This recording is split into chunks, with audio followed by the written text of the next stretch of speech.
Affaires courantes. Routine proceedings. Dépôt de documents. Tabling of documents. Dépôt de procès. Introduction of government bills. Déclaration. Statements by ministers.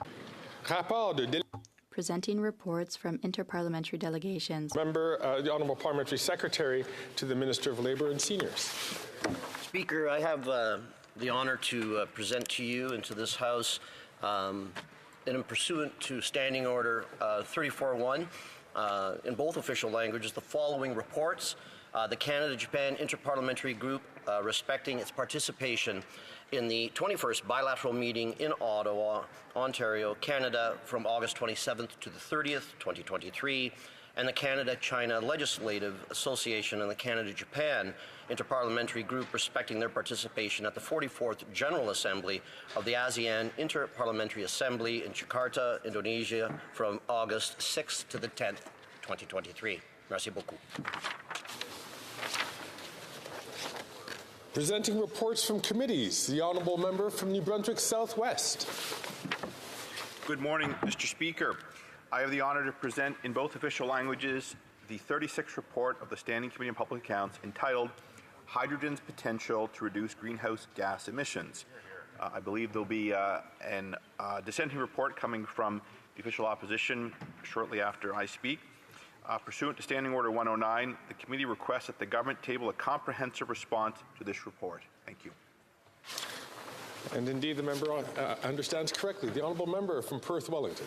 Thank you, Mr. Speaker. Very pleased to table the Conservative dissenting report to this report. Conservative members on the Standing Committee on Public Accounts demand action to be taken due to the incompetence of government ministers when it comes to building a hydrogen industry in Canada. The Commissioner found the government's plan is not transparent, not clear, and relies on policies that have not been announced and are not in effect. The truth is, this Liberal government does not have a real plan or real strategy to make hydrogen a greater part of Canada's energy supply. Instead, both departments relied on unfounded assumptions, incomplete modelling, and faulty data to present an ideal scenario that is not realistic. Our Conservative dissenting report provides 5 recommendations that demand accountability through accurate costs, a consistent framework, and a real long-term plan. Mr. Speaker, aspirations are not a plan. Introduction of private members' bills. First reading of Senate public bills. Ms. Hutchings for Mr. Guilbeault, seconded by Ms. Ian, moves that Bill C-S14, an act to amend the Canada National Parks Act, the Canada National Marine Conservation Areas Act, the Rouge National Urban Park Act, and the National Parks of Canada Fishing Regulations be now read a first time. This motion is deemed adopted. This bill, première lecture de ce projet de loi. When shall the bill be read a second time? At the next sitting of the House. Motions. Presenting petitions. The Honourable Member, l'Honorable Député de Châteauguay. The Honourable Member for Châteauguay-Lacolle. Thank you very much, Mr. Speaker.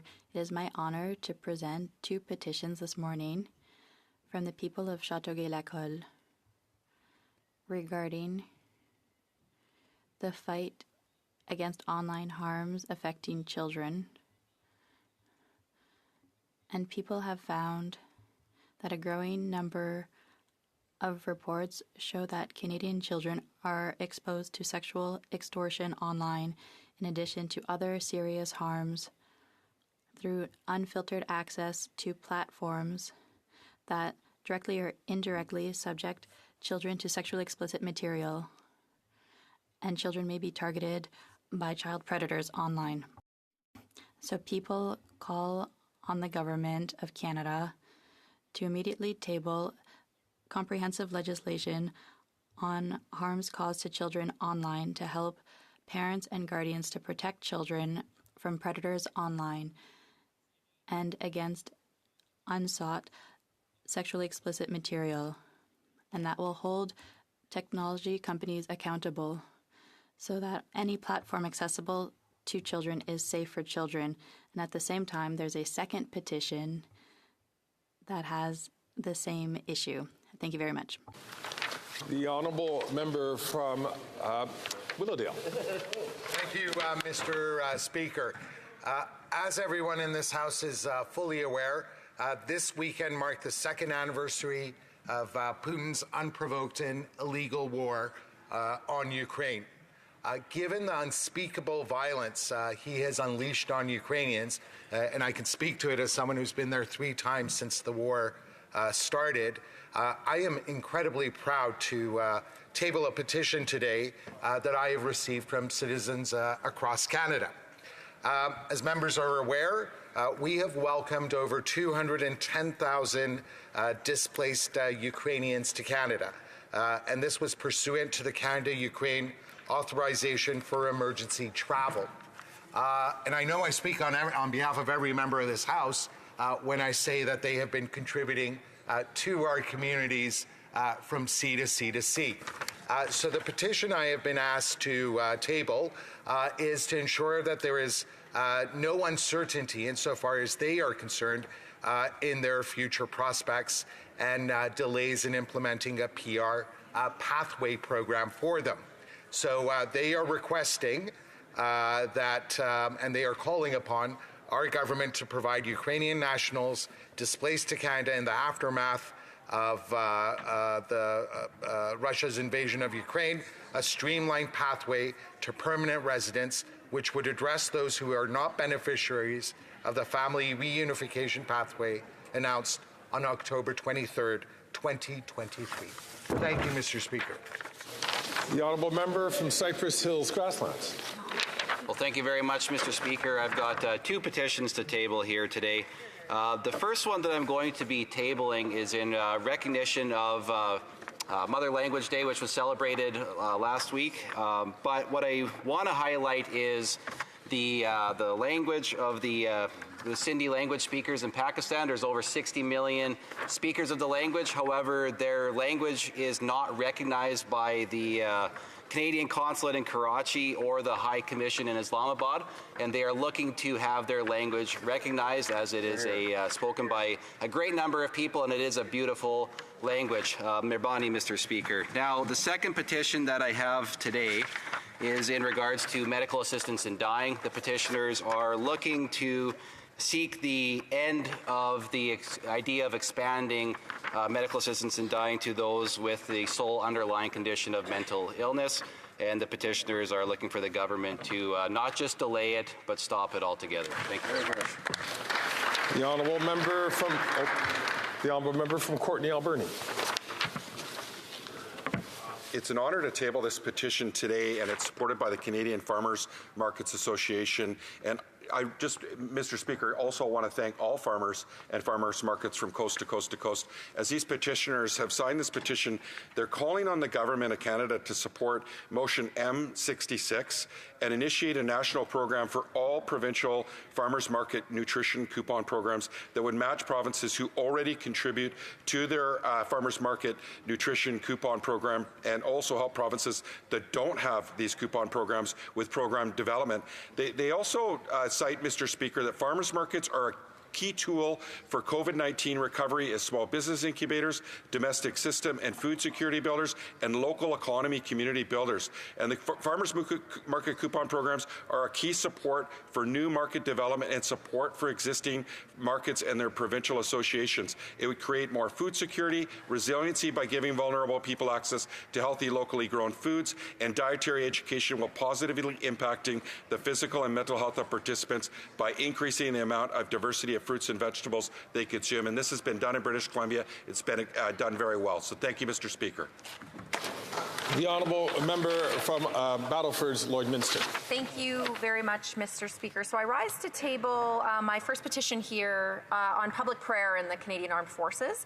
So the recent directive that was issued to military chaplains banning religious symbols and public prayer at ceremonies like that of Remembrance Day, it actually undermines our religious freedom. And it's actually, ironically, one of the very values that our men and women in uniform have fought to defend.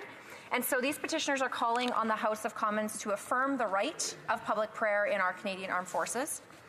The second petition that I will be tabling this morning is regarding Bill C-318. So adoptive and intended parents are at a disadvantage under the current EI system, and all parents are deserving of equal access to parental benefits, and Bill C-318 delivers equitable access for parental leave for adoptive and intended parents alike. And the Speaker actually has ruled that the passage of Bill C-318 requires a royal recommendation. So the petitioners, the citizens of Canada, call upon the government to support adoptive and intended parents by providing a royal recommendation that is needed for Bill C-318. Thank you. The honourable member from Renfrew-Nipissing, Pembroke. Thank you, Mr. Speaker, and I'm pleased to present a petition on behalf of the intelligent people from the common sense riding of Renfrew-Nipissing, Pembroke, as signatories, in addition to those from Nipissing, Temiskaming, and Kanata Carleton, as well as Nickel Belt. They're calling upon the government to repeal the regulations with respect to the restraints that they've been putting on natural health products. It was something passed last year. And the reason is millions of people rely upon this. And by taking these I would say vitamins and other health products, they can prevent getting sick and having to take pharmaceuticals. So the people really would like those regulations repealed. Good idea. The honourable member from Calgary-Skyview. Mr. Speaker, I'm honored to present a petition demanding universal access to free contraception, which gathered thousands of signatures. Reproductive rights are human rights. We have seen access to reproductive care being restricted in states and countries led by conservative ideologues. This policy is based on sound economics, saves taxpayers' dollars, strengthens individuals, families, and communities, and makes life more affordable for everyday Canadians. Currently in Canada, British Columbia, and Quebec provide coverage for contraceptives, while others, like my home province of Alberta, led by a conservative ideologue premier, does not. Now is the time to ensure that access to contraception always remains secure in Canada. A federal policy for universal access to prescription contraception would be an important step to protect reproductive rights in Canada. Hear, hear. The honourable member from Battle River, Crowfoot. Thank you very much, Mr. Speaker, and I rise today to present a petition on behalf of correctional officers in Mission, Matsqui, Fraser Canyon, and the surrounding areas who are concerned about the prison needle exchange program currently being operated by Correctional Services Canada, something that I've heard about in the institution in Battle River, Crowfoot as well. Drugs and drug paraphernalia are considered contraband in prisons, yet this government is forcing our correctional officers to simply turn a blind eye and allow dangerous drugs to be used inside of prisons. These correctional officers are calling on the government to immediately cancel the prison needle exchange program, stop permitting the use of illicit drugs in Canadian prisons, and to focus on efforts helping to help inmates recover from their addictions. It's an honor to present this petition in the People's House of Commons here today. Thank you. The honourable member from Pickering-Uxbridge. Thank you, Mr. Speaker. Today I rise to put forward the petition on behalf of Madame Rousseau and students at the Uxbridge Secondary School.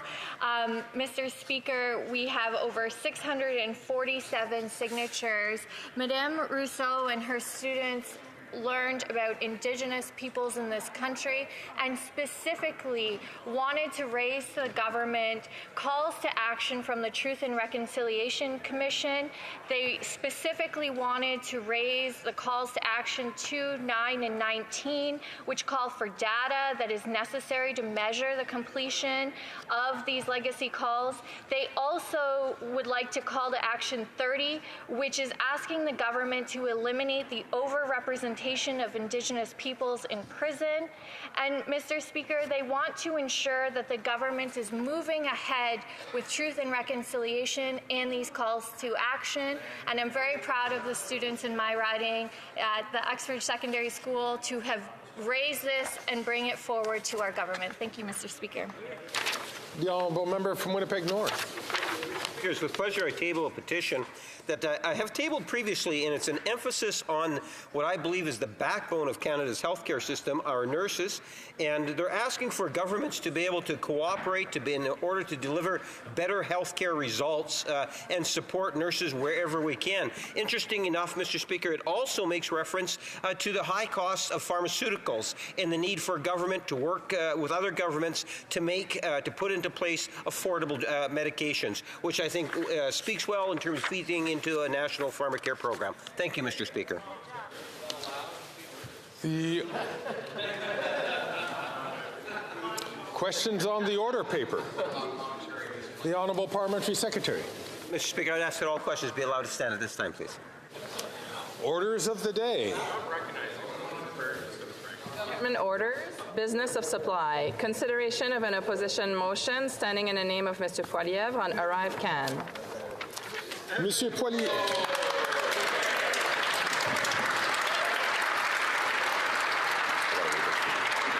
Monsieur Poilievre, appuyé par... Mr. Poilievre, seconded by Mr. Nader, moves that, given that, 1. The Auditor General's ArriveCAN audit determined that the app cost taxpayers at least $60 million, but concluded it is impossible to determine the actual cost of the application.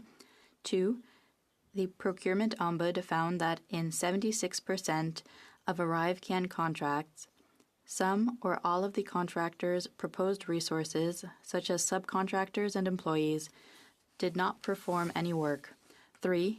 GC Strategies, an IT company that does no actual IT work, was paid nearly $20 million in relation to the ArriveCAN app. The House, A.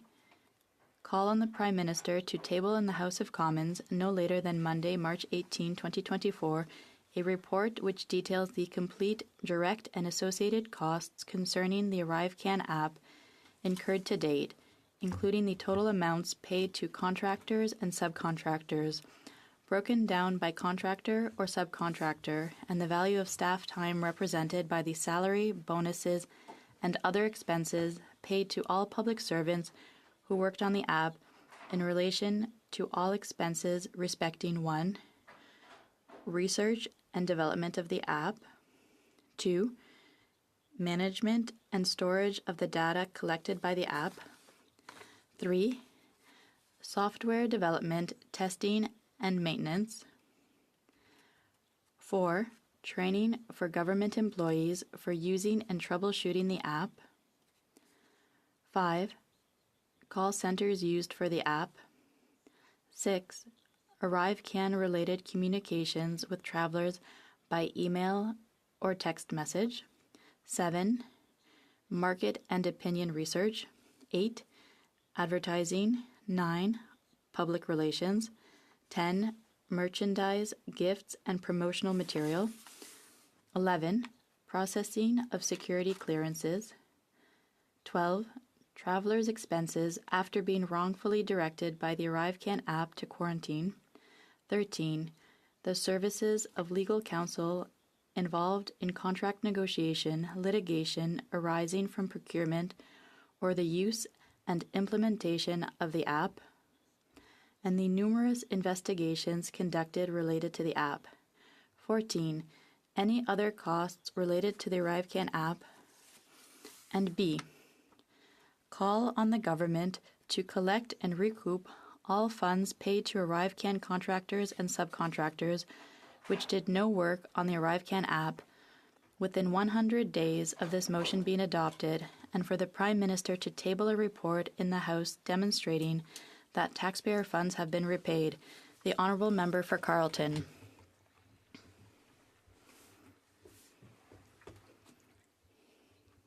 I'll be sharing my time with the Honourable Member for Charlesbourg-Saint-Charles. Mr. Speaker, after 8 years, this Prime Minister and the costly coalition with the Bloc is not worth the cost or the corruption. After 8 years, everything costs more.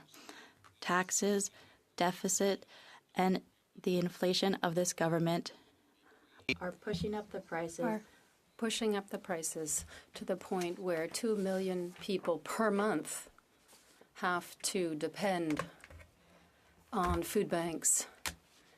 That's an astronomical and unprecedented number.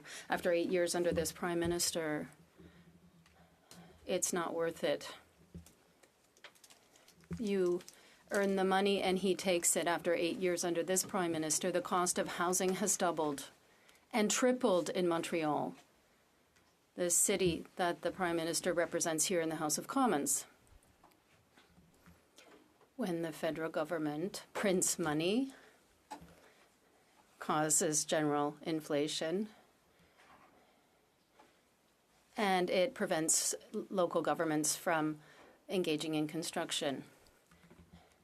So this prevents the supply, and this is causing a crisis for the very first time in the history of Canada. Young people cannot even dream of being able to buy a home. It now takes 25 years to save up enough money for a down payment in Toronto. Before this Prime Minister, it was possible to pay back an entire mortgage in 25 years' time. After 8 years under this Prime Minister, with the support of the Bloc, there are people living in tents in almost all major cities across this country. There are tent cities where the homeless are trying to survive. They live in tents and on the streets. That's not been seen since the Great Depression. What is the Bloc doing? The Bloc is voting for all this Prime Minister's economic policies. They voted to increase the gas tax for 17 cents a litre in coming years. They voted for all the expenditures proposed by this government in the budget, where discretionary funding is allocated by the House of Commons. The Bloc voted in favor all of those expenditures. It's interesting to also note that these spending is mainly centralized in Ottawa, by Ottawa, for Ottawa, and not transfers to the provinces that in existing legislation we're talking about health care and transfers to Quebec. We're talking about discretionary and operational expenditures that this government is imposing. It has doubled the national debt. It's the worst inflation in 40 years. There's a huge waste. ArriveCAN, or ArriveScam as we call it, this cost $80 million. When the Prime Minister came to the House of Commons to ask for dozens, tens of millions of dollars, we said, what's happening? We were told that this would cost $80,000, and now the Prime Minister wants another $24 million. That makes no sense. Obviously, we voted against it. The Bloc saw this and said, no problem. It's just another $24 million. We'll vote in favor. And suddenly, after the scandal was exposed by the Auditor General because of our motion that I presented in the House of Commons a year ago, suddenly the Bloc said, oh, this is shameful. This waste is shameful. And they voted in favor of it. Why did they vote in favor of another $24 million for an app that should have cost $80,000? I want to quote the Bloc whip. It's quite incredible. We will not look in depth at every expenditure by the government. We're telling the government, go ahead. Give the money. Mr. Speaker, what's the Bloc's purpose? Its only function is to say, take Quebecers' money, spend it as you wish, waste the money when single mothers in Chambly, Haut-Saguenay, Trois-Rivières cannot even feed their children, and they have to pay taxes for this waste because the Bloc supported the government's expenditures. That's why the Conservative Party the Conservative Party, guided by common sense, is asking for full details because the Auditor General said that she cannot even tell how much has been spent for ArriveScam. She says it's at least 60 million, but there's documents missing. We need all those documents, and that's why we are putting this motion today before the House requiring the government to provide all the documents related to ArriveScan so we can know the full cost and all the corruption. 67 or 76% of the contractors didn't do any work. There were 4 employees. They have a headquarters in the basement of a cottage, Mr. Speaker. They got contracts for IT, but they're not in IT. The government is spending $21 million on contractors, external contractors. We want to cut it, to save money, and to give it to Canadians. Cut taxes. Our priorities are cut taxes, build housing, fix the budget, stop crime. Those are the common sense priorities of the Conservative Party, and we will deliver those promises for everyone. The official opposition. This Prime Minister, this NDP Liberal Prime Minister, is not worth the cost, crime, or corruption. After 8 years, his inflationary taxes and deficits have doubled the national debt, driven inflation to 40-year highs, and 2 million people to food banks, a record-smashing number. After 8 years of this NDP Liberal Prime Minister, work doesn't pay. You make it, he takes it. After 8 years of this Prime Minister, housing costs have doubled, mortgage payments doubled, rent doubled, down payments needed for an average home doubled. After 8 years of this NDP Liberal Prime Minister, we have crime, chaos, drugs, and disorder. He is not worth the cost, crime, or corruption. And nothing could be more emblematic of this waste than the ArriveScam app, an app that was supposed to cost $80,000 but went to at least $60 million. What did the NDP do when they found out that the Prime Minister needed more money for his app? They voted that money.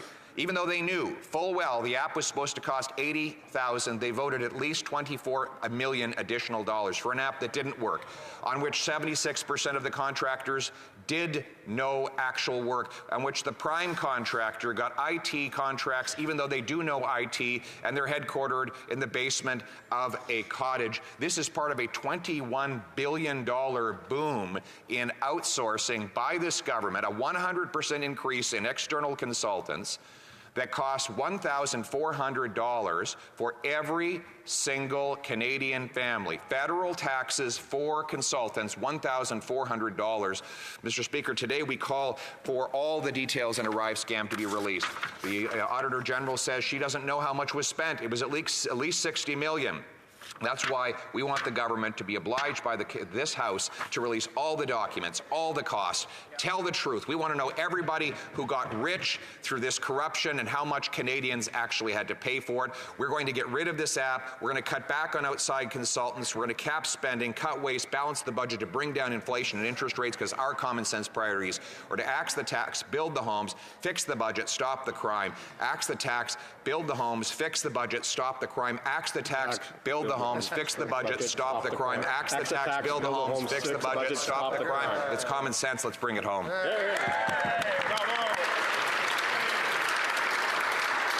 Questions and comments? Question commentaire. The Honourable Parliamentary Secretary to the Government House Leader. Yes, thank you, Mr. Speaker. Can you imagine the bumper sticker? They're going to fix the budget. Fix the budget, they say, Mr. Speaker.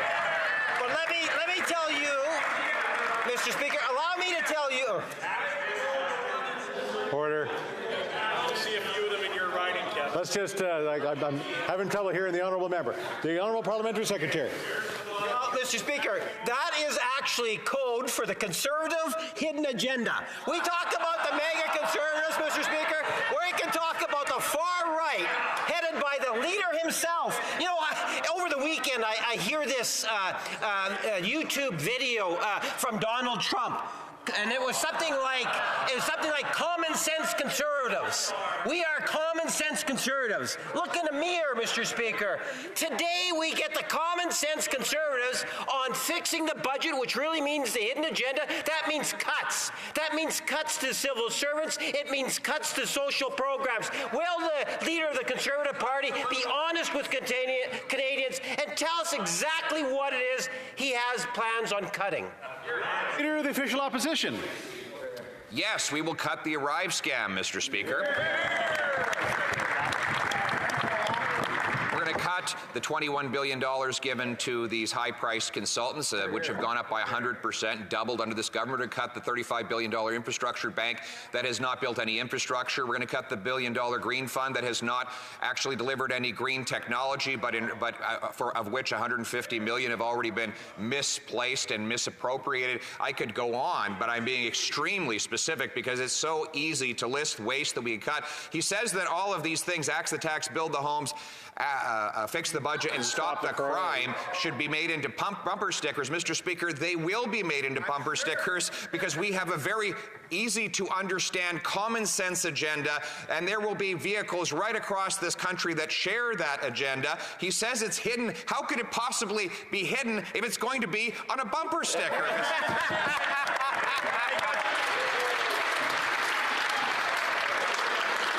Question et commentaire. Questions and comments, the Honourable Member for Lac-Saint-Jean. Thank you, Mr. Speaker. They're upset it's the opposition day, I understand. I will try to ask a direct question to the leader of the Conservative Party. I won't tell stories, otherwise he won't answer, because he's like the Prime Minister, he can't answer difficult questions. I'll try anyway. When the member for Carleton was Parliamentary Secretary to Transport from 2011 to 2013, his government granted $3.6 billion to GC Strategies. It was known under another name at the time. What was the money used for? Thank you, Mr. Speaker. The Honourable Leader. Mr. Speaker, we're prepared to study all the contracts that individuals and companies received. At that time, there was not ArriveScam, so we weren't able to predict that 12 or 13 years later there would be a scandal involving another company with another name. But I am aware that the Conservative government did well spend money, and in the years that he described, we had spent half the amount on external consultants. We spent less on bureaucracy, less on external consultants. Yesterday in Saguenay, people wanted to know why this member is voting against the Saguenay's interests and for the Prime Minister, for tax increases on gas and diesel, for trucks. They're voting for taxes and increases on small and medium-sized businesses. They're voting for all the inflationary spending of this Liberal government, including for all the ArriveScan spending. They should have stood up to apologize to his constituents for having voted in favor of throwing their money into the ArriveScan app. Member for Courtney Alberni. Thank you, Mr. Speaker. And Mr. Speaker, I want to start with, it was actually a Conservative government that cut IT staff in the public service. We saw outsourcing go up with the big six companies, double under the Conservatives. We saw it quadruple under this Liberal government. But Mr. Speaker, I'm going to go back to the fact, sorry, I'm trying to just get my question off here. Mr. Speaker, as I try to finish my question here, it's become unequivocally clear that the corporate control parties, both Liberal and Conservative, are continuing to go to the highly paid private sector to give them taxpayers' dollars to do services that can be done by the public service. Now, a question through you, Mr. Speaker, to the Conservative leader is, we put forward a motion as New Democrats to expand beyond ArriveCAN, which we know GC Strategies started doing business with the government under the Harper regime. But Mr. Speaker, the question is, we asked to expand looking at all outsourcing, including Deloitte, Mr. Speaker. Deloitte went from $97 million doing contracts with the Government of Canada to $275 million. So why is it that the Conservatives won't let us expand the study, because it's been a year since the motion passed? Is it because Peter MacKay is a director at Deloitte, or is it because Pierre Pettigrew is a director at Deloitte? Because we know it's the corporate control parties that are blocking having a real look at what's going on. We are out of time, but allow the honourable leader to answer.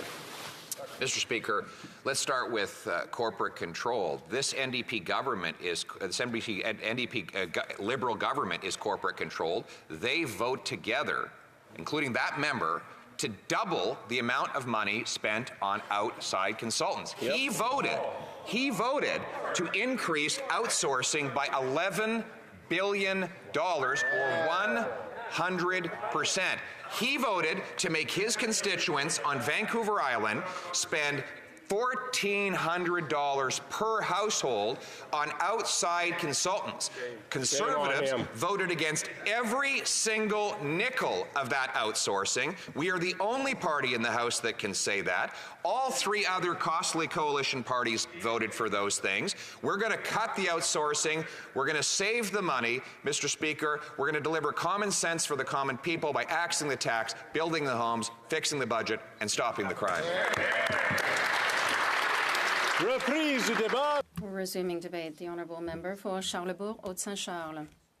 Thank you, Mr. Speaker. Mr. Speaker, today we have a motion being debated in the House, a motion that calls for an examination of every member here's conscience to examine their consciousness during the pandemic. We can remember the Parliamentary Budget Officer's report, and he said there were $500 billion in spending for the pandemic, but he wasn't able to explain $200 billion. He didn't know where it went. That was the first report that said, okay, we needed to do things during the pandemic. That's clear, but there was a lack of incredible control. And we're talking about $200 billion that could not be explained. And perhaps today we could see that in the $300 million there were things that weren't right either. So there was someone else very important in the management of audits with regard to public funding, and that is the Auditor General of Canada last year. The Conservatives asked the House to vote in November 2022 to ensure that the Auditor General could investigate what happened with ArriveCAN.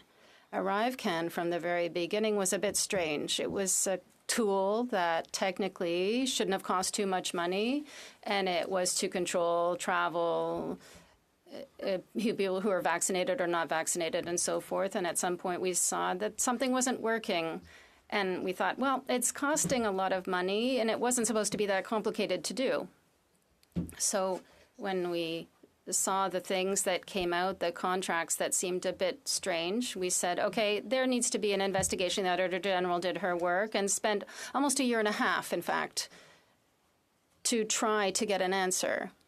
And put yourself in the shoes of the Auditor General of Canada, who is appointed to do an independent audit of everything that is happening with the administration of public funds in a specific file, and who comes out with her report 2 weeks ago and says, I'm not able to do it. I'm discouraged. I saw that there's about $60 million invested, perhaps more, in this app, but I can't find the justification. I can't find the contracts where there was a bill. There's no details. It says a few million, and then the check was sent. She was genuinely upset to see that public funds had been mismanaged in this matter.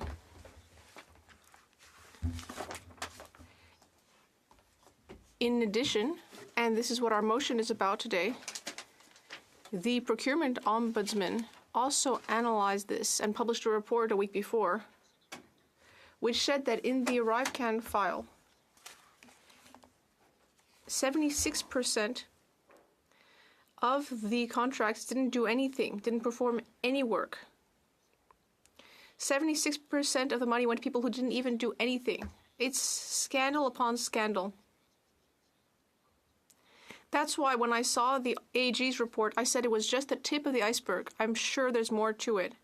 Today, we want to cast light on ArriveCAN specifically. We have a lot of information that shows that there has been corruption. We don't know where, at what level. That's why we want to get to the bottom of it. The Conservative motion today, I expect everyone in this House to support it. There is nothing in this Conservative motion that has anything to do with petty politics. There are 3 specific items in this motion with specific requests on documents. This is simply about casting light on the situation so that the House can have the right information to understand what happened in the ArriveCAN file. I'll go back to last week. I was at committee, the Public Accounts Committee. The AG and the Procurement Deputy Minister was there, as well as the monitoring ADM. I asked the ADM, well, your office is there to monitor what's happening. I asked her questions about ArriveCAN and she didn't know what to say. She gave me answers that, well, she basically just gave me talking points in her answers. This is all in the records of the committee. I said I wanted concrete answers. I asked her, when you heard about this a year and a half ago, what did people in your office think of it? Were they confused? Were they frustrated? And she didn't seem to have any answers. She didn't seem to have any idea what was happening. When you see the people who are supposed to be monitoring situations, that's the entire point of their role, and they are not up to date, or they don't know what happened, or they don't want to know. I don't know which it was. Well, that's very concerning when it comes to managing all of the public monies. As I said earlier, this is just the tip of the iceberg. As I said earlier, the PPO doesn't know what happened with $200 billion. So ArriveCAN is a good example of this type of thing, where $60 million were spent on something that should have cost $80,000. There are some key points. Minduan, the PM's technology officer, seems to have deleted tens of thousands of emails about the ArriveCAN situation. Why do this? Why do this if nothing wrong had been done? This is another reason that the House of Commons should be looking into this matter as much as possible.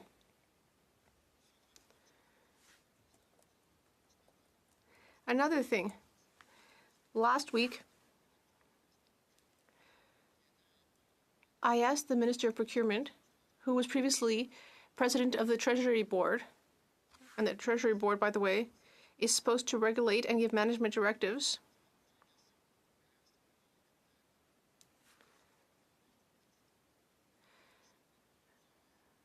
I asked questions about contract management, and he didn't seem to know the answers very well and kept asking the DM to answer. And today we learned from La Presse that in the briefing file given to the minister, there were some sensitive pieces of information, for example, about shipbuilding, about the F-35, but there was nothing about ArriveCAN. And yet the AG was already investigating this issue that has to do with federal contracting. And that wasn't even included as a sensitive part of the briefing.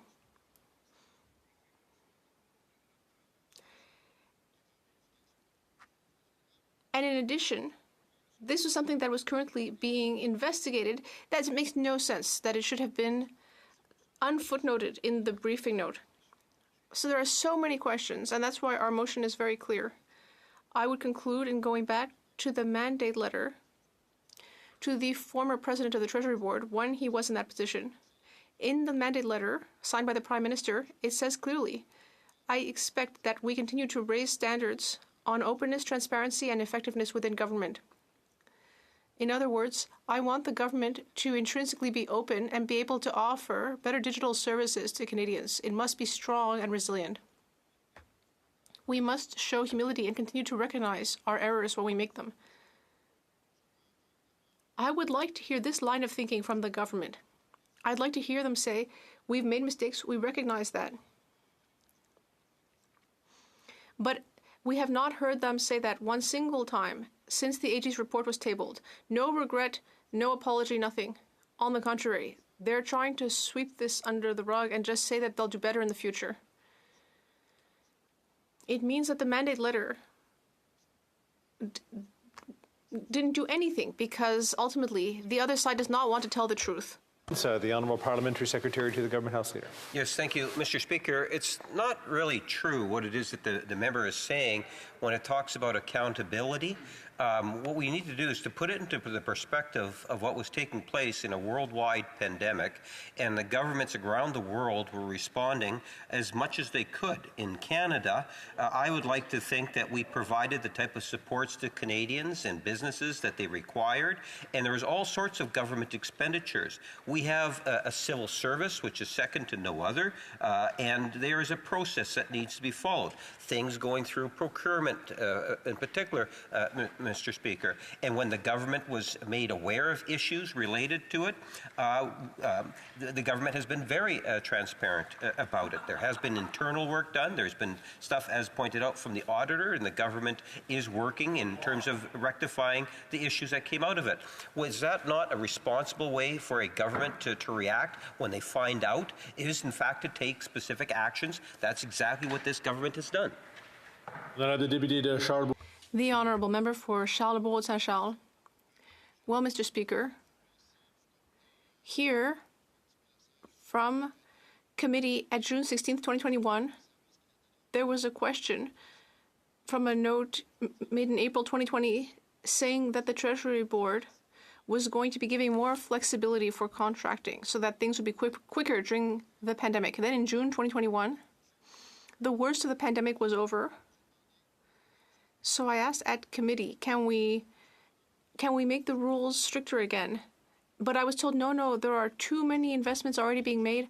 Already we were seeing that things weren't working, that things weren't being done right. Of course, things were difficult at the beginning of the pandemic, but after a year, we clearly needed to take control back because there were several other questionable contracts, which I won't go into here. The Honourable Member for Lac-Saint-Jean. Thank you, Mr. Speaker. Now, Mr. Speaker, I like debating my colleagues. We don't always have the same opinions, but I like having facts. Since 2015, the Conservatives have voted against all of the Trudeau government's budgets. I'm sorry, but my colleague should not be using that word. He can talk about the Liberal government. The Honourable Member, I'm so sorry. Not a single budget or economic statement made by this government has been supported by the Conservatives. So hypothetically, to my colleague, I know he's a respectable person.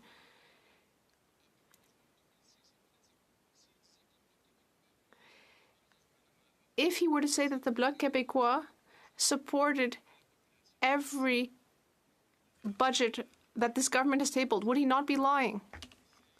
The Honourable Member, I'd like to thank my colleague for his question.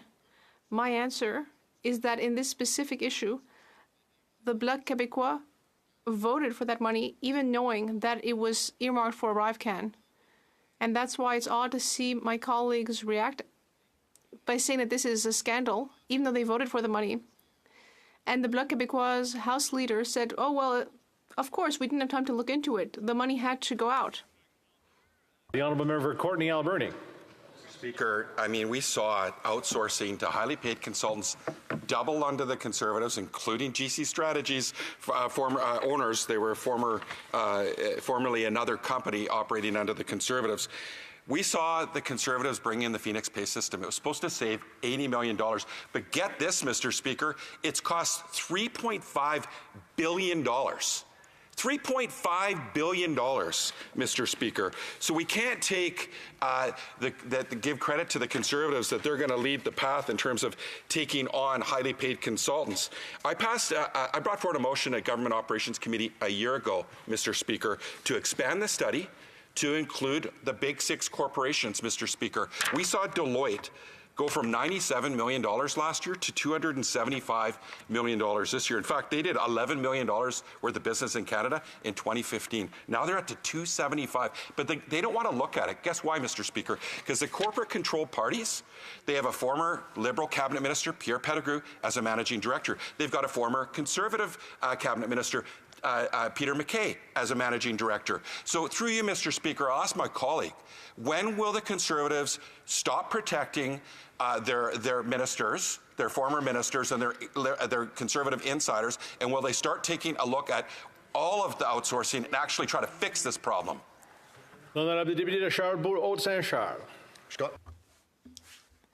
Mr. Speaker, I'm happy to have a question about Phoenix. Indeed, the Conservative government at the time started the project because we needed a way to update pay management. But let's remember that this current government came into power in November 2015, and that the following year, it decided to activate the Phoenix system, even though the civil service was clearly saying that the system wasn't ready. No, the government said that it was urgent, and they activated it in March 2016. And so they're the ones who decided to implement a system that was not ready. Honourable Parliamentary Secretary to the Minister of Public Safety, Democratic Institutions and Intergovernmental Affairs. Thank you, Mr. Speaker.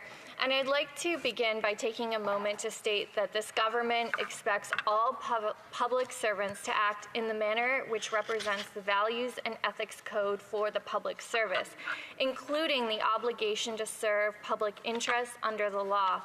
That said, I can also tell you that the CBSA is comprised of dedicated and talented employees who are united in this effort to improve processes and maintain Canadians' confidence and trust as they continue to deliver on their important mandate. I'd like to extend my thanks to the Auditor General and the Procurement Ombud, along with their respective teams. They undertook a tremendous project to dig deep into the complex procurement activities as it unfolded for the development of the ArriveCAN app. Their efforts are not wasted as they are shedding light on an important issue that has a widespread impact across government. Both have pointed to significant gaps and shortcomings in the procurement processes, record-keeping, roles and controls at the CBSA. The agency has assured the government that these recommendations, as set out in both reports, will serve as goalposts to addressing the gaps and concerns raised. The CBSA has accepted all of the recommendations and has already started implementing action plans in response to the recommendations set out in the reports. These plans reflect the work of the CBSA that has already undertaken to date and the work they will be doing moving forward to make sure that all of their procurement actions are aligned with policies and processes, that the CBSA continues to operate transparently, that they have stronger regard for the value for money when outsourcing work, and that all employees operate in a manner consistent with the CBSA Code of Conduct and public sector values and ethics. Most notably, the CBSA has so far created the Executive Procurement Review Committee to approve contracts and task authorizations. This is providing more oversight on the contracting activities. Secondly, they will require employees to disclose interactions with potential vendors. This will increase transparency. Thirdly, the CBSA has increased the capacity of their procurement group, both to oversee procurement activities and establish a center of expertise. They will act as a single window to help employees if they have questions or do not understand their authorities and obligations. These examples are just a starting point at the CBSA that continues to implement the action plans in response to the Auditor General's recommendations. The CBSA recognizes that maintaining the trust of Canadians is paramount and will endeavor to do so by improving their internal management and ensuring public policies are followed. Canadians deserve to have trust in their institutions and in the public service. The CVSA is working with Public Services and Procurement Canada to improve their procurement practices to ensure strengthened controls, oversight, and stewardship over contracting. So far, these discussions have led to their new procurement improvement plan. The agency already started to strengthen its processes and controls related to procurement planning, contract administration, corporate culture, and proactive monitoring to reduce the risk of fraud, and more is to be done. The CVSA is responding quickly to move forward in the right direction. One of the steps taken involved launching an internal audit of all contracting at the agency. They have also increased their oversight over the issuing of contracts and task authorizations. The CVSA is also now requiring employees with contracting authority to retake procurement certification courses. Mr. Speaker, although these are simple steps, they will certainly improve the stewardship of contract administration within the agency, while still providing critical services to Canadians across the country. And I'd like to use my time to also address concerns that have been raised around the value for money aspect of ArriveCAN, with the acknowledgement that gaps in policies and controls existed in the procurement process. We do have to remember that the paper system was slow and costly and was not meeting the information requirements of public health officials. While we cannot disregard the very legitimate concerns raised in the Auditor General and Procurement Ombuds reports over these allegations, there are still some positive aspects of the ArriveCAN app. Last week, the AG appeared before the Standing Committee on Public Accounts and said that she does not think the value should be quantified. She acknowledged that there was some value in digitizing the old paper system at the border. The OAG's 2021 report on the border measures covered this as well. I'll quote from the AG's appearance last week. Quote, "I'd like to add that there is also an enduring value to this application, as CVSA has now springboarded off what was done here to automate the border, something they have been working on before the pandemic. They use this as a sort of a springboard to go there. This is some sort of enduring value left post its use during the pandemic," end quote. On this side of the aisle, we can agree that things could have unfolded a lot better. I do note that the pandemic context was an incredible management challenge, but this is absolutely no excuse to throw out policy and procedure out the window. What we've learned in that regard is unacceptable, and I'm glad to see that CVSA is taking that very seriously. Across government, departments were called upon to be fast and flexible in providing services to Canadians. But this bias to action shouldn't have come at the price of sound stewardship. Then, as now, public servants need to remain focused on documenting decisions and taking care of basic management fundamentals. I can report that the CVSA has already made changes to address this, and we will take further action to ensure management practices are aligned with policies and deliver value for money going forward. In order to avoid restrictive requests for proposals, the agency's new Executive Procurement Review Committee will look at the mandatory criteria in contracts to ensure that they are not overly restrictive. In addition, contracts above $1 million need to get approved by the CVSA's Executive Committee to ensure they do not undermine the fairness and openness of the bid solicitation process. The CVSA is reinforcing government spending requirements and has already curbed its use of management consultants. The CVSA will continue to adjust our procurement governance and supporting documents so that they can act as a quality control process to ensure mandatory criteria are not overly restrictive and do not undermine the fairness and openness of the bid solicitation process. A culture change in procurement is happening and is necessary. I think that all members can agree that federal procurement is difficult to understand, but we can all understand that it needs to be done properly. Again, Mr. Speaker, we would like to thank the Auditor General and the Procurement Ombud for their work. These reports, along with the work of various standing committee studies in this matter, mean that Canadians can rest assured that the procurement in Canada is being examined, and the results should be a positive net gain for taxpayers as we think of what kind of work we outsource and how. And Mr. Speaker, I've acknowledged that we need to get to the bottom of what happened in this case, and we can also ensure that we tighten procedures to prevent the procurement process from any wrongdoing in the future. I think all parliamentarians should be concerned about the details of this situation, but I do, after listening to several speeches already in this House today, I do question the sincerity of the Conservative Party, who will say anything to grab power, but their actions don't actually match the tough talk that they often speak in this place. So what I'd like to do, Mr. Speaker, with the remaining amount of my time, is I'd like to demonstrate to Canadians that while we are deeply committed to fixing the procurement process, the tough talk of Conservative members in this place is all that. It's all talk and not actually based in reality. I think Canadians need to get a picture of how deep of a procurement issue this goes. My honourable colleagues in the questions have raised the fact that GC Strategies, who's at the heart of this issue, went by a different name previously or merged from Cordell Systems Consulting, Inc. So with the remainder of my time, I'd actually like to read into the record, Mr. Speaker, all of the contracts issued by the Conservative government using this very same company that they now claim to be Liberal insiders.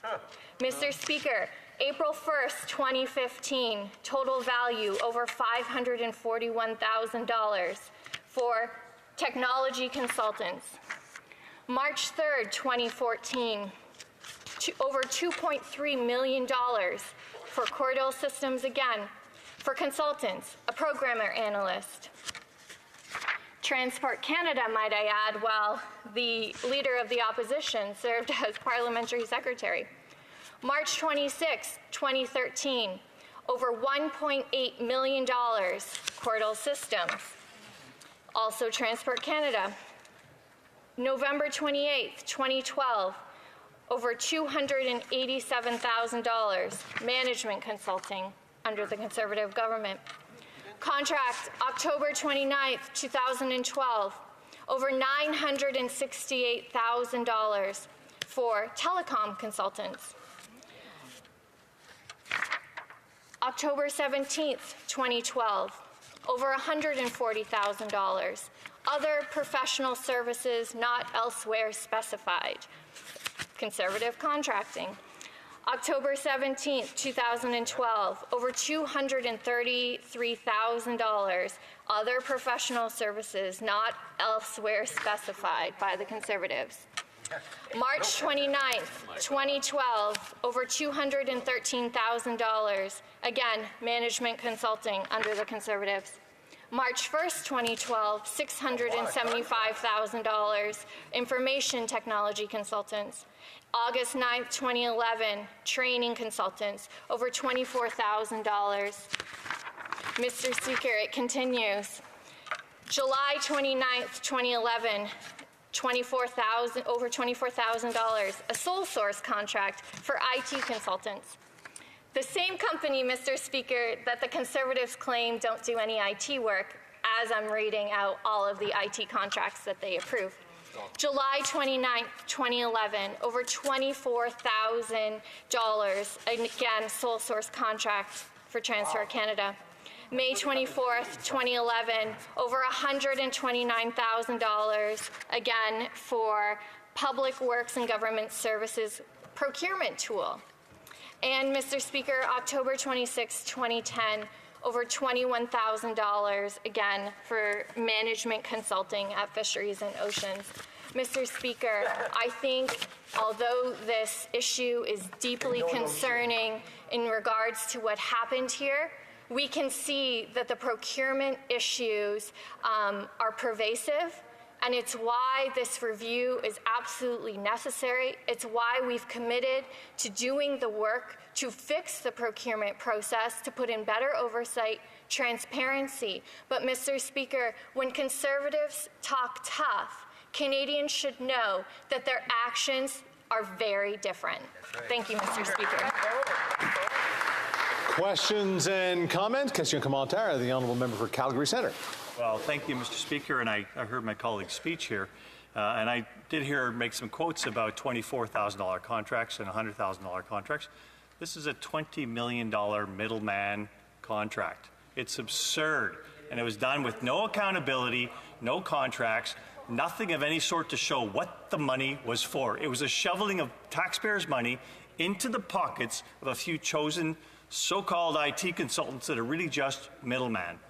Now, it is something, and my colleague's yelling at me across the way here, and I appreciate that, but it is something that is beyond the realm of what Canadians see as acceptable. Would you please address the fact that this is something that needs to be explored, but also explain to the House why her party filibustered, obfuscated, tried to hide this from Canadians for almost 2 years. Wow.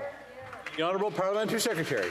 Mr. Speaker, we did no such thing, but while the member opposite gets up and stands up and defends his party's record, let me just point out, again, April 1st, 2015, while his leader sat around the cabinet table, approved over $541,000 in IT, technology, and telecommunications consultants for the very same company that they are criticizing.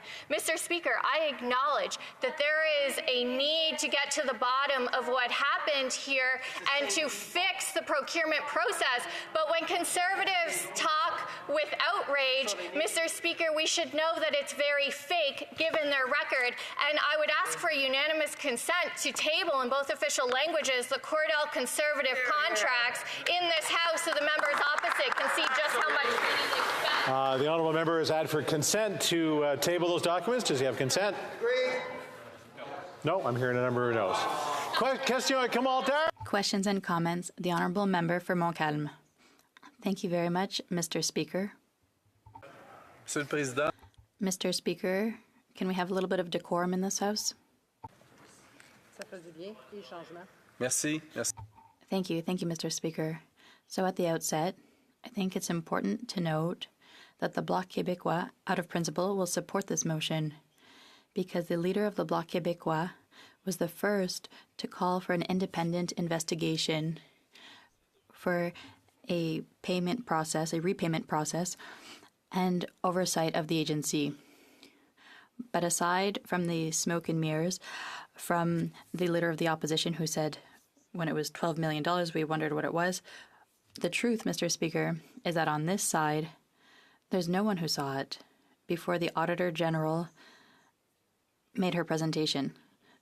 The evidence is that the only case where ArriveCAN was in supply bills was when it referred to the Supplementary Estimates C 2021-2022 that we voted on in March 2022 in Bill C-15. And if the Conservatives had seen that during the study of the Supplementary Estimates C 2021-2022, why did they not oppose any vote in particular? And then we would have had to vote in particular on that vote. But the House voted for everything together. So there's a lot of rhetoric here. But we should never see something like this happen again.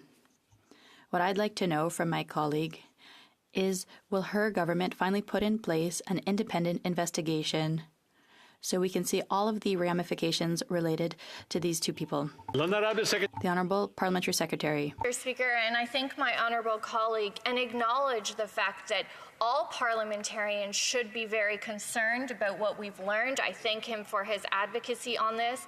We do support the ongoing investigations. There are several in terms of the Auditor General. There is now the Information Commissioner that we also support, and the CBSA has acknowledged that they will work with them because, Mr. Speaker, as I said in my speech, we do want to get to the bottom of what happened here. The agency has already put in place a number of measures to improve the procurement process, but they're also very open and willing, based on the further investigations that happen and based on the further work of the House and the committee, to implement recommendations that will ensure this doesn't happen again. And I acknowledge my honourable colleague pointing out the smoke and mirrors from the Conservatives, because they've raised no such issue except when they think it benefits them politically, except, again, as I pointed out in my speech, those in glass houses, Mr. Speaker, given their history with this very company. Questions and comments? The Honourable Member for Courtenay Alberni. Well, Mr. Speaker, while we're hearing Conservatives and Liberals fight over who started with which highly paid consultant, who spent more, we actually need to get to fixing the problem and have that conversation, because this is just the tip of the iceberg, what's going on at CBSA and ArriveCAN, Mr. Speaker. This isn't just deeply concerning, as my colleague talked about. This is outrageous. What we've seen, Mr. Speaker, we saw Deloitte go from $11 million in outsourcing in 2015 to $275 million. PricewaterhouseCoopers, $20 million to $115 million. KPMG, $3.9 million to $48 million. It's gone up 546%. Mr. Speaker, it doubled under the Conservatives. It's skyrocketing under the Liberals. This is on top of layers and layers of commissions that these big firms are taking, including GC Strategies, Mr. Speaker. And they talk about cutting outsourcing by 15%. So it'll put them only 464%, Mr. Speaker, above when they started in 2015. So my question through you to my colleague is, when are we going to see a full investigation broadening beyond the ArriveCAN app and include all of the big six and all of the outsourcing? When are they actually going to demonstrate that they've got a plan to cut the outsourcing and actually put those services and those jobs back through the public service so that taxpayers aren't paying these lucrative, highly paid consultants tons of profits, Mr. Speaker, on the taxpayer's dime? The Honourable Parliamentary Secretary to the Minister of Public Safety. Thank you, Mr. Speaker, and I appreciate the honourable member's question. In fact, I mentioned in my speech that CBSA has already put in place conditions to cancel or no longer move forward on management consultants. There is more work to be done based on the results of some of the, as I said, the work that is being done by multiple reports. Mr. Speaker, I also want to point out that one of the things highlighted by the AG was the fact that the CBSA routinely approved and paid invoices that contained little or no details on the work completed.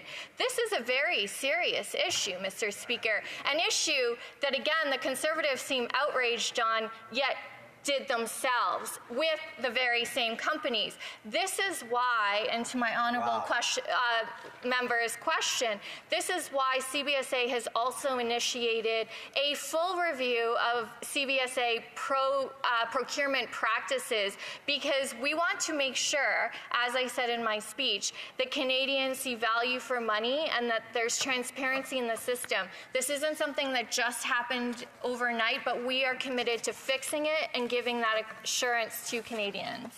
Questions and comments? Question commentaire. The Honourable Member for Lac Saint-Louis. Thank you, Mr. Speaker. Mr. Speaker, I'm disappointed and shocked. I'm disappointed that unanimous consent wasn't given to table these very important documents that are very revealing of how the previous government managed things. I'm also shocked, Mr. Speaker, by the obvious cozy relationship that existed between the previous Conservative government and this firm, and the very lax contracting policies that left documents with words like work unspecified. My question to the member is, does she not feel that perhaps this cozy relationship and these lax practices might have emboldened GC Strategies going forward?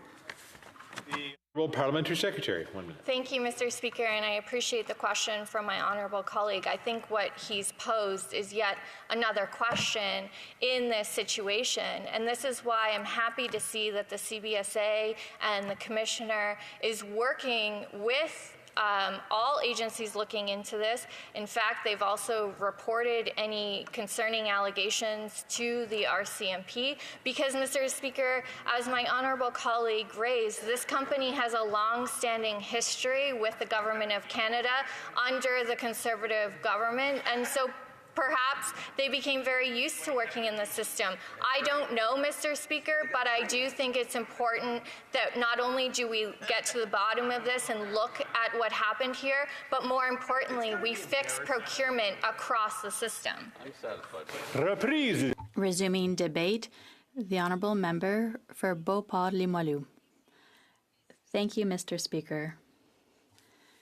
So, Mr. Speaker? Okay, we're restarting the discussion with someone else, so maybe it's an opportunity for that person to actually present without interruption.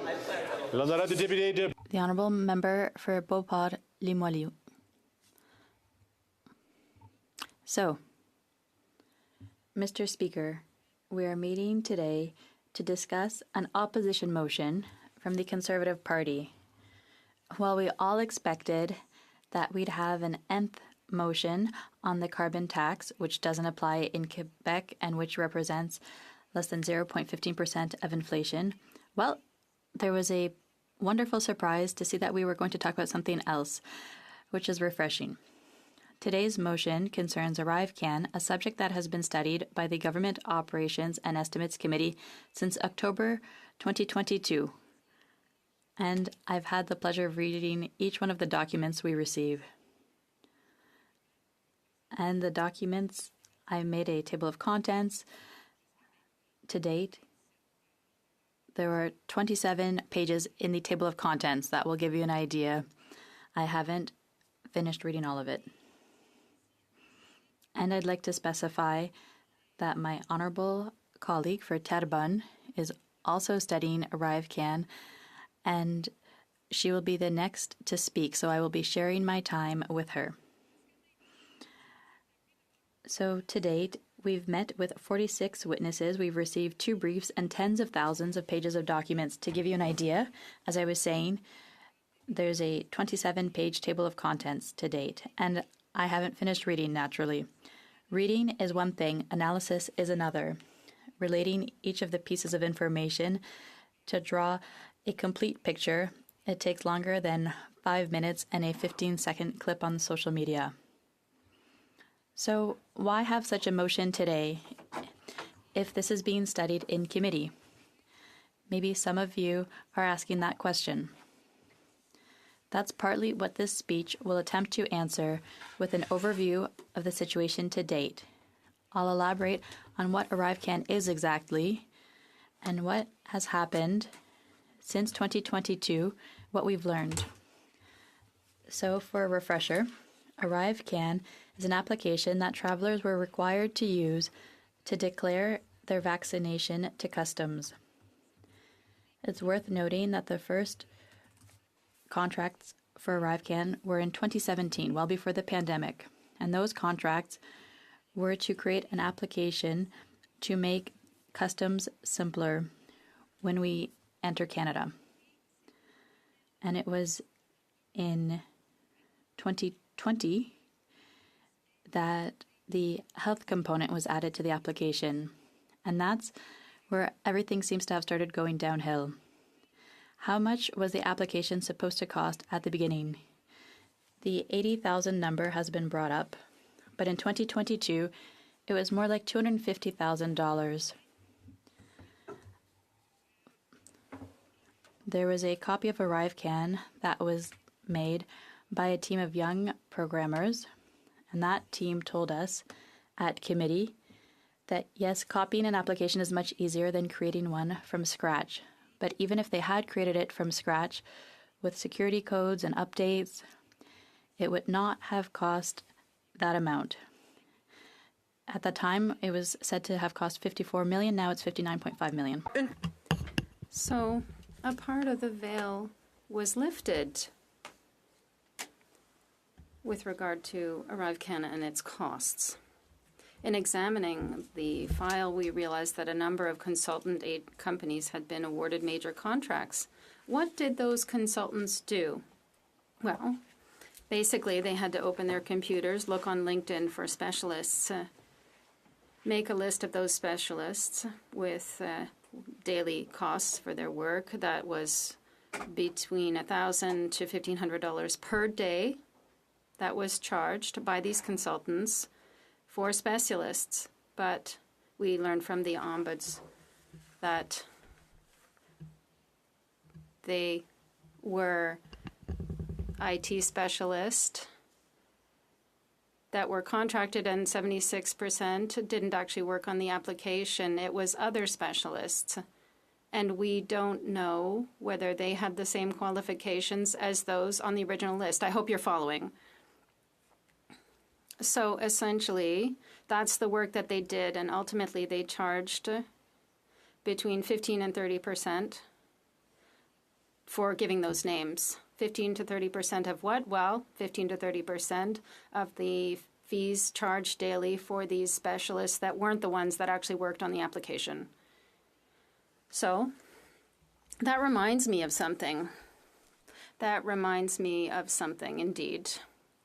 Two guys created a company, and after 7 days, they had a contract for $237 million for 10,000 respirators. They got the contract, and then they gave it to Baylis, a company held by a Liberal member. And these two guys, if we apply the same 15% minimum, made $40 million 7 days after they created that company. That's pretty much the same to me as GC Strategies, although it started well before the pandemic for the other people. 2015 for GC Strategies, 2007 for Corridal Systems Consulting. So it's the Canadian dream to be a consultant and to be able to get a phenomenal, or have the phenomenal capacity to find people. So we see that there's a resemblance. People in their basement creating a company, and they just look, and then they wind up with millions in their pockets. Strangely, this makes me think of a system that requires it to be studied, assessed, investigated. There is a precedent that existed before GC Strategies, precedents that can be named, like Corridal. We can also name FTI. So that's not nothing. In the case of ArriveCAN, according to the Auditor General, it's the worst that she's seen in her life. That's not nothing. The motion today concerns accountability because, yes, the opposition has a role to play to raise issues like this, of course. However, it's not Julie Vignola alone, or the member for Terrebonne, or a small team of researchers to read tens of thousands of pages to go through each of the elements that are related to ArriveCAN. At some point, accountability is also the government, who knows where it put the taxpayers' money. Talking of taxes, it would be very nice for companies hired by the government not to use tax havens, as might be the case with one of the companies that got millions of dollars in the ArriveCAN. I invite you to read La Presse newspaper today. So we are being criticized for voting in favor of ArriveCAN. The budgets that we're talking about, the supplementary budget B, page 210, C, page 120 from 2020 to 2021 for the both cases are also about ArriveCAN. They were voted together.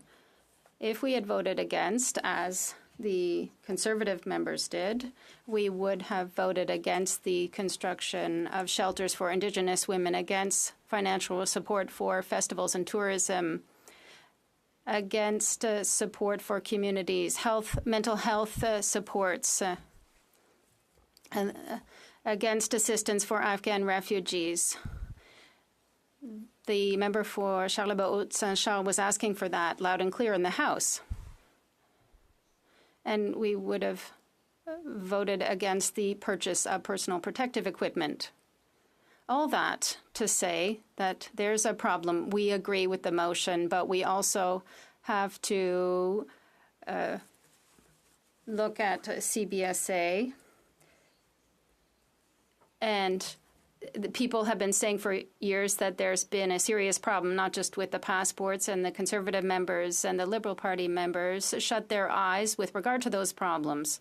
Now, this agency needs to be put under review, and we will say yes, but we need to do more. Thank you, Mr. Speaker. Questions and comments? The Honourable Member for Châteauguay-Lacolle. Thank you very much, Mr. Speaker. I regret that normally I have a great deal of respect for my colleague opposite and the work that the Bloc does with regard to questions on finances, because we are responsible for the spending of public funds. But the smear job that she has just made against Frank Baylis, the former Liberal member of Parliament, is not appropriate. Mr. Baylis decided not to run again during the 2019 elections. Furthermore, his company, which was created by his mother, who was a new Canadian from the Caribbean in the 1940s, her mother was a nurse, and she started that company to distribute medical supplies. This company is worth billions of dollars today. Mr. Baylis did not need to get contracts. He was helping someone in this sector, a Conservative donor, who wanted to help with respirators. So, Mr. Speaker, I would like my colleague to apologize for what she said about an honourable former member of Parliament. Thank you. The Honourable Member for Beauport-Limoilou. Mr. Speaker, first of all, I didn't name the member, just the company. Second, I did not lie because, in fact, FTI did receive a contract 7 days after it was created and that it transferred to Baylis Medical. And that company, FTI, 7 days after it was created, received a contract for $237 million, for which we can imagine that there were 15 to 30% in commissions. So I have invented nothing.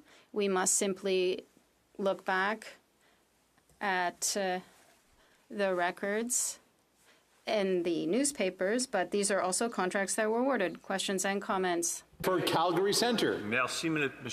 Thank you, Mr. Speaker. I appreciate the comments made by my colleague from Quebec, but I have other comments and questions with regards to other companies that got a lot of subsidies and contracts from the Liberal government. And since the pandemic and during the pandemic, I think that they hid behind the pandemic to give a lot of money to their friends. Is she aware of the other contracts like Medicago and what is happening with the Medicago contract since the time the contract was awarded to now? The Honourable Member for Beauport-Limoilou.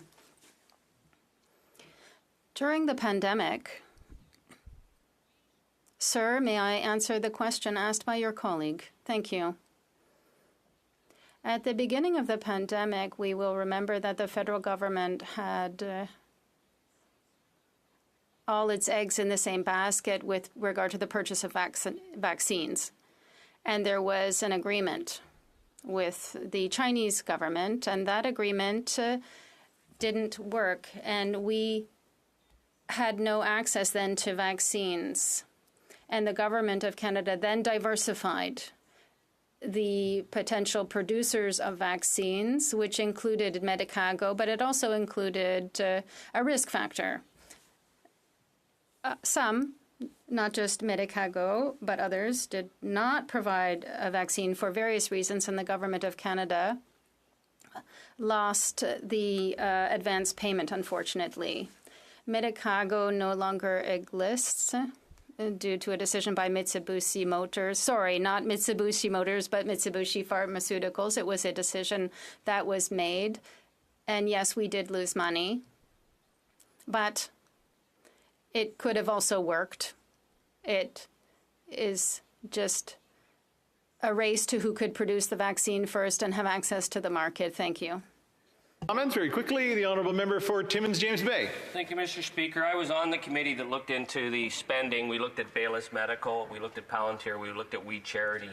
There was no evidence that we found on Baylis. There were certainly many questions about We. But the question about the spending of ArriveCAN, to me, is the question of the lack of oversight. That $59 million could have been spent on 32 different contractors. The question is where was the accountability, even in the midst of a pandemic, and we were trying to get money out the door to get tools that could help. This is an issue of fundamental failure of oversight, and I think this is the question we need to focus on. Very rapid response, the honourable member for Beauport-Limoilou. Not having an overall picture means that you can rapidly lose control over spending, and it's true for an individual. It's also even more true for the government. Here we have a situation where not only was the overall picture lost, but also there was reckless spending without verification. And the problem also comes from the fact that comes from the agency that has had problems for some time now. Resuming debate, the honourable member for Terrebonne. Thank you, Mr. Speaker. 2 weeks ago, the Auditor General tabled a report that was, to say the least, critical of the way in which the government and a government managed ArriveCAN. To take the words of the Auditor General, it was one of the worst cases of mismanagement she had seen in her career. In fact, it was just the tip of the iceberg. It started at the beginning of the pandemic to ensure that travelers could be registered, and it was supposed to cost $80,000 or $250,000. We're talking about an application that did in fact cost $12 million.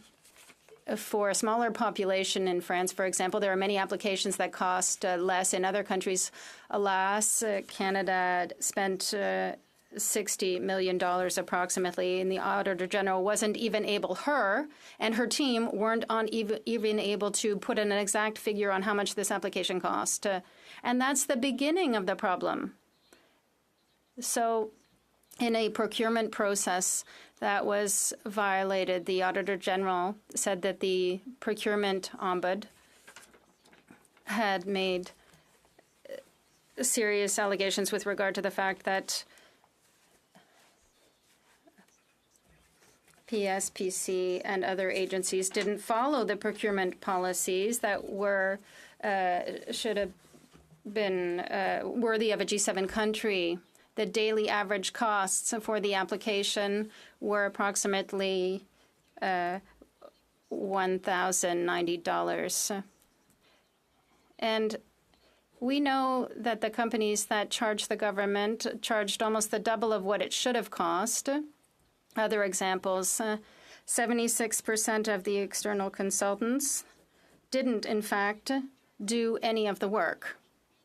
So the majority of the contracts were signed with a proposal for resources, and those resources didn't work. So this is a procurement policy for which we have an entire department that's supposed to work, to have a process in place that would work, and also processes that are followed. In both cases, they didn't do their job. Another example, 18% of the bills or invoices submitted, verified by the Auditor General, weren't accompanied by sufficient documentation to say that if it was even associated with ArriveCAN. So ArriveCAN is something we don't even know how much it costs, and that's the problem. There's a lack of documentation. It's like a third world country. I'm familiar with third world countries and their procurement policies and procedures, and they do a better job. There are serious suspicions of misconduct. The Auditor General has said that she noted that there were situations where Canada Border Services Agency taking part in ArriveCAN were invited by suppliers to take part in dinners and other activities, and there is no evidence that these benefits that these public servants received were reported, and they should have been. As parliamentarians, we do this. We get a gift, we have to report it. We're looked at very carefully.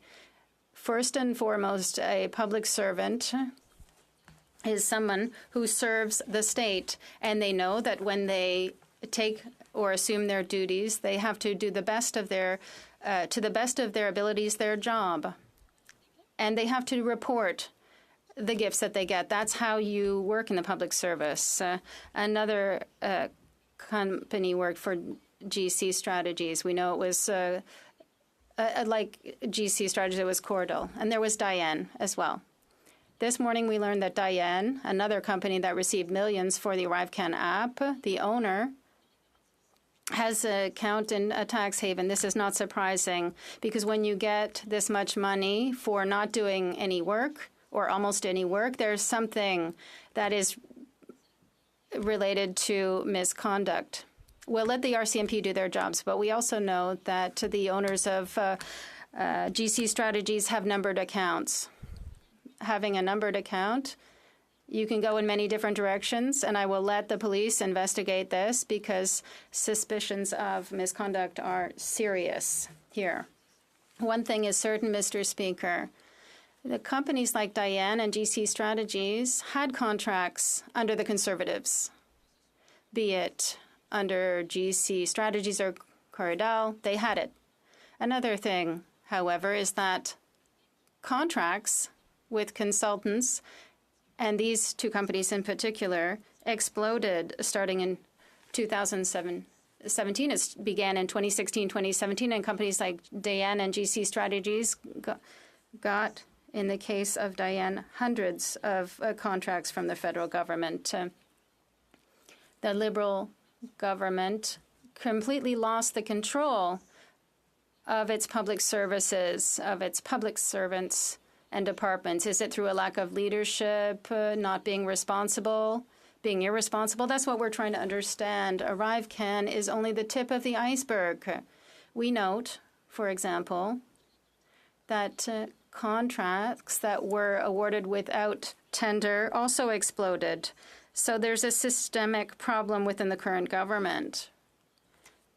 There is a loss of expertise. So on the one hand, we have the Conservatives who, while they were in power, let go and cut the public service, reduced the public service, and got rid of the expertise. And on the other hand, we have a Liberal government that comes in with public servants where you have an average management, many were cut, and they don't necessarily have the internal management they want to develop. They go off in all directions, and finally they create a dependency on external consultants like Diane, GC Strategies, to do the work that the state should be doing.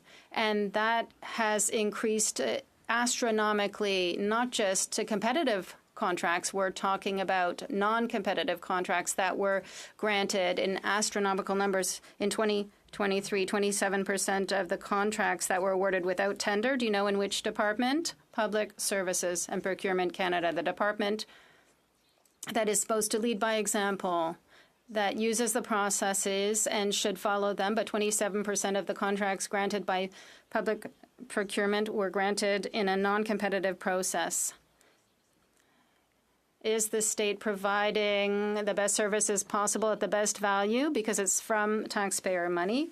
But sometimes There are people that are so much in their own ivory tower, in their own heads, that they can know what they're doing, but if they lose control, they may not know.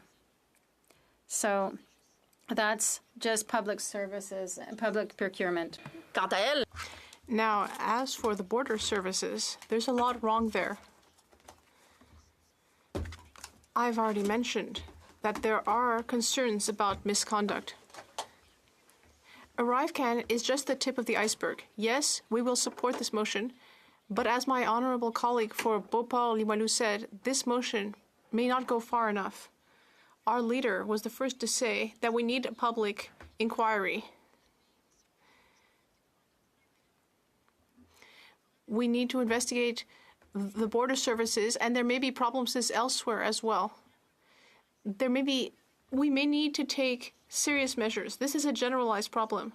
We saw it happen with McKinsey, but ultimately they may not be the real problem.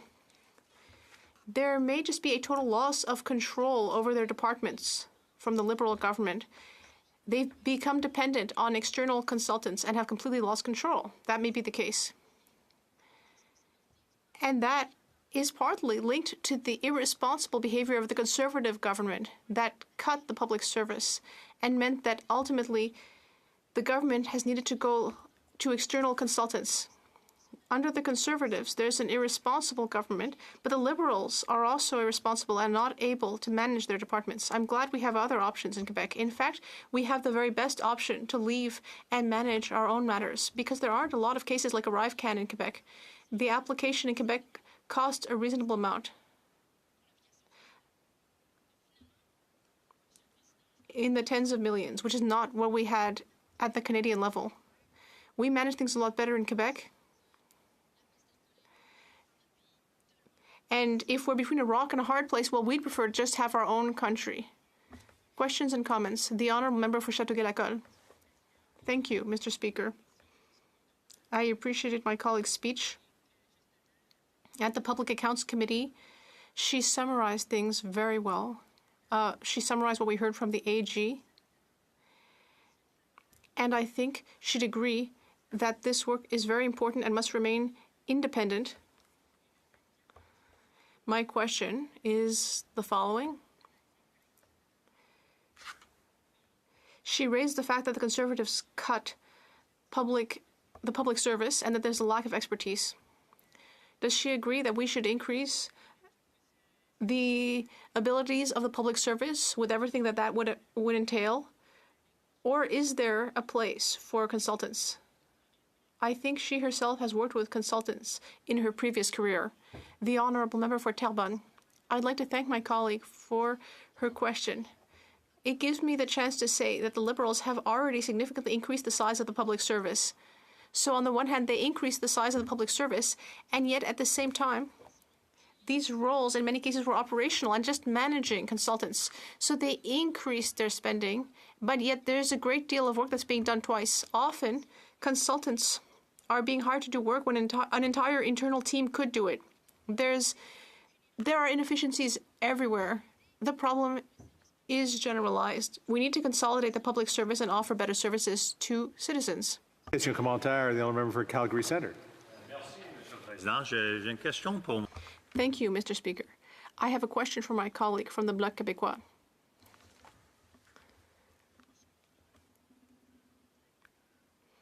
We listened to our Liberal colleague's speech just before. We heard about the GC Strategies contract. The company was formed in 2015, but we heard that there were several contracts with the Government of Canada before that. How do we reconcile something like that?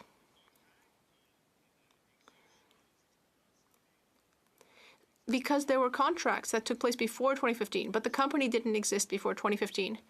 How can we reconcile that? The honourable member for Terrebonne. I'd like to thank my colleague for this fairly straightforward question.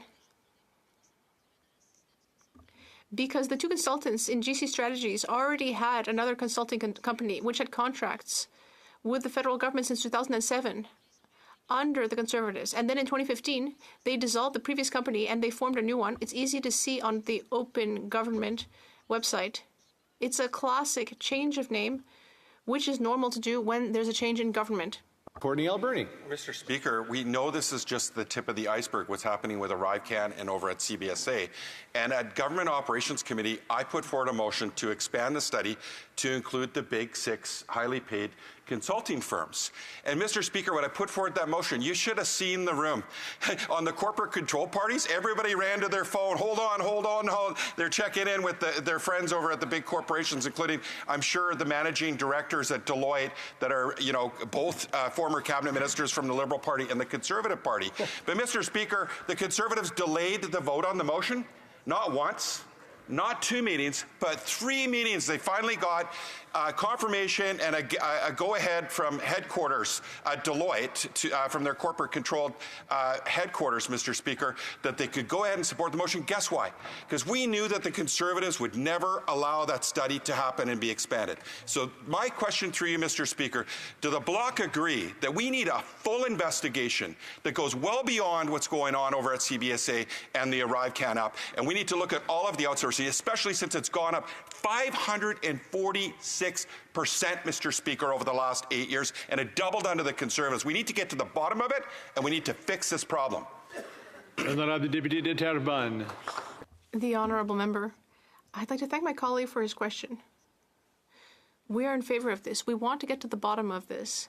Yes, we can look at what happened with the big corporations at committee, but then we'll be drowning in hundreds of thousands of pages of contracts, and we're not necessarily trained for that. We need to ask for a public inquiry. We need trained external experts who are trained for this kind of work. Because as I said, and as my colleague confirmed, ArriveCAN is just the tip of the iceberg. It's shameful. Debate, the honourable member for Timmins James Bay. Thank you, Mr. Speaker. It's an honour to rise, and I'll be sharing my time with the member for Courtney Alberni. On the question of how public money is spent or misspent is a fundamental question of an obligation for parliamentarians, because the Canadian people don't need to pay attention to everything that happens in Parliament, but they need to know that there's accountability and that we respect their hard-working money being spent properly and through the right channels. I have, Mr. Speaker, many, many years of experience in this House dealing with all the smut and corruption files that have come along. I was elected in my first year as the Liberal government was telling us that Jean Chrétien's golf balls were going to keep the country together. Fortunately, the Canadian people didn't believe that. That was the first scandal I was involved in. I've lost track of all the scandals, and you can take misspending and put them into various categories. There's simply the tawdry ones, like Bev Oda, every time she went traveling, seemed to rack up as many bills as possible until people finally got fed up. There was Mike Duffy and Nigel Wright, where Mike Duffy was claiming all kinds of outrageous claims because he was a bagman and raised money for the Conservatives. And we were presented with this bizarre case that it was okay to offer a secret bribe, but it was a problem to receive the bribe. But you know that those scandals didn't just belong to the Conservatives. There was Mac Harb, the Liberal, who had this amazing grifter scheme where he wasn't eligible for travel, so he bought this dodgy little cottage, broken down cottage, just 100 kilometers outside of Ottawa, because if he lived 100 kilometers outside of Ottawa, he could hit up the taxpayer for all kinds of travel, even though I was told there wasn't even running water at this cottage. And Mac Harb had to pay back $231,000. And people deserve to be outraged by that abuse, and it raised questions in the Senate. Where is the accountability to make sure the people who are there are doing their jobs? I mean, I remember Tony Clement and the $50 million that was taken out of border funds so he could buy sunken boats and build a fake lake in Muskoka, and that was abusive process. That wasn't criminal, it was an abusive process.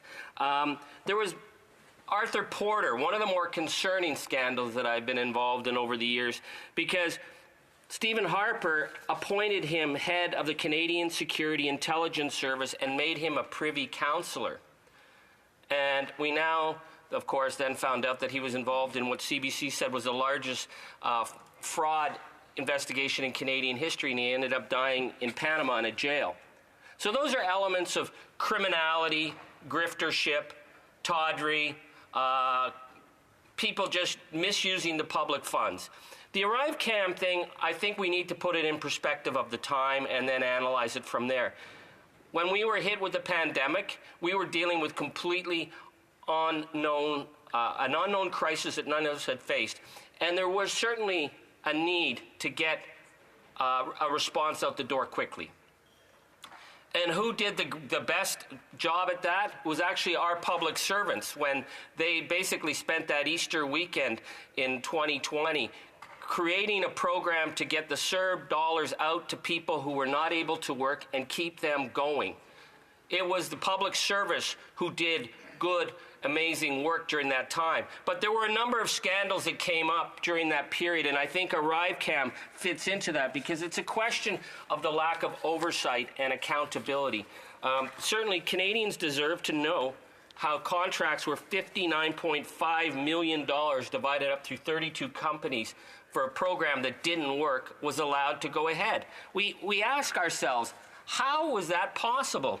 And I would like to share with my colleagues some of the recommendations that came out of the Ethics Committee that looked into some of the other elements. We looked at the Baylis Medical, we looked at Palantir, and we looked at the Kielburger brothers.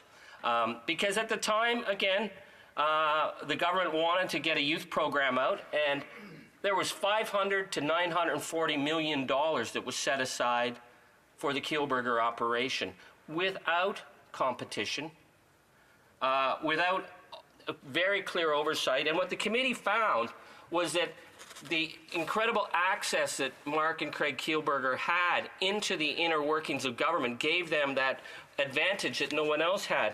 Certainly, I would encourage any of my colleagues to read the Ethics Commissioner report on the former Finance Minister, Bill Morneau. It makes for a pretty shocking reading that these guys had all access pass into the corridors of the Liberal government, and they weren't even registered to lobby.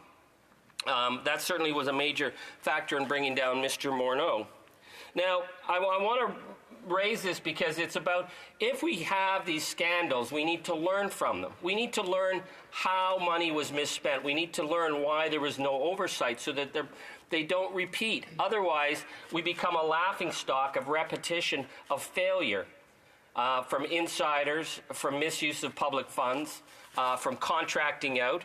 So in the contracting out that was to be done with the We group, I'm going to read what the all-party committee said. This isn't my opinion. This was all the political parties who participated and reported back to Parliament that the committee was unable to find any due diligence reports that actually tested the credibility of the claims made by We Charity.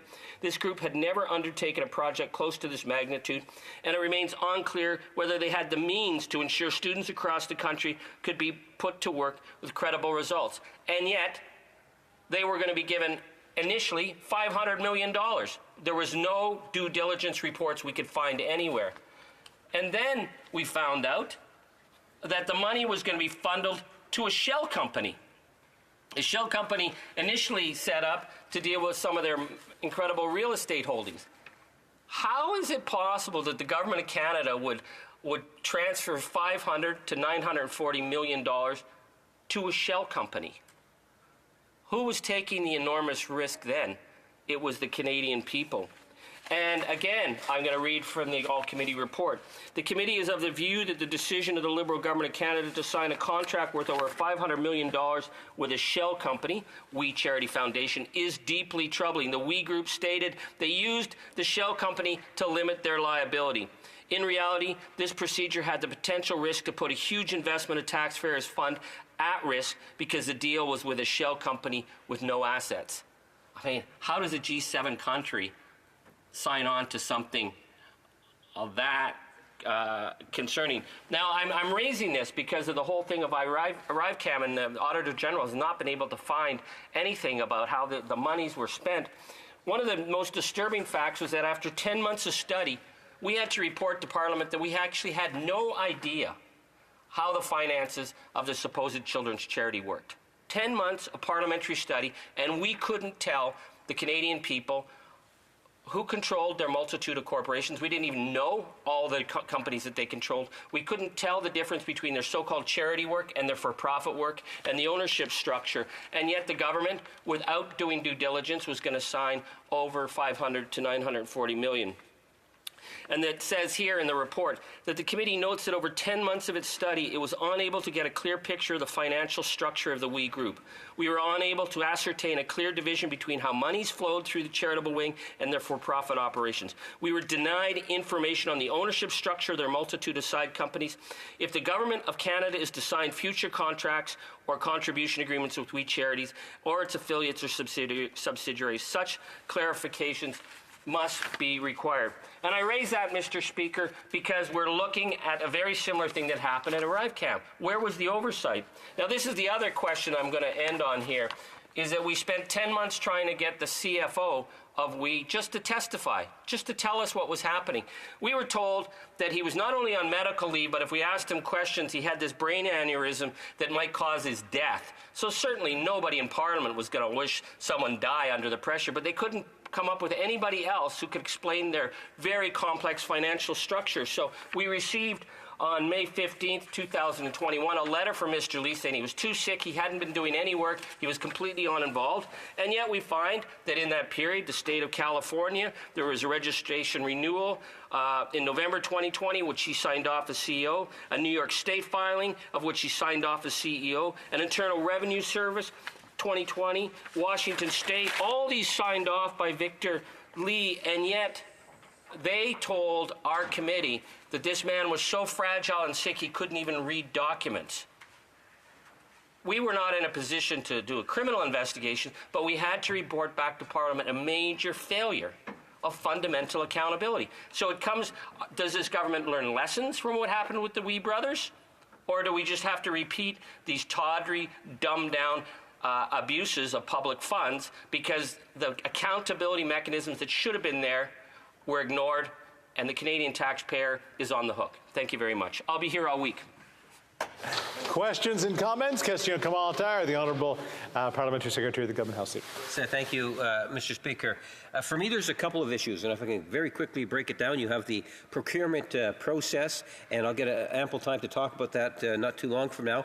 But there's also, in regards to, from my perspective, and what I think my constituents would be saying to me is, how does one company get into a position in which they could have done what it is that the JC Strategy actually was able to do? And I think a part of that is you have to look at the origins of the company, which has actually been around for many years, under a new name, of course, under Cornell. And I'm wondering if the member could just provide his thoughts in regards to that aspect. To what degree should we be looking at how a company could be surfaced and get into a situation where we find ourselves in today? Member for Timmins James Bay. Well, that is an excellent question. I think the member should be asking the minister in charge of the file, how the heck did that happen? The issue here is that this government is giving out enormous sums of money to groups like McKinsey, who have a very, very dodgy record on everything from opioids to, articles in the United States saying that this is the company that destroyed the American middle class, and yet we give them millions and millions of dollars when we have a trained civil service who are dedicated and can do the job. I cannot imagine that ArriveCAN would have gotten off the ground as far as it did if we did not have mechanisms in place. And I want to be fair. I don't have a problem that the government tried to get ArriveCAN. I don't have a problem that they tried to bring in people to get it done because we were in unprecedented circumstances. My problem is, where the heck was the oversight once they began to realize that this thing was not going to work? Questions and comments to the Honourable Member for Calgary Centre. Thank you, Mr. Chairman. And I really appreciated my colleague's speech. And there's many speeches he's given in this House. That's the one I've liked the most. And I'll even accept his criticism of previous governments because Canadians want to see transparency in the way their dollars are spent, including with every government that sits in this House. So thank you for his speech. But I'm going to ask him about what happened during the pandemic and all the contracts that were given out. The government was dealing with a lot of their insider friends, and they more or less said, let's not let a good crisis go to waste. Let's set up corporations, get a whole bunch of money out the door. Hundreds of billions of dollars were spent by this government in unaccountable ways. We've only scratched the surface here. And every time we land on one, they take 2 years to actually show some transparency through committee obfuscation, through delays, etc. I'm going to ask him if he would actually step up and tell his party, in the light of another $50 million scandal, which is 5 times what the Jean Chrétien scandal was that brought down his government, if he would consider withdrawing his support for this obviously corrupt government. The honourable member for Timmins James Bay. Thank you, Mr. Speaker. If I went back to Timmins James Bay and said, hey, guess what? The Liberals screwed up again, and this time it's ArriveCAN, so we are not going to go ahead with national dental care. We are not going to go ahead with pharmacare. I get laughed out of the room. My focus is that we are going to force this government to deliver on things that is absolutely making them twist in the wind. And thanks for having a few percentage points on them in the polls right now. They never would have come to the table on national pharmacare. But on these scandals, the Canadian public expects us to go beyond synthetic outrage to say what happened and how was that money spent. As I said earlier, I was part of the investigation into Baylis Medical. I didn't find anything that was problematic. If there was, I would have said it, but I didn't. But on the We Group, we found major problems. We found major problems with ArriveCAN, and as my colleague from Courtney Alberni says, we need to scratch the surface on all the contracting out, because there is an amazing amount of money that's taxpayers' money that's being misspent through this process. Questions and comments, the Honourable Member for Saint-Hyacinthe-Bagot. Thank you, Mr. Speaker. I think we all agree in the opposition parties that this is a real waste. We will be voting for the Conservative motion without hesitation, but I'd like to ask my colleague, does he not find the Conservative leader rather silent on the fact that when he was Parliamentary Secretary to Transport, his department gave $6.5 million in contracts to GC Strategies? The Honourable Member for Timmins James Bay. It's a good question. I have a lot of questions about the leader of the Conservative Party's position. For example, the decision to oppose support for Ukraine. To me, that is unacceptable. For the leader of the Conservative Party to take a position as leader for accountability,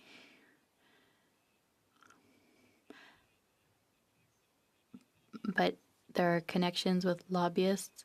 It's an open bar for the lobbyists with the Conservatives. Resuming debate. The Honourable Member for Courtney Alberni.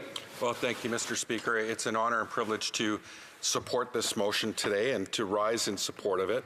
But, Mr. Speaker, I'm going to speak on the broader issue of outsourcing and what New Democrats have been trying to do from the beginning in terms of revealing and bringing an end to the rampant source of outsourcing to highly paid external for-profit consulting firms that are making money hand over fist, Mr. Speaker. And I'll talk a little bit about that, because you heard me earlier talk about that under the Conservative government, we saw highly paid consultants double. We saw under this Liberal government, it's gone up 546% to the big corporations, Mr. Speaker, to the 6 highly paid consulting firms. And what we want to do is we want to stop these profits and this economic leakage that's happening in our country and bring that work back to public service. We saw the Conservatives with their Phoenix pay system that was supposed to save $80 million to taxpayers. It's cost us over $3.5 billion. Talk about a failure. And, I find it laughable when Conservatives are up in the polls and they want to force an election, Mr. Speaker. They want us to go from one corporate-controlled party to another. It's okay, not too controversial. And that's not good enough, Madam Speaker. I see you've taken the chair over now. What we need to do is actually fix the problem. So we've seen wasteful billions of dollars that hurts the public service. It actually also hurts the morale in the public service when they see a company like GC Strategies, 2 guys that don't have an office, don't have any staff, probably have 2 bar stools at a local bar that are probably dedicated to them, Madam Speaker, and they're getting $59 million in government contracts. And what we learned at Government Operations Committee, Madam Speaker, is they get a commission between 15 and 30%. 15 and 30%. Let's call it 20. That these 2 guys made $11 million just in commissions. Neither of them are IT specialists. They're headhunters, Madam Speaker. This is easily a job that should be brought in-house and not done by external consultants. But we know that ArriveCAN is just the tip of the iceberg. And we heard the parliamentary secretary from the Liberal government say, this is deeply concerning. This isn't just deeply concerning. This is absolutely outrageous, Madam Speaker. And it needs to end, Madam Speaker. It needs to end. And I want to compare the over $21 billion in outsourcing. Oh, by the way, the Liberal government wants to make us feel good. They're going to cut 15% of outsourcing. Gone up 546%. They're going to cut it by 15%. That gives everybody at home a lot of comfort, Madam Speaker. That gives everybody at home a lot of comfort. I don't think so, Madam Speaker.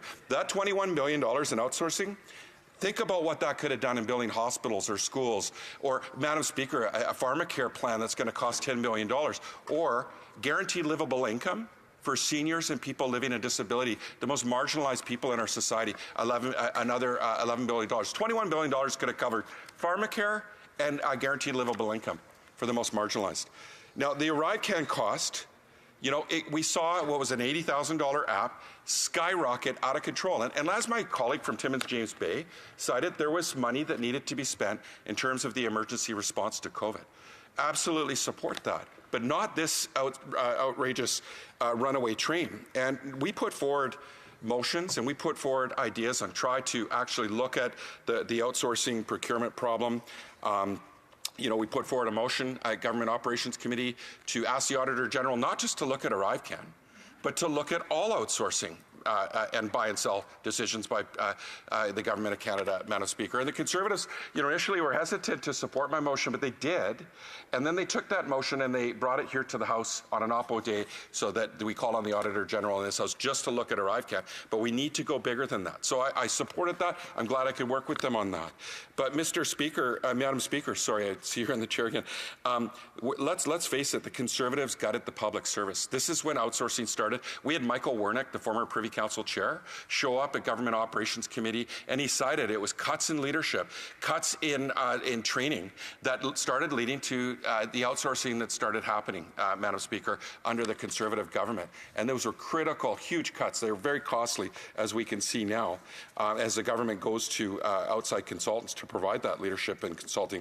And I'll talk a little bit about that because we put forward actually a question on the order paper to look at, you know, the government's spending on these outsourcing consultants. We found one, the Natural Resource Canada had spent over $600,000, Madam Speaker, to advise the government on how to cut outside consultants. So they used an outside consultant to give them advice to cut outside consultants. Now, you can't make this stuff up, Madam Speaker. It's that outrageous.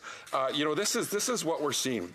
But let's talk about the history of outside consulting and the need to invest in public servants. We saw the Conservative government privatize the pay system. The Phoenix pay system was brought in. It was supposed to save $80 million a year. It's actually cost us $3.5 billion, Madam Speaker. So when we look at the ArriveCAN scandal, this is just pales in comparison of what's happened when it comes to the Phoenix pay system. What we keep seeing is continued sole sourcing, structures of outsourcing to ensure that companies like GC Strategies are the only ones who could properly bid.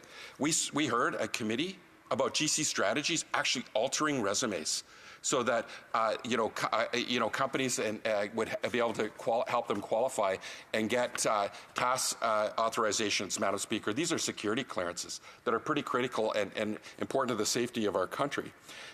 We're concerned about also how they misused Indigenous set-asides. They hired a company on an Indigenous set-aside that weren't Indigenous, Madam Speaker, and the owners of that company were embarrassed when they found out, because they believe in reconciliation. They believe that money that's dedicated for Indigenous procurement should go to them. But we want to get to the bottom of this, and we talked about outsourcing doubling under the Conservative government. It's quadrupled, more than quadrupled under this government. We're literally seeing the corporate control parties let the foxes run the henhouse, Madam Speaker. And today, we see the Liberals and Conservatives fighting over who hired who started the whole mess with consulting, who spent more on the same consultants.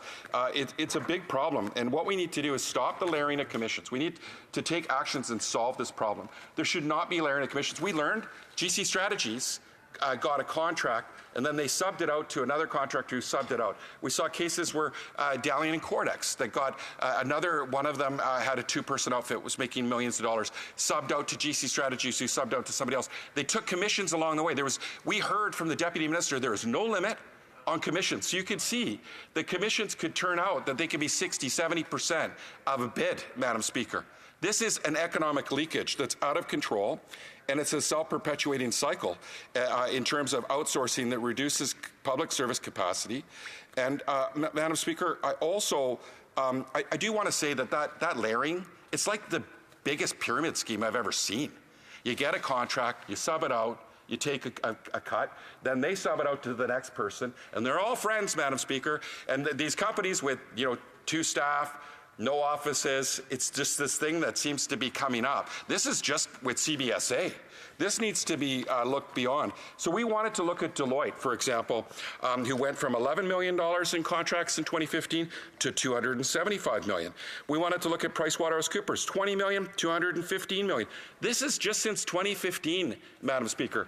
So I put forward a motion to expand the outsourcing study to include the big 6. And Madam Speaker, you should have seen the room when I put forward that motion. Everybody ran to their phones. The corporate control parties were checking in with their head offices, making sure it was okay to support this motion, and they delayed it. They delayed the vote on it, and then the Conservatives decided to delay it one more time. It took 3 meetings before they supported it. And Madam Speaker, the reason they supported it because they knew that it would never see the floor. And we're on the anniversary of expanding that motion, and we haven't gotten to the bigger study. And Madam Speaker, I find it kind of odd when you got a former Liberal cabinet minister, Pierre Pettigrew, as a managing director at Deloitte. You got a former leadership contender in the Conservative Party, Peter MacKay, managing director at Deloitte. No kidding, they don't want to study it, be under the microscope, and they don't want the Auditor General coming in and taking a look. A deep dive. I mean, these big corporations, they're just like the smaller ones, like GC Strategies. They get the bid, they sub it out, they take a cut. They're not doing a lot of the work, Madam Speaker. And so we want to fix it, Madam Speaker, and we'll keep fighting for that. We want to put a cap on commissions. We want integrity in procurement. And that includes making sure that all bids are competitive instead of this sole source business. We want to end and prevent the misconduct that's taking place. And we want to stop our public dollars from turning into private profits. And, in terms of looking at Indigenous set-asides, they actually need to go to Indigenous businesses that are owned and operating, delivering services. But New Democrats are here, Madam Speaker, to actually bring solutions. Try to fix this problem so that we can get to support to Canadians that are struggling right now. Thank you. And comments, the Honourable Member for Regina Leuven. Madam Speaker, we do keep records of who voted for what during budget deliberations. So I would ask this member, how does he go back to his riding when he voted 8 times to ensure GC Strategy got tens of millions of dollars? He talks about the corporate parties. He literally is propping up the Liberal government to ensure ArriveScam continues, and GC Strategy is still getting money because of his vote. It's actually quite embarrassing. Member Courtney Albany. What's embarrassing, Madam Speaker, is I just outlined that the Conservatives are making sure that we're not putting their former The honourable member, he had an opportunity to ask a question, and he shouldn't be talking when he's trying to get the answer. If he has other questions or comments, he needs to wait until the appropriate time. The honourable member for Courtney Albany. Madam Speaker, as I was going to say, is what's embarrassing is the Conservatives continue to protect their friends at Deloitte, including their former leadership candidate, Peter MacKay, and just like the Liberals, they both don't want to talk about it, Madam Speaker. They're both corporate control parties. Now, they're trying to mislead us again. Those votes were about allocating $4.6 billion for COVID rapid tests and vaccines. There were about millions of dollars for a national child care program, funding for affordable homes and women's shelters. There's no surprise that the Conservatives voted against those things because that's what Conservatives do. They cut and gut services people rely on. We won't take any lessons from the Conservatives who gave over $7 million in contracts to the former owners of GC Strategies. They also created the Phoenix disaster, supposed to save taxpayers $80 million, cost us $3.5 billion. We've been fighting since the beginning to get to the bottom of the ArriveCAN scandal and to reduce the use of wealthy private consultants for years. We won't stop, and not just on ArriveCAN and not just CBSA. We need to look at the whole of government. We need an investigation in all of outsourcing, something that's being blocked by the Conservatives, a Conservative-led committee, Conservative chair, that will not allow this motion to come back, Madam Speaker, so we can take a look at the whole picture. They don't want to look there. Questions and comments? The Honourable Parliamentary Secretary, the Government House Leader. Yeah, Madam Speaker, just very, very briefly on outsourcing issue is something in which governments, both present and past, at the national level and at the provincial level, have actually been involved. All political parties participate in it, and I suspect you would even find new Democratic administrations that have outsourced to Deloitte and Touche, just so that it's on the record. Now, the amounts might vary, obviously. But my question is that in regards to, if you take a look at everything that's been done on ArriveCAN, whether it's a number of standing committees have been investigating it, thousands of pieces of information provided. We've had departments internally. We've had independent offices of Parliament looking at it. I'm wondering if the member feels that there still is a need to continue to try to create more information on the file. Member for Courtenay Albany. Madam Speaker, we need a mechanism, a tool to do a full investigation. Right now, the Conservatives are focused on ArriveCAN because it's a gotcha campaign. It's not actually trying to fix the overall problem with outsourcing. And when my colleague talked about, an increase in outsourcing, like I said, Deloitte went from $11 million in 2015 to $275 million. I can assure my colleague there is no new Democrat government in this country that has seen such an outrageous, this isn't deeply concerning like the Liberals call it, this is outrageous, out of control spending on highly paid consultants. It's an economic leakage, work that should be done by the public service, Madam Speaker, and money that could be spent supporting people that are struggling right now. Questions et comments. Questions and comments. A brief question. The Honourable Member for Saint-Hyacinthe-Bagotte. I think we're seeing a major waste, and there's cross-partisan consensus here in Ottawa. Significant decision-making is delegated to companies, sometimes like McKinsey, and here there are only 2 employees that were trusted, and there was a 40% increase in the federal public service at the same time. This is a transpartisan consensus because right now it's a Liberal scandal, but it really began when the member for Carleton was parliamentary secretary to the Department of Transport from 2011 to 2013, when his department gave $6.5 million in contracts to the GC Strategy owners, those involved in ArriveCAN. At the time, there was another name. Does my colleague find the leader of the Conservative Party silent on that? Courtenay Albany? Well, Madam Speaker, I'll say it. They're hypocrites. Let's face it. Conservatives started the outsourcing out of control situation that we're in. They cut public service, Madam Speaker. They outsource IT. They started the Phoenix debacle that was supposed to save $80 million, cost us $3.5 billion. It's absolutely outrageous, Madam Speaker. What we're trying to do, and we've been working really well with the Bloc, I will say that, is actually fix the problem, Madam Speaker, but we're being blocked by the corporate control parties at taking a full investigation and examination of this outrageous outsourcing to highly paid for-profit consultants. A point of order, the Honourable Member for Regina Louvain. I believe the member just called the Conservatives hypocrites, if I'm well aware of what he just said. I wonder if he'd like to retract that, because by his own words, this is more of a point. This is a point of debate. Again, this is a point of debate. The Honourable, again, I'm standing. The Honourable Member should be sitting when I stand. It is a point of debate. The Honourable Member did not attack an individual member. He spoke about the party as a whole. But I do want to remind members to please be mindful. I mean, it is causing a bit of a disturbance when individuals do use adjectives that are, that cause disorders. So I would just ask members to please be more mindful. But I do want to say that the point of order that the Honourable Member raised is a point of debate. The Honourable Member for Carleton Trail Eagle Creek, resuming debate. Thank you very much, Madam Speaker, and I will be splitting my time with the member from New Brunswick Southwest. The ArriveScam boondoggle has rightly put this government's mismanagement of taxpayers' dollars in the spotlight. At one point, everyone in this government wanted to be associated with the ArriveCAN app. touting it as one of the greatest things the government had ever accomplished. Now, with the Auditor General's report, nobody wants to take accountability for this mess. And no wonder. As we've discovered, we have an application that started out with a price tag of $80,000 that ballooned to $60 million and counting.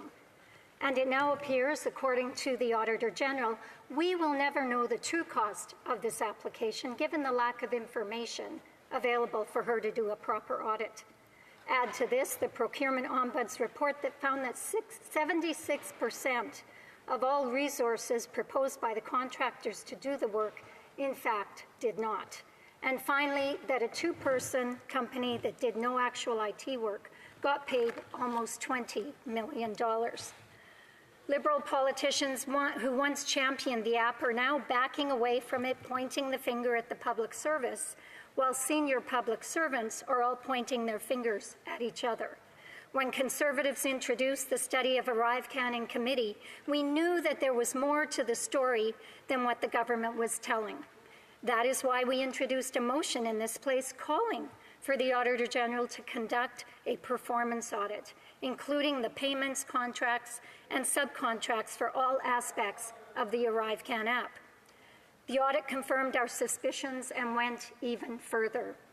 Just last week, we heard testimony in committee from two former CBSA employees who have been suspended without pay, even though they now work in different departments. These two former employees were highly critical of the actions of senior bureaucrats at CBSA, including the president, whom they allege was attempting to mislead the committee and withhold information. When parliamentarians are confronted with evidence of reprisals and allegations of misconduct and an active cover-up, we cannot trust this Prime Minister's department to investigate itself. We know how these investigations end. Liberal insiders get off easy while others take the fall. We saw this clearly in the SNC-Lavalin case. SNC-Lavalin gets off with a slap on the wrist, but Jody Wilson-Raybould, she was removed from cabinet and caucus, all for standing up for the rule of law on behalf of Canadians. The Prime Minister is not interested in upholding the rule of law. He is interested in removing blame from himself and his buddies, pinning the blame on others and punishing them harshly. Our study on ArriveCAN has uncovered large-scale misconduct across multiple government departments. The Procurement Ombudsman found widespread disregard for the rules of procurement by the Canada Border Services Agency, Public Services and Procurement Canada, and the Public Health Agency of Canada. The Auditor General referred to the glaring lack of documentation as the worst she has ever seen. In her report and in testimony before committee, she stated several times that the pandemic was not an excuse for the lack of documentation and glaring mismanagement across the ArriveCAN contracts. This glaring mismanagement is completely unacceptable, especially when taxpayers are on the hook for tens of millions of dollars. This boondoggle has led to Canadians overpaying for an app that sent thousands of Canadians unjustly into quarantine. The Auditor General also confirmed at committee that the lack of documentation points to two possibilities. The first being that the documents never existed in the first place, and that this government just wasn't doing its job in keeping track of taxpayers' dollars. The second, that the documents have been destroyed. While this second possibility may seem far-fetched, it has been reported in the media that an IT employee at the CBSA has claimed that the former Vice President and Chief Information Officer of the CBSA deleted 4 years' worth of emails. This is extremely troubling and is outrageous, as one of my colleagues said. One of this Prime Minister's top bureaucrats has been accused of deleting 4 years' worth of emails from his time at the CBSA, particularly during the time of the ArriveCAN procurement. Now, this bureaucrat, who has since been promoted to Chief Technology Officer of Canada, is refusing to provide answers. It is alarming to Conservatives that senior members of this government's bureaucracy are being accused of lying to and misleading parliamentarians in committees and refusing to answer our questions. In addition to this, we've had to deal with constant Liberal filibustering at committee. The persistence of the Liberals to stall our study of the ArriveScam makes us wonder what they have to hide. The mismanagement of ArriveCAN is indicative of the way this NDP Liberal government has been running the country over the last 8 years. They have wasted taxpayers' dollars, increasing their deficits to new heights each year. They have created a cost of living crisis, making it difficult for Canadians to put food on the table and a roof over their head. They have failed to deliver for Canadians on every level. Yet, they refuse to take any responsibility for their failed policies and 8 years of failed governance. However, Canadians know who is responsible. While the cost of living continues to go up and the quality of life continues to go down for Canadians, the Liberals are afraid to face Canadians with what they have done to our country. And the NDP have simply lost their way. The NDP, once called the Workers' Party, have bargained away their responsibility as an opposition party and are now more focused on blindly supporting the Liberals than stopping the damage they are inflicting on working-class Canadians. While they support the disastrous overspending of this government, allowing them to do whatever they want, the NDP's only demand is that the Liberals spend more. With the emerging scandal around ArriveScam, they have been feigning outrage at the Liberal government. But as has been noted by the Leader of the Opposition, the NDP voted in favour of the ArriveScam 8 times. They had their chance to stand against it, but did not. Now they are pretending to be shocked by all of the money spent on the app. The NDP present themselves as an opposition party, but this act is falling apart. Despite their best efforts to put on a show of holding the government to account, their actions are clear to all Canadians. By continuing to prop up the Liberals year after year, the NDP have intertwined themselves with the Liberals so tightly it is difficult to tell them apart. Canadians are not fooled by their faux outrage at their coalition partners. If they truly believe in their record, they will stop propping up this Liberal government and their failed policies and allow Canadians to decide who they want to lead them forward.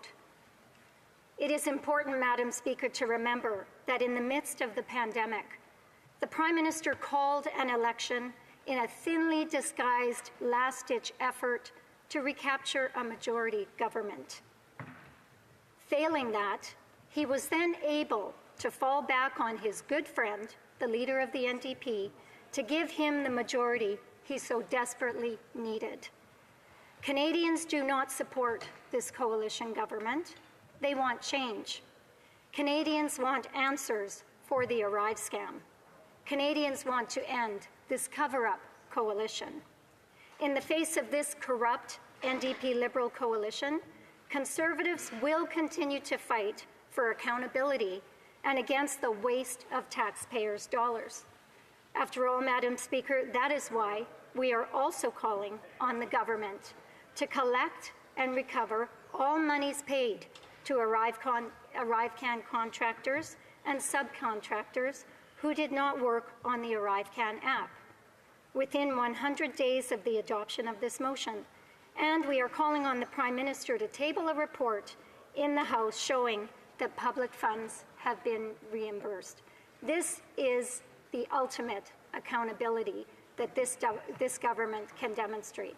Thank you.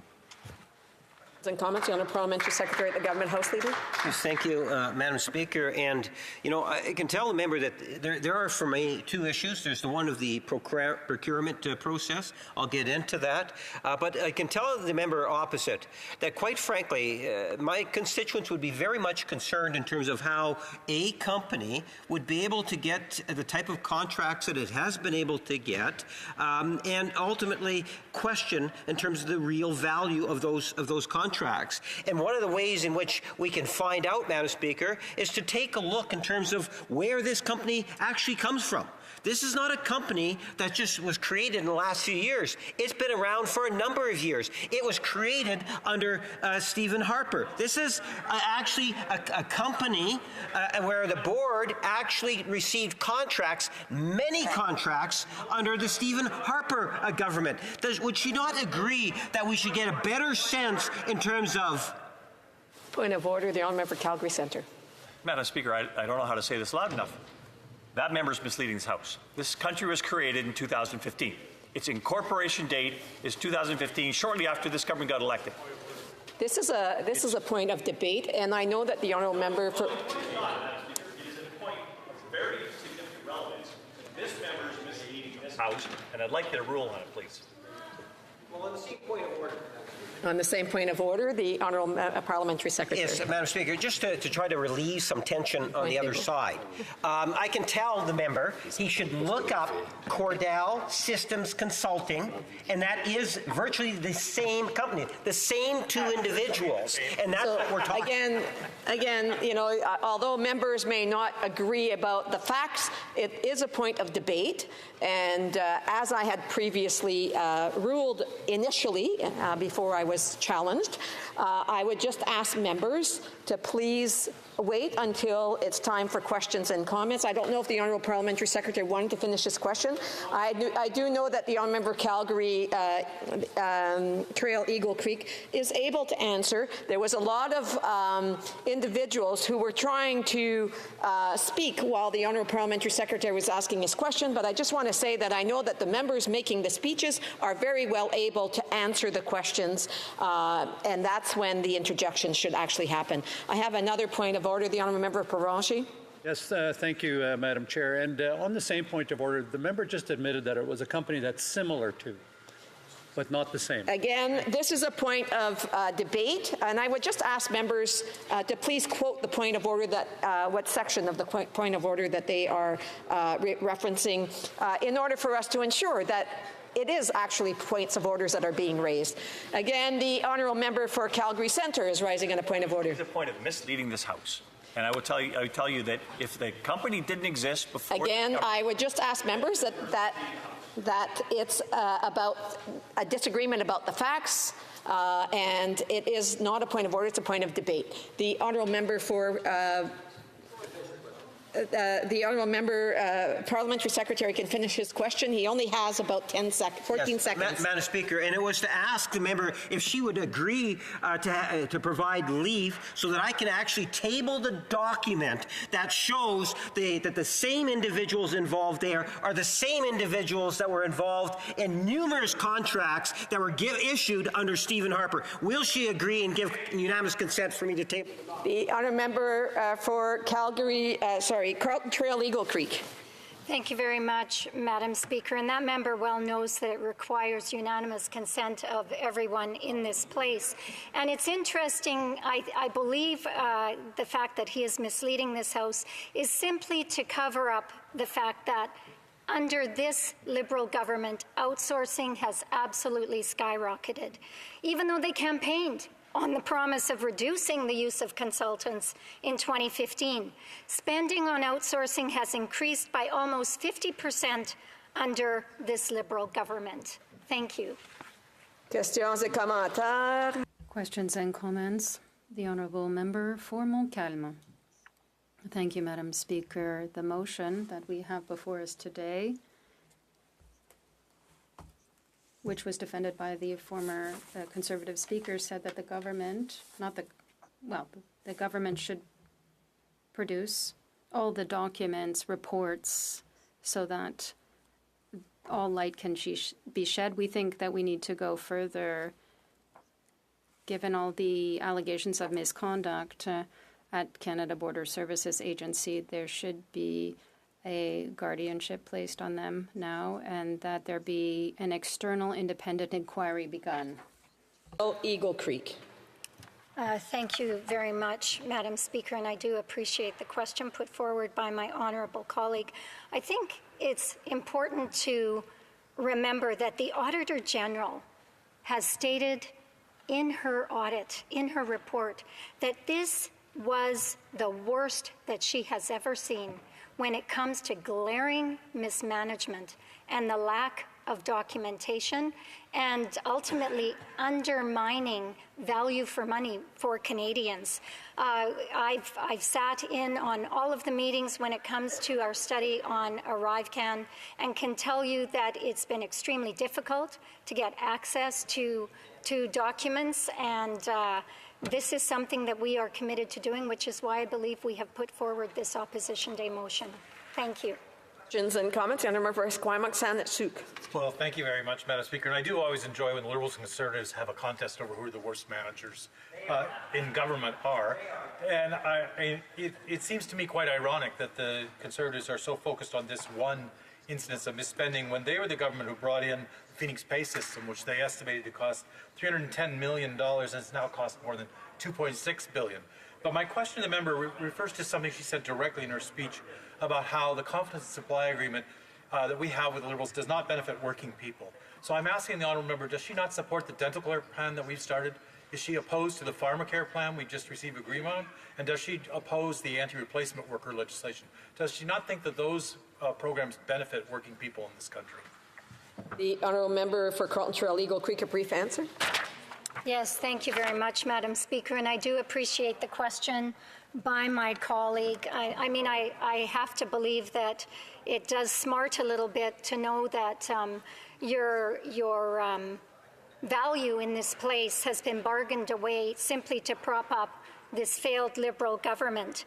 And when we want to talk about standing up for Canadians, rather than their hunger for power, what they should be doing is standing up for Canadians and supporting us in bringing accountability to this place when it comes to the wasteful spending that they continue to claim they oppose. Thank you. Resuming debate, the honourable member for New Brunswick Southwest. Thank you, Madam Speaker.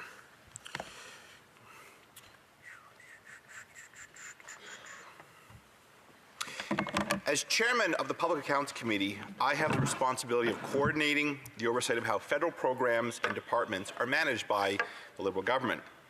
And every day brings more evidence that this NDP Liberal Prime Minister just isn't up to the job. Since my appointment as chair 2 years ago, I have to admit that not a month has gone by where the committee does not examine evidence from Canada's Auditor General that demonstrates ongoing mismanagement of taxpayer dollars and the abdication of any responsibility by Liberal ministers to improve performance or outcomes. I can report that even the Auditor General is becoming exasperated by a government that promises to do better when little changes report after report. It's outrageous that taxpayers are forced to bankroll this Liberal government's incompetence. The waste we discover is not an accident. It is the best the Liberals can do. And we believe on this side of the House that Canadians deserve better. Never has the federal government spent so much to achieve so little as these Liberals. And after 8 years, Canadians know that this Prime Minister isn't worth the cost, the crime, or the corruption, and needs to be replaced. Conservatives, in contrast, will axe the tax, build the home, fix the budgets, and stop the crime. Now, Liberals call this a meaningless slogan, but it's our mission statement for a principled and accountable, common-sense Conservative government. Each point speaks to a promise that will reverse the decline this Liberal government has brought to Canada, which has left millions of Canadians worried and worse off, and sometimes desperately so. Today, the House of Commons is considering 3 important points raised by the member for Carleton concerning government spending and oversight. The Leader of the Official Opposition, along with other Conservative members on this side of the Commons, want to know how much did the Liberal government spend on the ArriveCAN boondoggle? Will responsible ministers be held accountable for the budget failures? And will the millions of wasted and unearned tax dollars be returned to the Treasury? The Auditor General reported that ArriveCAN was originally projected to cost $80,000, but ballooned to at least $60 million. That's 750 times the original price. And the key word from the auditor here is at least, because as Ms. Hogan said, our Auditor General, in her value for money audit, it is, quote, impossible to determine the actual cost of the application, end quote. The auditor added, so every MP and taxpayer to understand the severity of the mismanagement and waste. Quote, this is probably some of the worst financial record keeping that I've seen. Overall, this audit shows a glaring disregard for basic management and contracting practices throughout ArriveCAN's development and implementation, end quote. Lacking basic management, no proper record keeping, and no ministerial or department oversight. In other words, it's a bloody financial train wreck. So that's investigation number one from the federal government's own auditor. The second investigation by the Procurement Ombudsman revealed that a staggering 76% of ArriveCAN contracts, the contractor did not perform any work. And I'll note that that ombudsman is at the Public Accounts Committee today, this afternoon, and we look forward to hearing from those findings and how taxpayers did not receive value for money. But apparently, some contractors received money for no work. That a two-person company, GC Strategies, that did no IT work was the only supplier in North America that could win some big government contracts because of bid rigging. Again, this is from the Ombudsman. Back to the auditor, who reported, quote, we found that GC Strategy was involved in the development of the requirements that the Canada Board of Service Agency ultimately included in the request for proposal, end quote. Now this finding has not actually been addressed enough. What the auditor is saying here is that GC Strategies was at the table when departmental officials were setting up the contract terms, meaning they had not only the inside advantage, they wrote the rules. GC Strategies is a two-person consulting firm that does no IT work. It bids on federal government contracting schemes and then outsources the work to others. When GC successfully wins a bid, all they do is subcontract out the work to other contractors. There is little to no value in these arrangements, except for the owners, because the bidder charges and pockets a fat commission up to 30%.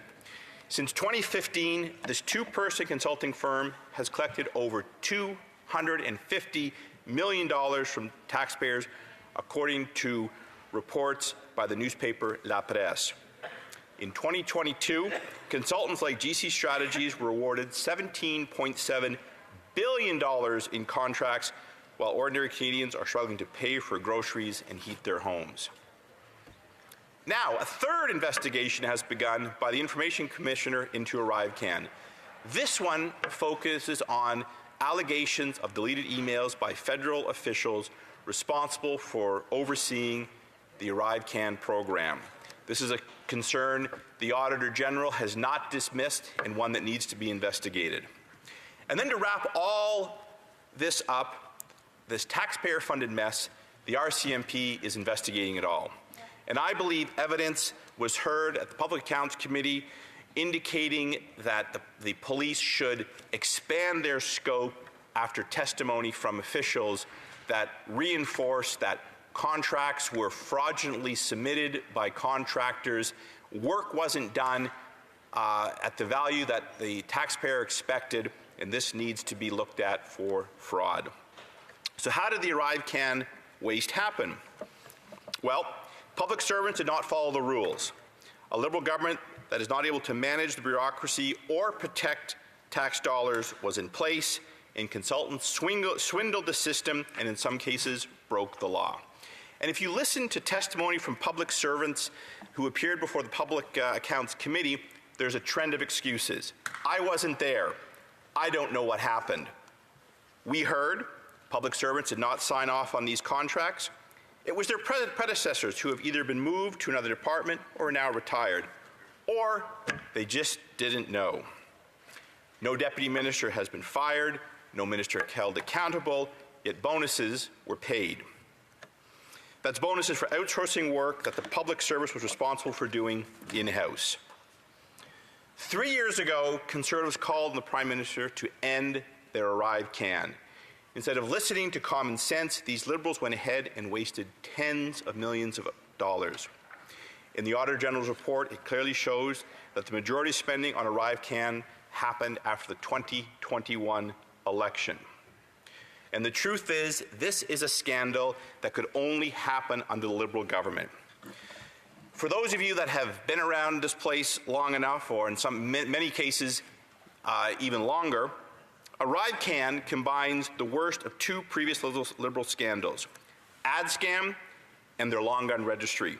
In ArriveScam, tax money paid to Liberal consultants was paid to Liberal consultants without records for little or no work. Does that sound familiar? Nearly $1.2 billion in sponsorship and advertising contracts were received by government outsiders through sole source contracts. And taxpayers remember when Auditor General Sheila Fraser was unable to calculate the long gun registry price tag because expenditures were not saved by the government. The filing cabinet was empty. At the time, she estimated the total cost at over $1 billion. And you'll remember, under a previous Liberal government, that program was supposed to cost $2 million, yet up and away, just like the ArriveScam. In conclusion, I'll go back to the ArriveCAN and the Auditor General. Quote, in our view, flaws in the competitive processes to award further ArriveCAN contracts raise significant concerns that the process did not result in the best value for money, end quote. That's the auditor saying it was a financial train wreck. And it's another failure of this tired, wasteful Liberal government. Who on that side of the House is accountable for this waste? Who will be accountable to Canadians? Thank you.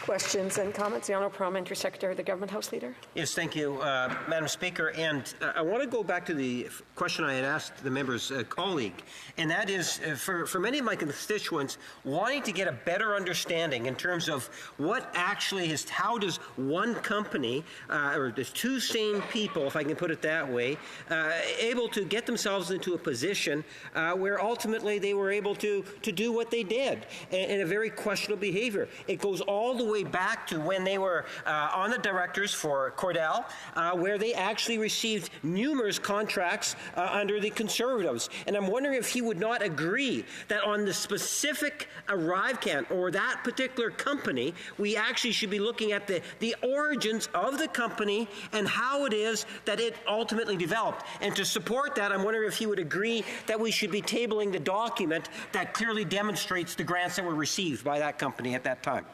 The Honourable Member for New Brunswick Southwest. Well, thank you, Madam Speaker. Next, the member is going to be blaming youth crime on individuals that were born during the Harper era. This is a scandal that is a Liberal scandal. They have had 8 years to reform and manage the public service as they saw fit.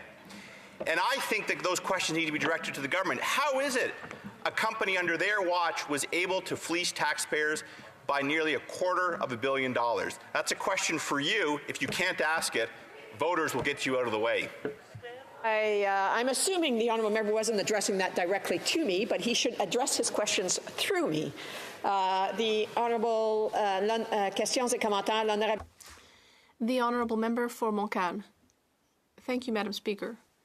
The leader of the Bloc Québécois has been asking for an arm's length public inquiry.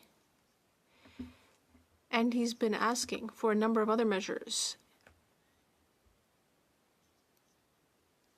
Now, our colleague is saying that this is a shameless scandal, and he's right. We will vote in favor of the motion. On the other hand, even before the AG report, the Conservatives are saying that they knew that there was an amount in the 2021-22 budget that was voted on in March 2022. If they knew that that sum was problematic, Why didn't they ask for a separate vote on that amount? Why didn't they oppose that? Why didn't they vote on it? Why did they vote on it all together? Member for New Brunswick Southwest. Mais encore une fois, Well, Madam Speaker, the Conservative leader mentioned that the NDP and the Bloc voted with the federal government to support ArriveCAN. Yes, it's true. Cross-debate, alors je demande aux gens... No cross-debate. I would wait for those who have asked the question to wait. If they want to ask another question at the appropriate time, they can. But I would ask them to give the honourable member time to answer the question. We won't get into debate back and forth like this. The honourable member for New Brunswick Southwest. Thank you, Madam Speaker. For 3 years, I myself have been saying we need to stop ArriveCAN. But ultimately, it cost a great deal. It's not up to me to explain Bloc or NDP votes. We will ask why they voted to support the program. And comments, the honourable member for Esquimalt-Sanet-Sooke, a brief question. Thank you very much, Madam Speaker. My question to the member is, as the chair of the Public Accounts Committee, does this committee have any plans to investigate accountability for the Phoenix Pay system, which was planned by the Conservatives, cost $310 million, and now has cost more than $2.6 billion, and has more than 200,000 public servants still facing problems with their pay? Is the committee going to be doing any investigation to accountability for that Conservative boondoggle? The honourable member for New Brunswick Southwest has 50 seconds to respond. Very good. Well, that's up to the committee members, and if my honourable colleague would like to urge his member to seek support to do that, that's something we can consider. Generally, our committee follows the rules, the reports from the Auditor General, and so this is something that I wouldn't decide on my own. If the Auditor General certainly studies it, it's something we will take up. But again, today is about the ArriveCAN, the support the NDP has given that program, the great waste to taxpayers, and a program that hasn't worked. Debate, the honourable parliamentary secretary, the government house leader. Yes, thank you, Madam Speaker. And I'd like to be able to start off by emphasizing that every dollar that the government spends is an important dollar, and it's one in which the government, in all ways, in every way possible, try to ensure that there's a high sense of accountability and transparency. And that is something in which we have seen virtually from day one when this issue was first brought to light. And I want to amplify that and make it very clear, Madam Speaker, that the Government of Canada and the Prime Minister has been very clear on this. We will ensure that there is a sense of accountability, true accountability on this issue. Because every tax dollar that is spent is an important tax dollar, Madam Speaker. We take it very seriously, virtually from day one, in terms of the types of things that the government needs to do in order to be able to support Canadians. And you have to put this issue in its proper context. This is at a time in which we had a worldwide pandemic going on, where government expenditures started to increase dramatically. They increased dramatically because as a Prime Minister and as a government, we made the decision to have the backs of Canadians from coast to coast to coast in every region of this country, Madam Speaker. Every region. And that meant we had to create programs virtually from nowhere, such as the CERB program, that literally put thousands of dollars in the pockets of millions of Canadians at a time in which we needed to be there for Canadians. Where it developed programs to support small businesses, whether it's the wage subsidy programs or loan initiative programs. Whether it was coming up with the financial resources to be able to protect Canadians. Whether it was indirectly through ideas like ArriveCAN to ultimately providing the supports for mental health, to other long-term care health, and so forth, in a wide area of departments and different types of responsibilities. We took that initiative seriously. And we want and we will continue to push for accountability for those monies that were in fact being spent, Madam Speaker. But today's debate is nothing more than a Conservative stunt. That's really what this debate is.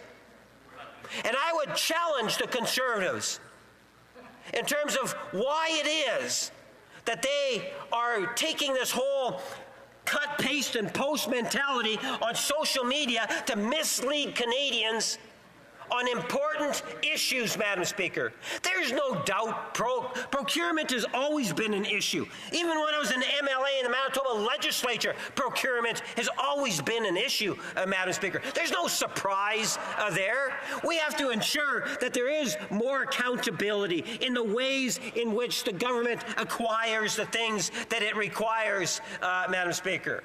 There's no surprise that is there. If you want examples, you could go back to other federal governments, whether they be Liberal or Conservatives. Or if you go into the provincial levels, you'll find the same thing at the different provincial levels. When something comes up as something like ArriveCAN, it's important as to how does the government react, Madam Speaker. And what we have seen is not one, but several ministers get engaged on the issue in one form or another in order to be able to address the issue of the tax dollar and how that tax dollar might have been abused. And we believe, Madam Speaker, that it has been abused. And that's the reason why you are seeing the type of statements coming from the government, because we want to protect the tax dollars and the integrity of the system, Madam Speaker. But that's not the agenda of the Conservative Party. All one needed to do is to listen to what the Conservative leader had to say when he opened the debate on the issue, Madam Speaker. He even admitted it when I had posed a question about the importance of bumper stickers, because he went with his top 4 bumper stickers and then went into ArriveCAN, Madam Speaker, and bragged on how he's going to make sure that these bumper stickers are all over the place. Every bumper sticker that the leader of the Conservative Party puts out is an attempt to mislead Canadians, because the Conservatives tend to think that Canadians are stupid, Madam Speaker. And it's really quite unfortunate. And that's what today is about. It is a stunt that's being brought forward in order to try to generate some sort of a scenario that they can somehow tag the word corrupt to the issue, Madam Speaker, with respect to this government, when in fact the government has been on top of it virtually from day one. And I can tell you, when I raised the issue in the form of questions, or when I heard the parliamentary secretary talk about the company, one of the things that comes across my mind is there's really 2 issues here. There's the issue of procurement and how procurement works. And we have a professional civil service, I would ultimately argue, second to no other civil service in the world, Madam Speaker. But at times, mistakes happen. And it's how does the government respond when those mistakes actually take place.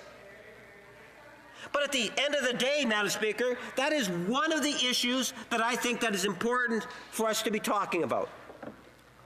The other issue is related to the company itself. How does that 2-person company, members in the opposite, if you listen to what they say in the committees, if you listen to what they say here on the floor of the House, you often hear the comments, Liberal insiders, government insiders. Here these 2 people are made wealthy because they're government insiders or they're Liberals. What a bunch of hogwash. Madam Speaker, these individuals are the very same individuals that received contracts when Stephen Harper was the Prime Minister. Sure, they had a different name on the company. One was called Cordell Systems Consulting, Inc. The same 2 people that were on that company are now the same 2 people that are on GC Strategies, Inc. It's the same, one and the same. So I say to them, well, maybe what we should be looking at is the second part, is how does a company get itself into a position where it can ultimately do what JC has actually done, Mr. Speaker. I'm sorry, GC has actually done, Madam Speaker. To me, that's an important issue. That's an issue I would like to provide answers to my constituents. Well, when I said that earlier, it upset a few Conservatives because it doesn't fit their stunts, Madam Speaker. At the end of the day, they don't want real accountability. Because why? Because the two individuals in question are not liberal insiders. They're not government insiders any more than they were when Stephen Harper was the Prime Minister. But you know what, Madam Speaker? When you take a look into it, you really begin to understand why it is the Conservatives don't want me to table. And, you know, the parliamentary secretary to the minister attempted to table it earlier. I'm going to attempt to table it now. And that is, Madam Speaker, if you take a look at the origins of the company, and that is Cordell Systems and Consulting. Where's my reading glasses here, Madam Speaker? Take a look in terms of some of the contracts. And I know why they don't want it tabled. Because the leader of the Conservative Party was actually in government. He was a parliamentary secretary, and you wouldn't believe the number of grants that were issued when the leader of the Conservative Party was in charge of the department, Madam Speaker. Is there any wonder why that they don't want us to table the document? They don't want Canadians to know? You wouldn't know that by the behavior of the Conservative Party. But the reality is, we're talking about a number of contracts. Let me just cite a couple of them, Madam Speaker. A contract date of May the 26th, 2013. We all know the important role that the leader of the Conservative Party played back then. In fact, he was the Parliamentary Secretary to Transport. And guess what? This contract was issued by the Transport Canada. P.S. for Transport Canada issuing out a contract going to Cordell Systems. Cordell Systems, Madam Speaker, is the very same thing as GC Strategies. The number of contracts, well, that one was worth well over $1 million. Then they get another one here for $287,000. Again, Transport Canada. I don't know, Madam Speaker, if I should emphasize that the leader of the Conservative Party was also the one responsible in that case too. But there's several of them, so let's just make the assumption that the ones that I'm going to be referencing are all at the same time in which the leader of the Conservative Party was responsible, right? So we had another one, October the 29, 2012.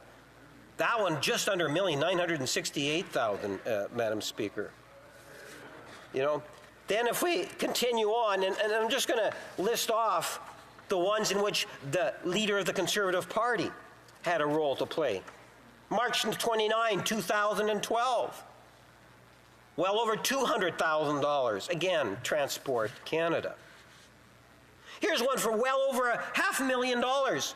March 1, 2012. Again, Transport Canada, Madam Speaker. Another one on August the 9th, 2011, going to Transport Canada.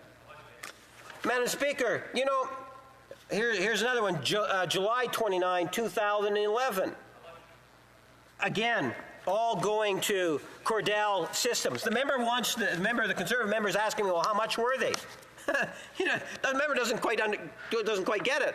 It's the principle of this, right? At the end of the day, we're talking about the very same company, and the member opposite, I'm sure if he consulted with his constituents, that he will find that there would be a high level of interest as to how it is a company can create itself and then receive substantial government contracts, Madam Speaker.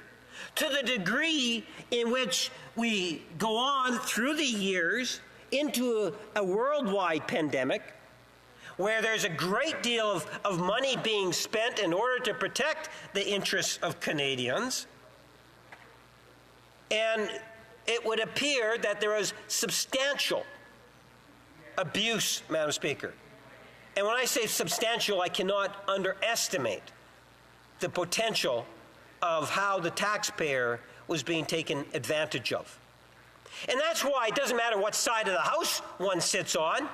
I'm concerned about it, as I know my colleagues are concerned about it, as I know the Prime Minister is concerned about it, as the ministers responsible. And that's why when we found out about the initiative, we just didn't sit back and try to hide it, Madam Speaker. Far from it.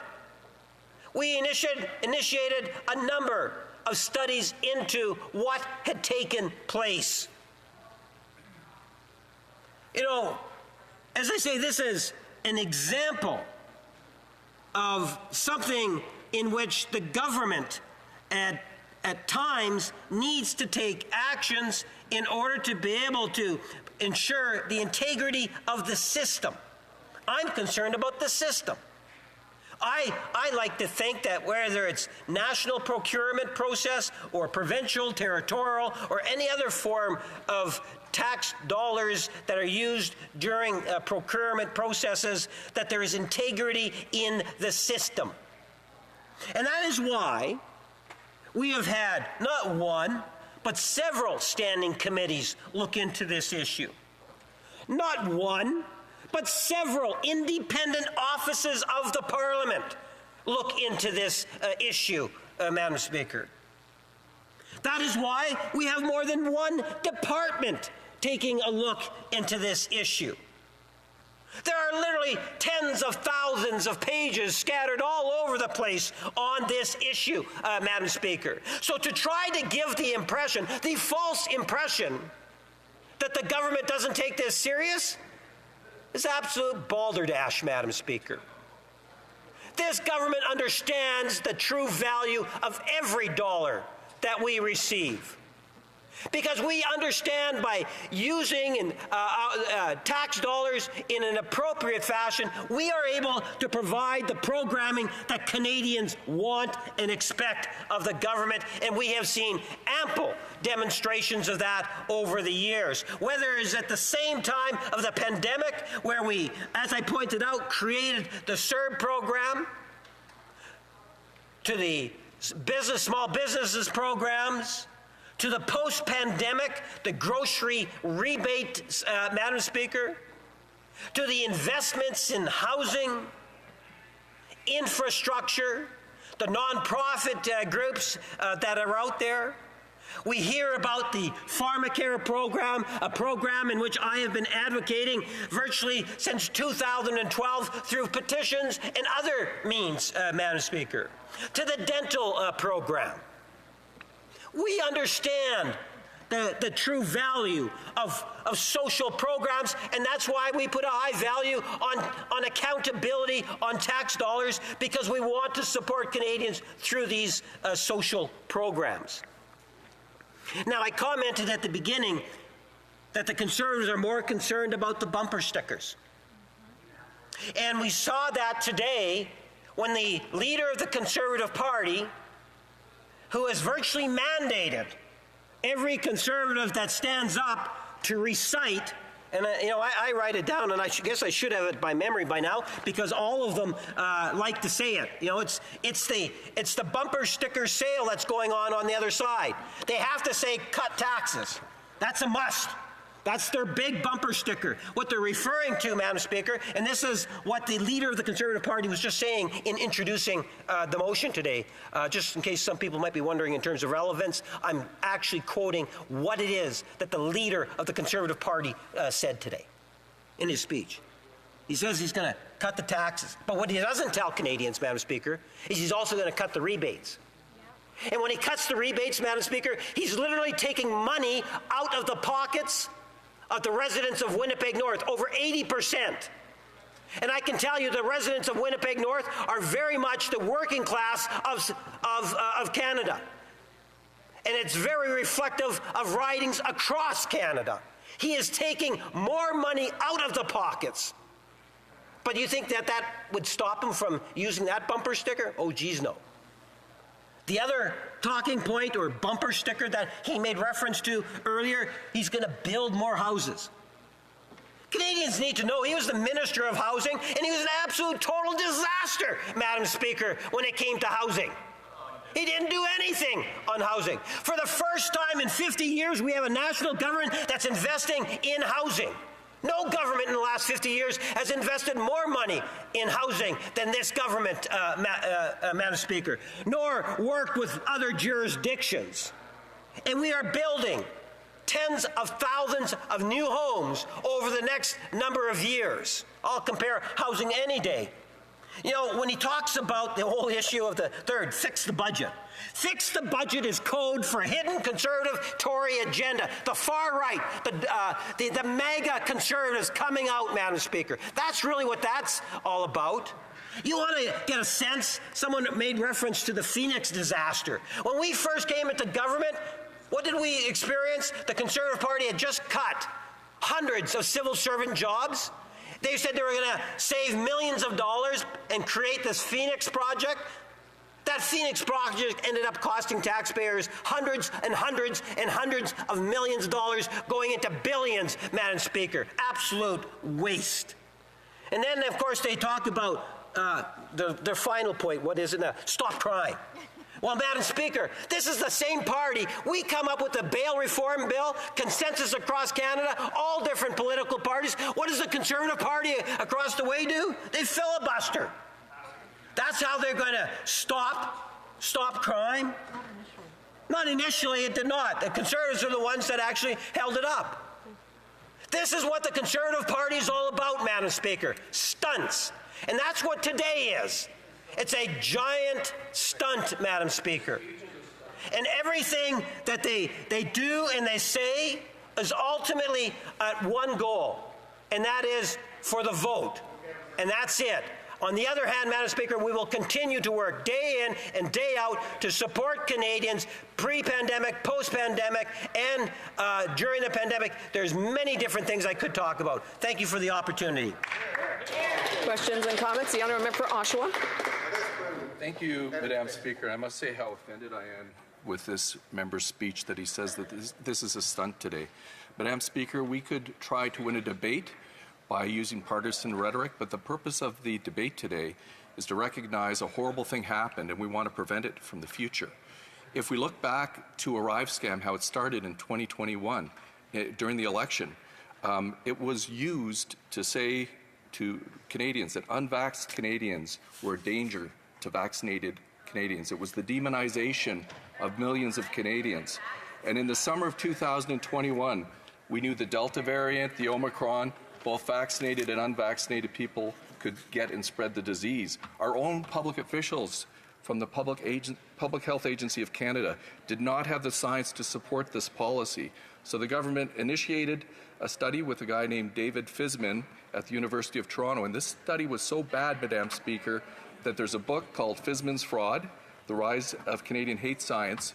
And I just want to know, how much money did they spend on these studies to support this ArriveScam when they knew that they didn't have the science to even support it from day one?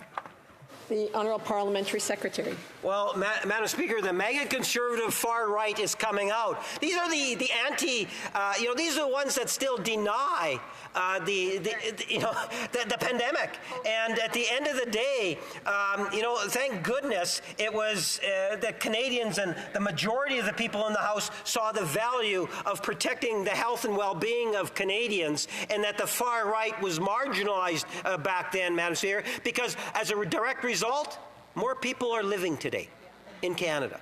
As a direct result, a lot more people were healthier during that process. But in the spirit of cooperation, the member wants cooperation.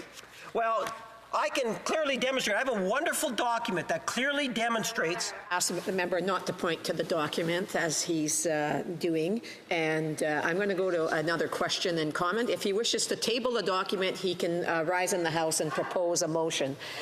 Questions et comments. Questions and comments? And the honourable member for Courtenay Alberni. Mr. Speaker, I hear the Liberals continue to talk about the surge from COVID.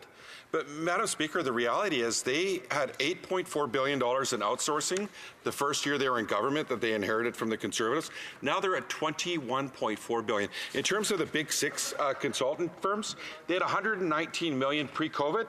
Now it's $470 million just to the big six.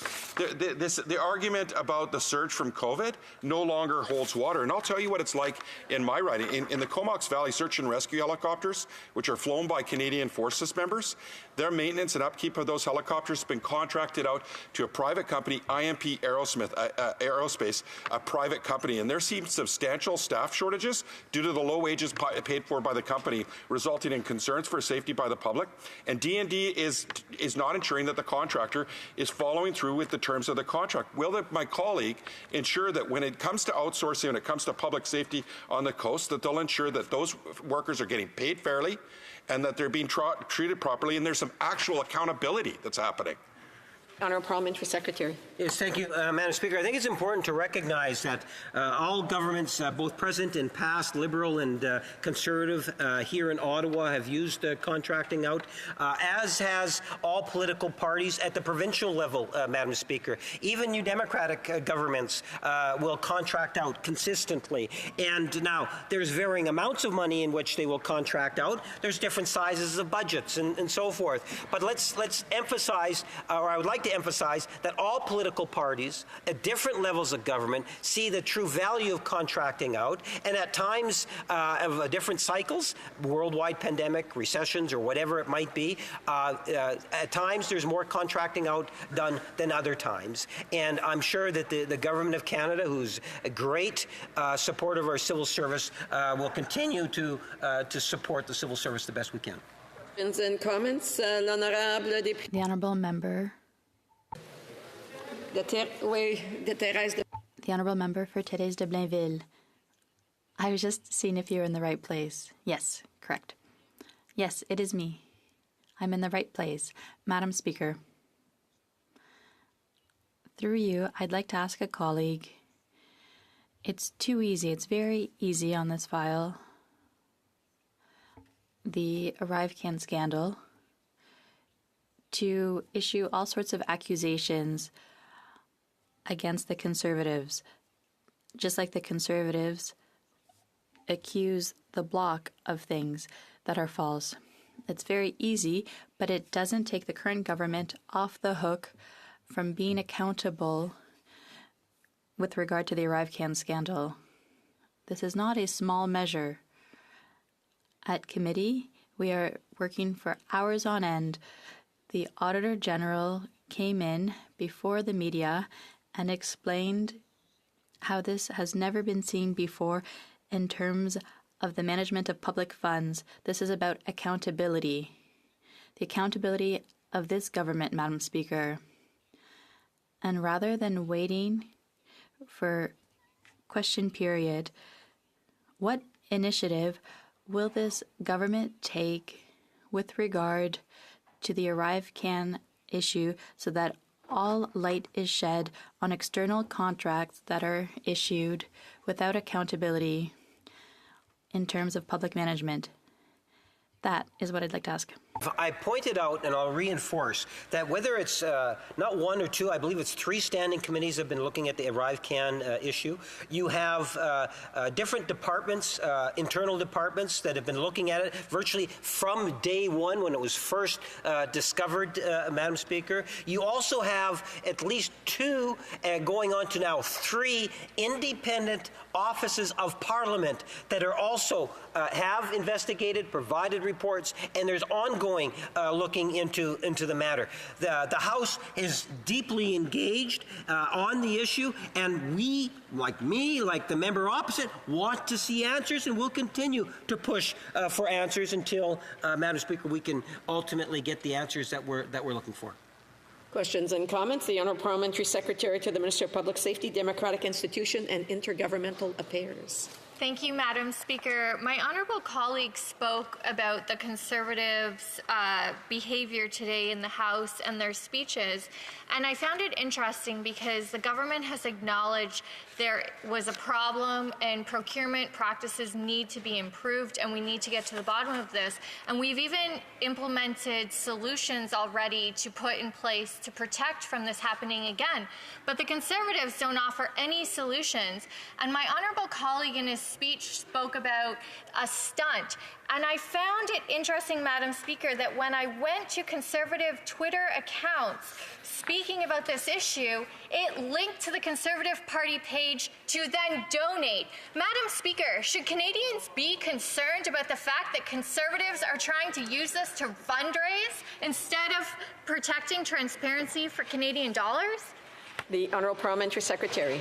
You know, Madam Speaker, it's an excellent point, and it's something in which I indirectly made a reference to, and I call it cut, paste, and post. And what usually will happen within the Conservative Party, and that's why I really appreciate the question, is that the Conservatives will say something, whether it's here or inside the chamber, which is obviously meant to mislead. They'll actually cut it or edit it, paste it for whether it's a Twitter or a social media, and then post it in order to be able to get data mining done, Madam Speaker. I would suggest to you that maybe that's something in which the Ethics Commissioner should be looking at, to the degree in which the Conservative Party is using that as a part of their bumper sticker campaign and beyond. We have time for a brief question. The honourable member for Kamloops, Thompson, Caribou. It's always a pleasure to rise on behalf of the people from Kamloops, Thompson, Caribou. Before I begin my question, I want to recognize a constituent, Logan Stankoven, who scored his first NHL goal yesterday. Congratulations to Logan. I find it interesting, Madam Speaker, that the Parliamentary Secretary talks about the Ethics Commissioner looking into something. I think the Ethics Commissioner is busy enough with the Prime Minister. What we have is this government who repeatedly breaches ethics, and then they have the audacity to point the finger here. What I love about this member, it's not what he says, but how loud he says it, Madam Speaker. Thank you. A brief answer from the Honourable Parliamentary Secretary. Madam Speaker, he says, well, don't look at us, you know. Last time, one of the times, I should say, they looked at you, one of the individuals ended up walking in handcuffs to jail, Madam Speaker. That was a Conservative member. At the end of the day, we will continue to push for accountability, and the Conservatives will no doubt continue with their stunts, unfortunately. And I do want to remind the member, he had an opportunity to ask a question, and instead of trying to ebb on the honourable member, he should be listening to the response. The honourable, resuming debate, the honourable member for Leeds, Grenville, Thousand Islands, and Rideau Lakes. $60 million. That's the running total so far for this Prime Minister and his NDP Liberal government's ArriveScam. This is a scandal that sees Liberal insiders lining their pockets with tens of millions of dollars while Canadians are lined up at food banks. And I just came from the Standing Committee on Access to Information, Privacy and Ethics with very interesting testimony from the Commissioner of the Royal Canadian Mounted Police. Now, the Leader of the Official Opposition had sent a letter, a complaint to the RCMP about this NDP Liberal Prime Minister's $60 million ArriveScam. And the RCMP Commissioner confirmed just minutes ago that yes, this Prime Minister's $60 million ArriveScam is under RCMP investigation. This is a government that has been mired in scandal, and this issue, though on its face seems, business as usual over there, is shocking to Canadians. It's shocking because one of the contractors who worked on their failed $60 million ArriveScam received $20 million, but that's $20 million of $258 million that these two guys working out of a suburban Ottawa basement have been pulling in contracts. These same two guys admitted under questioning at committee that they fraudulently won the bids. And that wasn't enough for this government to freeze awarding contracts to GC Strategies. It wasn't enough. just like every single one of these Liberal members over here voted against having Canada's Auditor General investigate ArriveScam. Well, why'd they vote against? Well, we learned why when we got the report back from the Auditor General. It was damning, just like the report from the Procurement Ombudsman, revealing that 76% of the contractors whose resumes were used to win the bids for the $60 million boondoggle didn't do any work on the ArriveCAN app.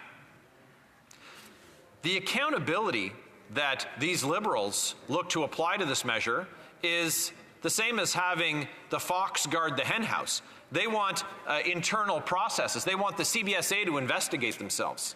Well, that does a disservice to everyone. I can tell you in my community, we have frontline border service officers, their managers. These border service officers work tirelessly to keep our country and our communities safe.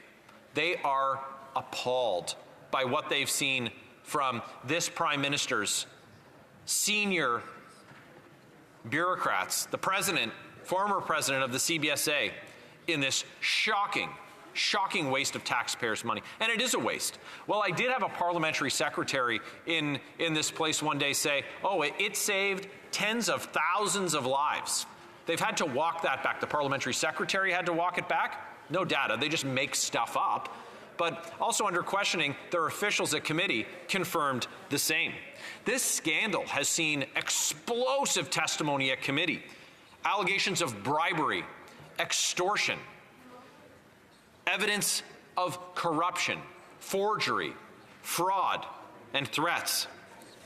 And now, after we forced meetings last week, including testimony by the Information Commissioner, the Information Commissioner has launched her own investigation into this Prime Minister and this NDP Liberal government's $60 million scandal.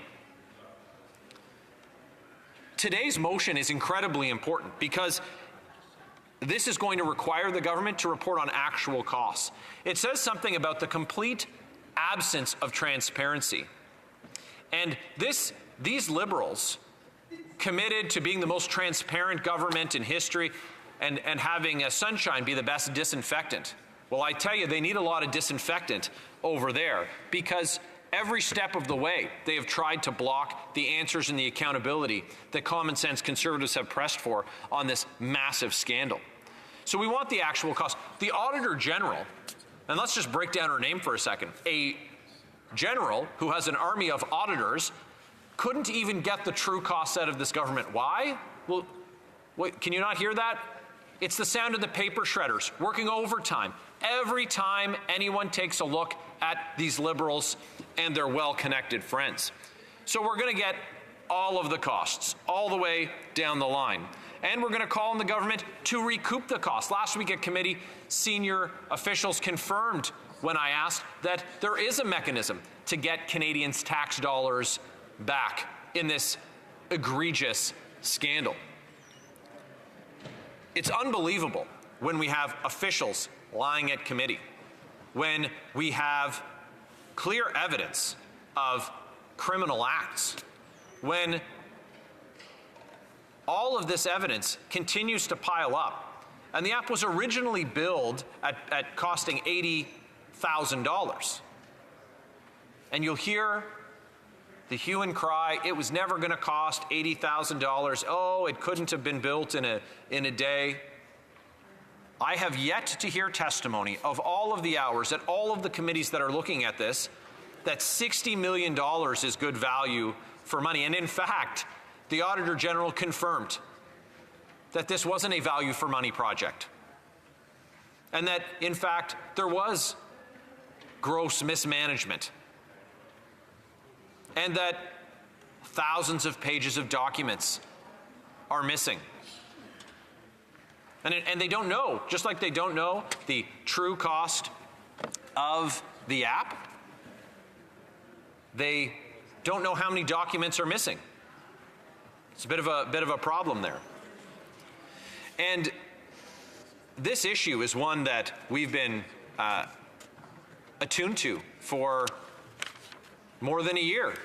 And the government has pushed back on every effort that Conservatives have made on this.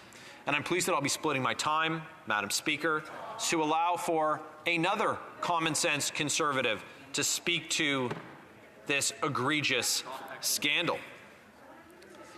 It's in spite of their protests, in spite of them filibustering a 2-day talkathon to try and block the founders of GC Strategies from having to testify at committee. Twice they dodged summons from parliamentary committee, and yesterday these Liberals voted against the committee motion forcing the founders of GC Strategies to come before the House. They voted against it happening. They voted against it. But, again, common sense Conservative pressure, we had to give them a mulligan and have a second vote because that member's party voted against accountability and transparency for Canadian tax dollars. And it's egregious. And Canadians are outraged. They're outraged, but they're also hungry, lined up at food banks in record numbers. 2 million Canadians in a single month, a third of them being children. Struggling after 8 years of this NDP Liberal government and its Prime Minister who isn't worth the cost, the crime, or the corruption. But that's what Canadians see under his government.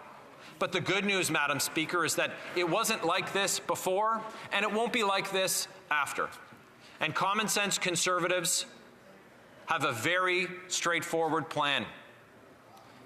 It's to axe the tax, it's to fix the budget, it's to build the homes, and it's to stop the crime. And that's what Canadians deserve after suffering for 8 years under a government who's been mired in corruption and scandal for years. So I look forward to putting this question to the House. We'll see if Liberals are again going to work with their cover-up coalition to try and block this very important, straightforward accountability measure from passing. But their attempts before haven't stopped Conservatives working for Canadians, because that's what we were elected to do, and that's what we're going to continue to do to provide answers and accountability for Canadians. And you know what? We're going to get some of their money back. Point of order. Question. Sorry, I have a point of order. The Honourable Kamloops Thompson Caribou. It's always a pleasure to rise on behalf of the people from Kamloops Thompson Caribou, Madam Speaker. And I was heckled during my question. The honourable member was heckled during his speech, and yet on this side of the House we've been called out for it. I just ask that the other side observe the same decorum and also be called out when they don't obey the standing orders. Thank you. Yeah, I'm not quite sure what the honourable member is referring to. There was a little bit of discussion being had here, or little comments similar to this side. It depends on how loud the comments are and if it is disruptive. If it was disruptive, I'm sorry I didn't catch it, but I will be certainly more mindful. The Honourable Parliamentary Secretary, the Government House Leader, questions and comments. Yes, thank you. Madam Speaker, you'll notice there wasn't one idea that came out in terms of improving procurement. The question I have for the member is, he is someone that actually posted something on Twitter on this issue, which goes to show just how serious he is, Madam Speaker. Because then if you click on the link that he provides on his Twitter, it then goes to a Conservative fundraising page, investigate the ArriveScam, boondoggle, donate. My question to the member is, does he use any public dollars at all in regards to his Twitter account? They seem to see this more as I say, it's if there's a scam, it's actually coming from the Conservative Party. The honourable member for Leeds, Grenville, Thousand Islands and Rideau Lakes. Well, Madam Speaker, it sounds like the parliamentary secretary was talking about my Twitter. It's Mike Barrett ON. If he wants to follow it, if he wants to like that post and share it, of course, tens of thousands, and you know what, in some cases, hundreds of thousands of people are doing that every single day, because after 8 years of this scandal-plagued NDP Liberal government and their partnership and the cover-up coalition, Canadians are exhausted. But they're also out of cash, and pretty soon this Liberal government is going to be out of time. Yeah, so during the response, the Honourable Parliamentary Secretary also attempted to intervene, and as did others. I just want to remind members that when someone has the floor, if others have questions or comments, or if they want to contribute to the debate, they should wait till the appropriate time. Questions et commentaires. Questions and comments. L'honorable député. The Honourable Member for Longueuil-Saint-Hubert. Thank you, Madam Speaker. I've been listening to the debate since the morning and listening to what's happening. And once again, it's the Liberals who are trying to bury their scandals, the Conservatives who are then doing the same. For us, Quebecers, it's the same 6 of one and half a dozen of the other, be it one or the other. It's the same issues, the same waste of public funds. I'd like to have my colleagues answer with regard to the fact that Mr. Speaker, the member for Carleton, when he was the Minister of Transport from 2011 to 2013, he granted us $6.5 million to the owners of GC Strategies at the time, which was called by a different name. Grenville, Thousand Islands, and Rideau Lakes. It's incredibly disappointing that the Bloc took the opportunity more than a half dozen times to vote to increase the funding to this scandal-plagued ArriveScam app. And it's, so frustrating for Canadians who are struggling to make ends meet. And of course, when Conservatives were in government, there was no $60 million ArriveScam, and spending on outside consultants was less than half of what it's ballooned to at more than $21 billion under this NDP Liberal Prime Minister who isn't worth the cost, the crime, or the corruption. And as I said, Madam Speaker, it wasn't like that before these Liberals, and it won't be like them after. Questions and comments? The Member for Courtenay Alberni. Madam Speaker, again, under the Conservative government, the outsourcing to highly paid consulting firms doubled. Under this government, it's gone up fourfold. The ArriveCAN fiasco is just the tip of the iceberg. We've been calling for the government to investigate, and for Government Operations Committee to investigate the big 6 consulting firms that are running away. We saw Deloitte with over $100 million in contracts, Madam Speaker, just last year. Now already this year they're $275 million. And get this, Madam Speaker, Deloitte's run by a former Conservative cabinet minister. He's a managing director. And we've asked, we put forward a motion to expand the study to include Deloitte. You should have seen the room, Madam Speaker. Panic ensued. The Conservatives delayed voting on it, not once, but 3 meetings, Madam Speaker. So my question to my colleague is, will the Conservatives stop blocking and let an investigation ensue on the big corporations, including Deloitte, or are they going to continue to work with the Liberals in protecting their friends and the highly paid consultants and through their corporate-controlled parties? Honourable Member for Leeds, Grenville, Thousand Islands, and Rideau Lakes. The cover-up coalition is just that, and they have an agreement. And the NDP support the Liberal government on all orders of thing. And you know what they got in exchange for it? They didn't get a seat at the cabinet table, but they do have veto power. But you know what else they do? They have the opportunity to not support this government when it's increasing funding to outside consultants, which is exactly this case. And that member voted for it more than a half dozen times to increase spending, with $20 million going to one outside consulting company. How many public servants could be hired with the tens of millions of dollars that were spent on the ArriveScam that went to consultants making 30% but did no actual work on the app? Dozens, Madam Speaker. And where were the NDP? In lockstep with this scandal-plagued Prime Minister. It's a shame. Resuming debate, reprise de débat, the Honourable Member for Calgary-Midnapore. It's always a pleasure to stand in the House and Commons and speak on behalf of the people of Calgary, Midnapore. C'est toujours un plaisir d'être ici. It's always a pleasure to be here in the House on behalf of the people of Calgary, Midnapore. Madam Speaker, I think everyone has had a situation in their life. Maybe it was going through the grocery store, certainly these days, and putting items in your cart and getting to the checkout. Maybe it was a crazy night out. Maybe it was eating too many candies after time with friends or time with family.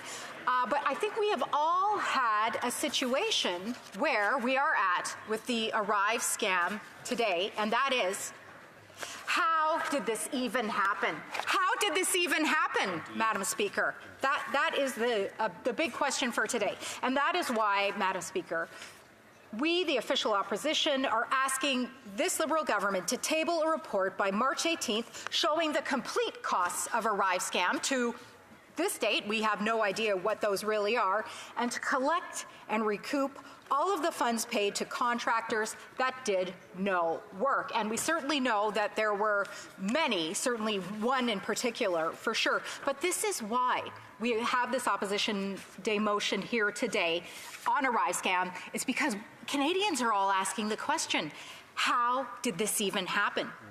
Madam Speaker, ArriveCAN was an application that was supposed to cost $80,000. This is what a group of individuals who spent a weekend trying to replicate the application said that could be done for $80,000. And then lo and behold, we see that the indicated price of this increased to, a couple dozen million, certainly. And then more recently, we found out that this app had cost $54 million. $54 million for an application that individuals say that they could have built for $80,000. And then recently, with the report of the Auditor General, we found out that it cost a minimum of $60 million. And we're not even certain that that's the total amount because of the poor documentation done by this government, speaking to their incompetence.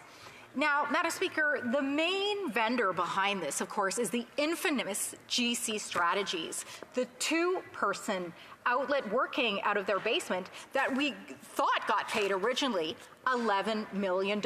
And then, after the Auditor General's report, we actually found out that it was closer to $19 million. And again, we're not sure. We're not entirely sure because the documentation isn't there to even prove that that's all they got paid.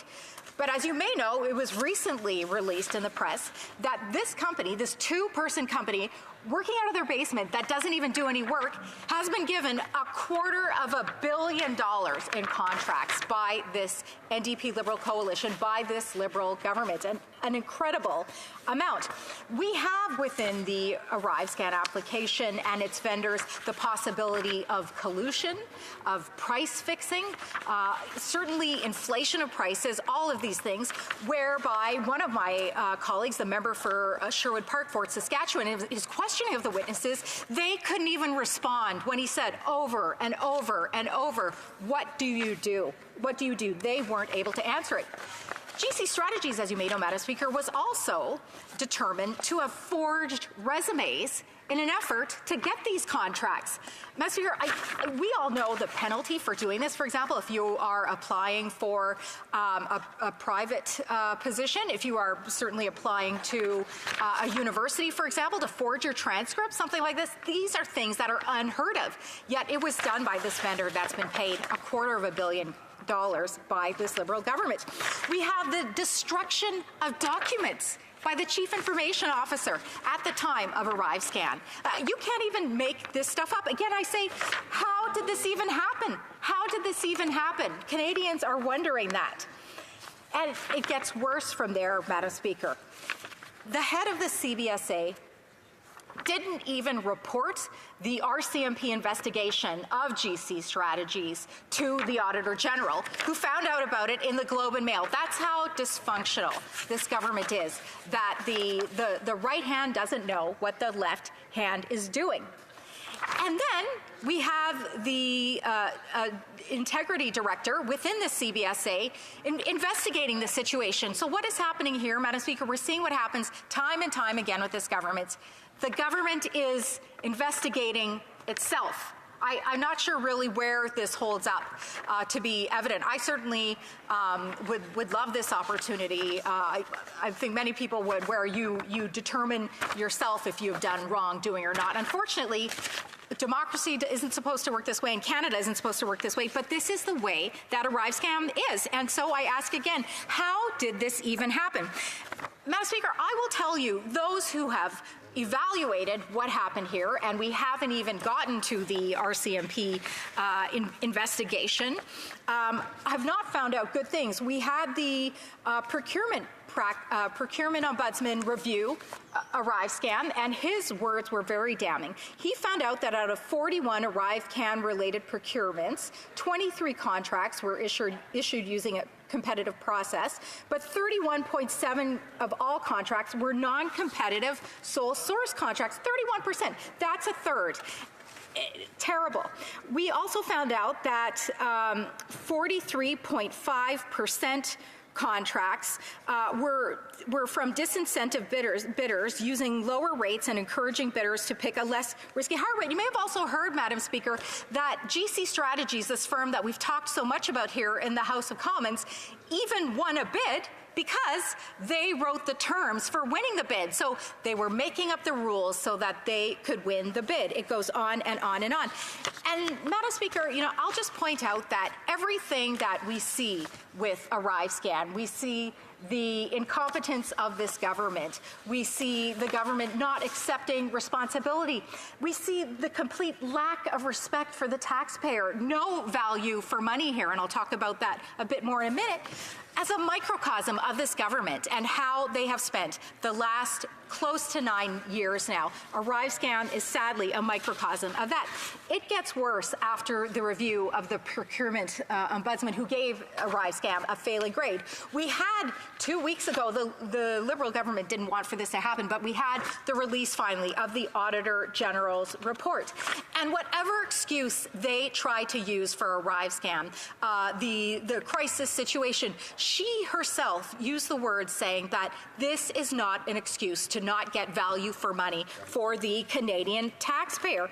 We found 18% of invoices submitted by contractors did not have supporting documentation.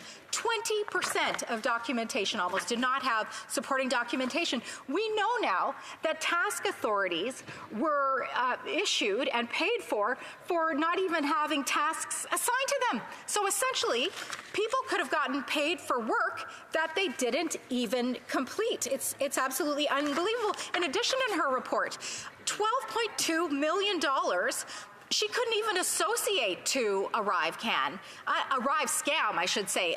Unbelievable, this amount. We also found out in her report, per diem rates were $1,090 per day compared to the $675 of comparable IT positions in other departments.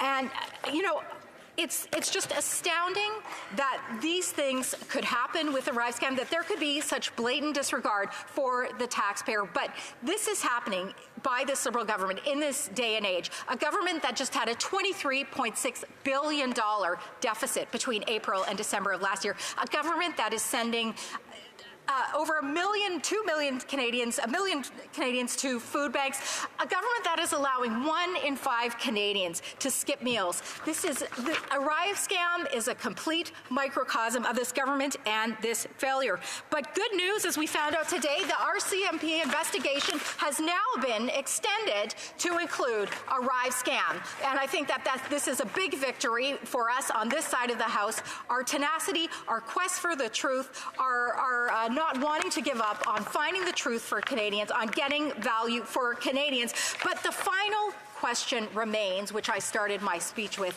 Madam Speaker, and that is, how did this even happen? How did this even happen, Madam Speaker? Thank you very much. Questions and comments. Questions et commentaires. The Honourable Parliamentary Secretary and Minister of Public Safety, Democratic Institutions and Intergovernmental Affairs. Madam Speaker, I'm really curious how this could happen, that the Conservatives actually awarded millions of dollars of contracts to the very same company that member just called, quote, infamous GC Strategies, quote, they don't even do any work. So, Madam Speaker, would their opposition day motion actually be more complete and get to the bottom of this issue if it included the millions of dollars that the Conservative Party awarded to this very company that apparently didn't do any IT work. And by the way, Madam Speaker, they were sole source contracts. They were for IT. And the leader of the opposition was the parliamentary secretary to the Minister of Transport when a majority of these contracts were issued to Transport Canada. How did this happen, Madam Speaker? The honourable member for Calgary-Midnapore.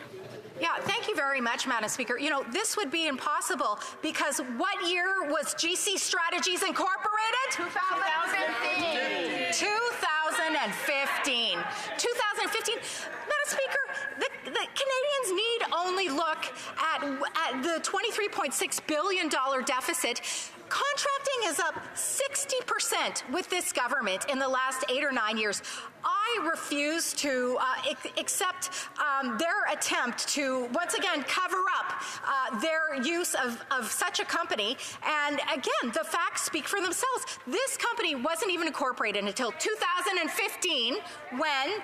I have a point of order, the Honourable Parliamentary Secretary, and I do want to remind members I'm not sure if they were talking amongst themselves or trying to make points of comments or questions while the Honourable Member was speaking, so I would just remind members if they want to have side conversations to please take it outside. If they want to participate in the debate, they should wait till the appropriate time. The Honourable Parliamentary Secretary. Thank you, Madam Speaker. On a point of order, I ask for unanimous consent to table the Conservative contracts as well as... I hear no. I hear no. I hear no. And when I just want to remind members that if they're seeking unanimous consent, it's always good practice to consult with the other parties before trying to table that unanimous consent. The honourable member for Calgary-Midnapore has 19 seconds to end her comment. Her response, sorry. Okay, sure. Again, Madam Speaker, this is just the extent that we see this Liberal government going to complete their cover-up. They will do anything to maintain power. They will do anything to hide the truth from Canadians. And Canadians are catching on to this. They may have fallen for the sunny ways in the beginning. The clouds are out now, Madam Speaker, and people can hear the thunderstorm. Oh, yes. Questions et commentaires, questions and comments. The honourable member for Courtenay Alberni. Speaker, I'm going to raise it again. The ArriveCAN scandal fiasco is just the tip of the iceberg. We've watched companies like Deloitte go from $11 million to $275 million a year. These highly paid consulting firms.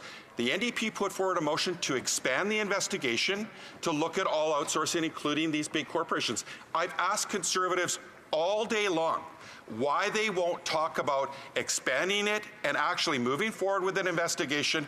And is it because one of the former Conservative cabinet ministers is a senior managing director at Deloitte? Will they comment about why they're blocking, why the corporate control parties are working together, Madam Speaker, so that we don't have a full investigation into the outsourcing spending that's out of control by both of these parties? The honourable member for Calgary-Midnapore. Yeah, and it's been pointed out, thank you very much, Madam Speaker, and to my colleague from Courtenay Alberni. The NDP voted with their Liberal coalition partners a minimum of 8 times to secure the funding for ArriveScam. And I'll also point out, this member in particular is guilty of this because he entirely conspired with the Liberal government to obstruct documentation in our McKinsey study last year or something. He can say what he wants. He has been completely complicit with this Liberal partner. Thank you very much, Madam Speaker. Questions et commentaires, questions and comments. The honourable member for Charleswood, St. James, Assiniboia, Headingley. My colleague for her incredible speech. You know the one thing that Canadians actually want, Madam Speaker? They want their $60 million back. I have not heard a single Liberal member, including the member from Winnipeg North, say that they're going to do everything they can to get this money back. I would like my colleague to give me her opinion as to why she thinks the Liberals aren't even interested in getting this money back for Canadians. Brief answer, the honourable for Calgary-Midnapore.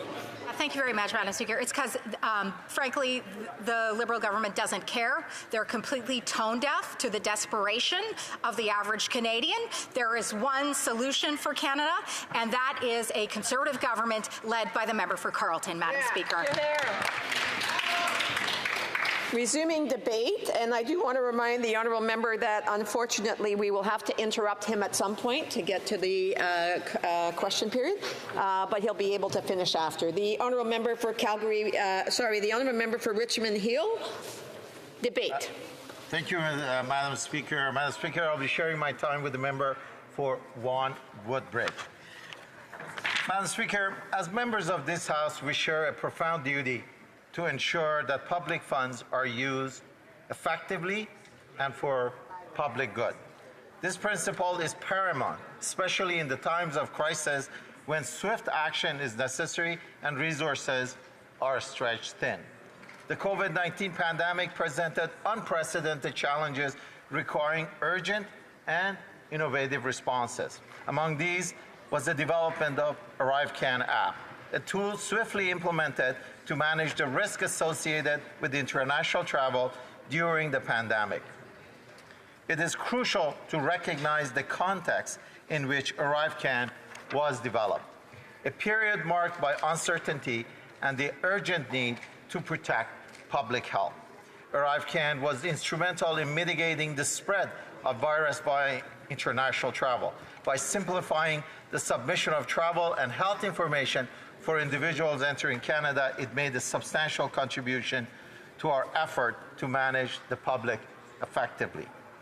Drawing from my background as an IT consultancy as well as project management, I aim to provide a nuanced perspective on ArriveCAN, which may have not been shared in this House as of yet, focusing on three aspects.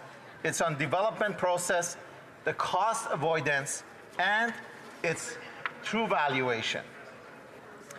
Let's start with the development process. In addressing the development cycle of ArriveCAN, it is important to highlight that extraordinary circumstances under which the application was developed. Traditionally, a development life cycle spans several sequential phases over approximately 9 months to a year. These sequential phases are complete business requirement, looking at scope finalization, looking at solution design, looking at solution development, doing testing, doing piloting, and rolling out and supporting. The total requirement was 177 different functionality that app had to do. However, given the urgent demand created by the pandemic, we shifted to a rapid, agile methodology, progressing on a requirement by requirement basis. As the requirement keep evolving, as the number of stakeholders, such as the provinces, such as PHAC, such as World Terror Organization, and security and data protection, put an extra requirement on what this application was evolving. This approach allowed us to dynamically integrate new requirements as they emerged, ensuring the app was continually updated and adapted to respond to the evolving pandemic situation. This agile development strategy not only expedited the app's rollout, but also ensured its flexibility and responsiveness to the public needs. This type of development, by virtue, Madam Speaker, the virtue that requirement comes at different stages rather than all identified up front, lends itself to an increased cost of development. Nevertheless, Madam Speaker, I don't want to justify the $60 million because I think there's a lot of room for improvement on that one. But nevertheless, through our discussions and the examination by the Auditor General and the Procurement Ombudsman, it has become evident that there are concerns regarding the financial management and procurement processes of the ArriveCAN app. While these concerns are valid and demand our attention, it is essential to contextualize the financial aspect of the app within the broader scope of the pandemic management and digital transformation. It is also crucial to discuss the cost saving or cost avoidance facilitated by ArriveCAN. Replacing the traditional paper-based system, the apps presented a significant advantage in terms of cost efficiency. The estimated cost of processing each paper transaction, which is $3 per transaction, and taking into account that over 60 million times this app was used, this will total to anywhere from $120 million to about $100 million in potential cost saving. If you look at even the lower end of the $120 million, that's twice the amount that it was spent on ArriveCAN. This figure underscored the financial prudence of the ArriveCAN project, highlighting how technical innovation can lead to substantial saving in public expenditure, especially in the time of crisis. Lastly, Madam Speaker, on the topic of valuation, it is essential to differentiate between the cost of developing an app and its market value. If we consider an e-commerce application with 18 million users and 60 million transactions, facilitating billions of dollars in monetary transaction, I would ask any member of this House, what would be the valuation of this application? Stop the honourable member right now. He's going to have 4 minutes the next time this matter is before that, after question period, after we're all done the routine proceedings. I just want to remind members, I understand that they may not have seen each other for about a week as they're coming in, but I would ask them if they want to have conversations to please take them out so that the orders of the day can actually proceed without too much interruption. Statements by members. Déclaration de député. The honourable member for Sandwich Gulf Islands. Thank you, Madam Speaker. And while it's still February, let me rise and wish everyone a happy Black History Month. This is your 62nd Black Heritage Moment for British Columbia, where I want to celebrate an extraordinary Canadian, a Black Canadian, mixed heritage. His mother was Black, his father was Scottish. Sir James Douglas is generally called the father of British Columbia, the first governor who stood down thousands of armed miners coming up from the United States who wanted to kill Indigenous people and grab their land. It's known as the Fraser Canyon War. It happened in 1858 and without an army. But he made it clear to those armed thugs who had already killed Indigenous people and raped their women that they were no longer in the Wild West. They were in a new place where there was a rule of law, and they would have to have licenses to look for gold, and they'd have to put down their guns. Thank you to Sir James Douglas, who fought for British Columbia and fought for justice. Thank you. Happy Black History Month. The honourable member from Humber River, Black Creek. Thank you, Mr. Speaker. Today I would like to urgently bring to your attention a significant safety issue in civil aviation across the Taiwan Strait. This issue has arisen due to China's unilateral actions in changing the M503 southbound flight route on January 30th, 2024. China has changed flight routes and revoked the 2015 cross-strait agreement without any consultation with Taiwan. Its actions seriously jeopardize safety, peace, and stability in the region and undermine the status quo in the Taiwan Strait. This strait is vital to global trade, and any disruption would have a significant impact on the entire world. China's Civil Aviation Administration has been in clear breach of International Civil Aviation Organization regulations. It's crucial to ensure aviation safety standards and protect passenger safety. Now more than ever, it's important that we support global cohesion, the rule of law, and compliance with bilateral treaties. Thank you, Mr. Speaker.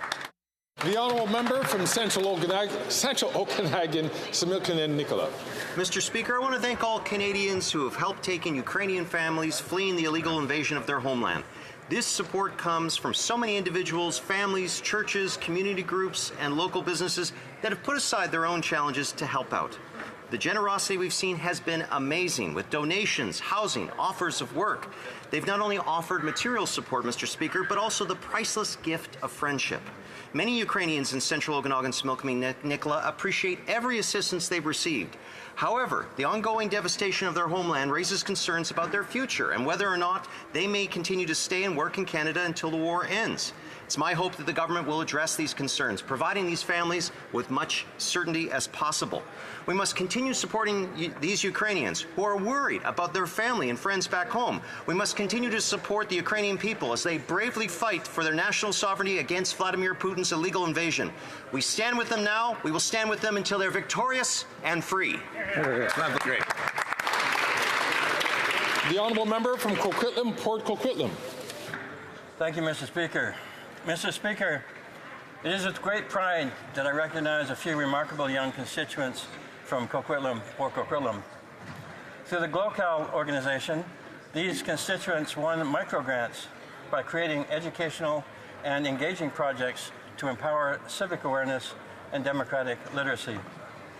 Richard Moe, Olivia Leo, Larissa Jia won the biggest prize for creating an iOS game called Beaver Quizamo, which teaches players about the responsibilities of the Canadian government. Kevin Chuan won for his project called After the Breach, which takes a critical analysis of cyber threats to Canadian institutions. And lastly, Bana Anaptawi and her team won for their formation of a nonprofit organization that focuses on community outreach and addresses the gaps with youth leadership. Congratulations to these phenomenal contestants. Your leadership and hard work are an inspiration to us all. The honourable member for Montarville. Thank you, Mr. Speaker. 2 years ago, Putin's Russia invaded Ukraine, which has since resisted with admirable courage. So far, the conflict has not gone beyond its borders, but there is no denying that a front line has opened up between democracy and dictatorships. Ukraine wants to remain free and democratic. Putin's Russia is jeopardizing its sovereignty, but also the ability of the Ukrainian people to live in their own language and culture. As Quebecers, we can't help but feel a special solidarity with this nation on the borders of a giant still resisting the invaders. In the midst of their devastated cities, the Ukrainian people are giving the whole world an example of the determination required to defend democracy against totalitarianism. Whilst other conflicts have sadly captured the world's attention, let us not forget the one that is still going on in Ukraine.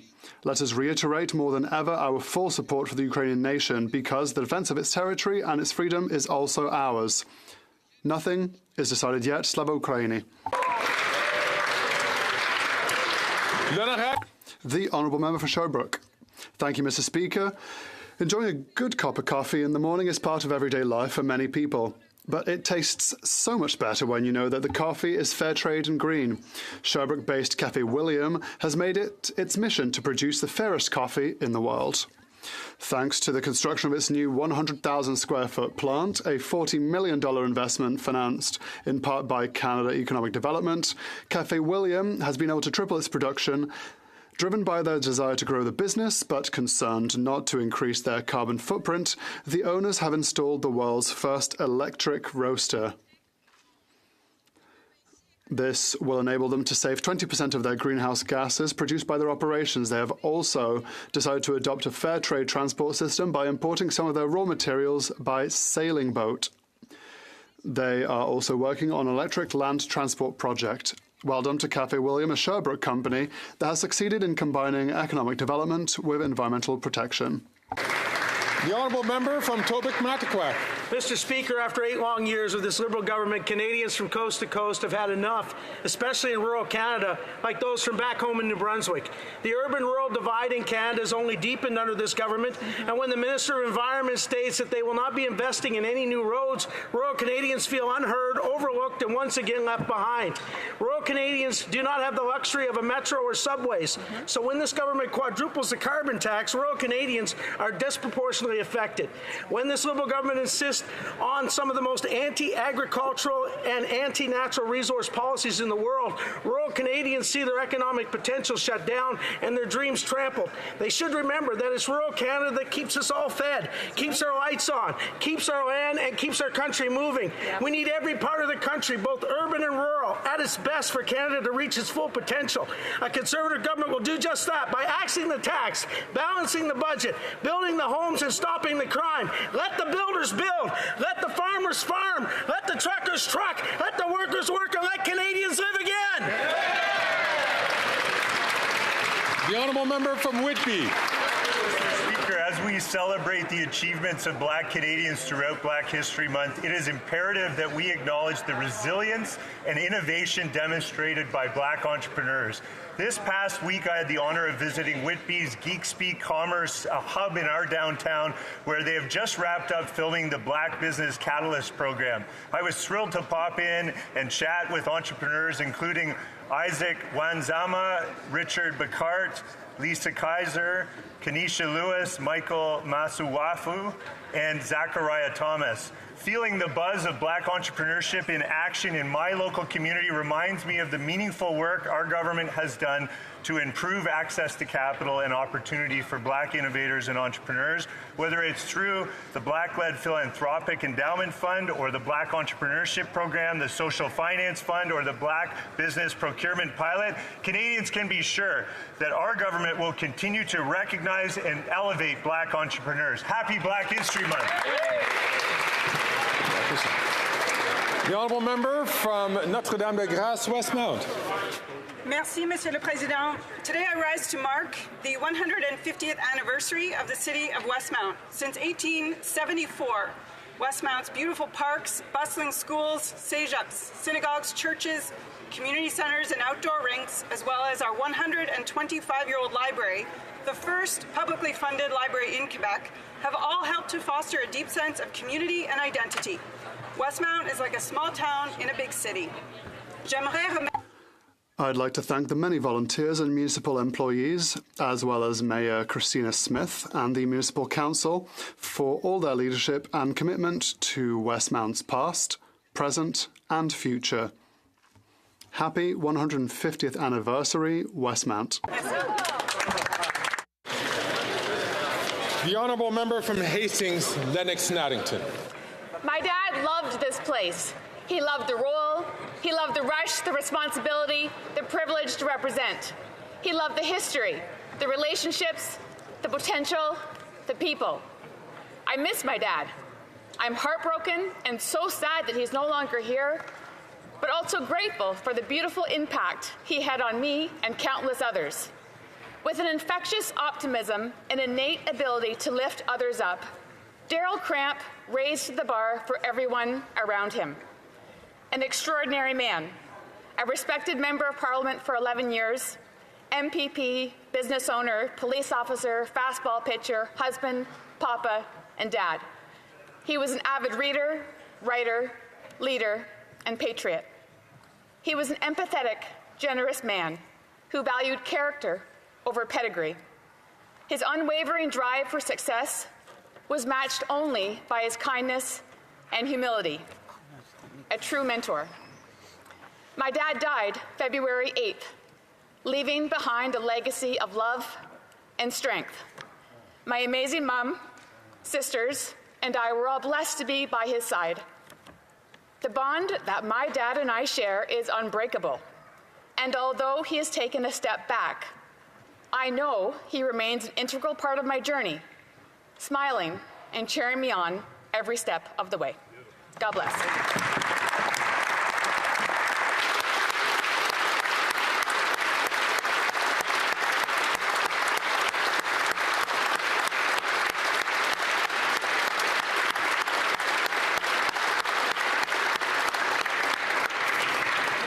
I had the privilege of meeting that honourable member's father, and he will be missed. The honourable member from Milton. Black History Month honors and celebrates the extraordinary contributions of Black Canadians, and in Milton, it's always a privilege to witness the profound impact of Black excellence through the remarkable advocacy of numerous organizations. The African Caribbean Council of Canada, the Centre Canadien pour la Unité de la Famille, and the Canadian Caribbean Association of Halton, the Akwaba Cultural Exchange, Council of Nigerian Professionals, and the Association of Nigerian Community in Milton have tirelessly championed cultural preservation and community empowerment, enriching the lives of many. Halton Black Voices, the Nigerian Community Halton, and Youth in Diaspora have amplified voices and inspired change, paving the way for a more inclusive society. The Halton Black History Awareness Society, A&E Global, and the Black Youth Alliance at Boyne Public Elementary School have ensured that the legacy of Black heritage is honored and remembered, educating future generations. The contributions of the Canadian Black Nurses Alliance, the Foundation for Black Communities, and Canadian Association of Black Insurance Professionals is advancing in healthcare, education, and economic empowerment. And recognizing and uplifting these organizations, we reaffirm our commitment to justice, equality, and inclusion, and the elimination of systemic racism. And together we'll continue to build a country, economy, and society that works for every single Canadian. And Mr. Speaker, what a profound privilege it is to do this speech today with Canada's first ever Black Speaker in the chair.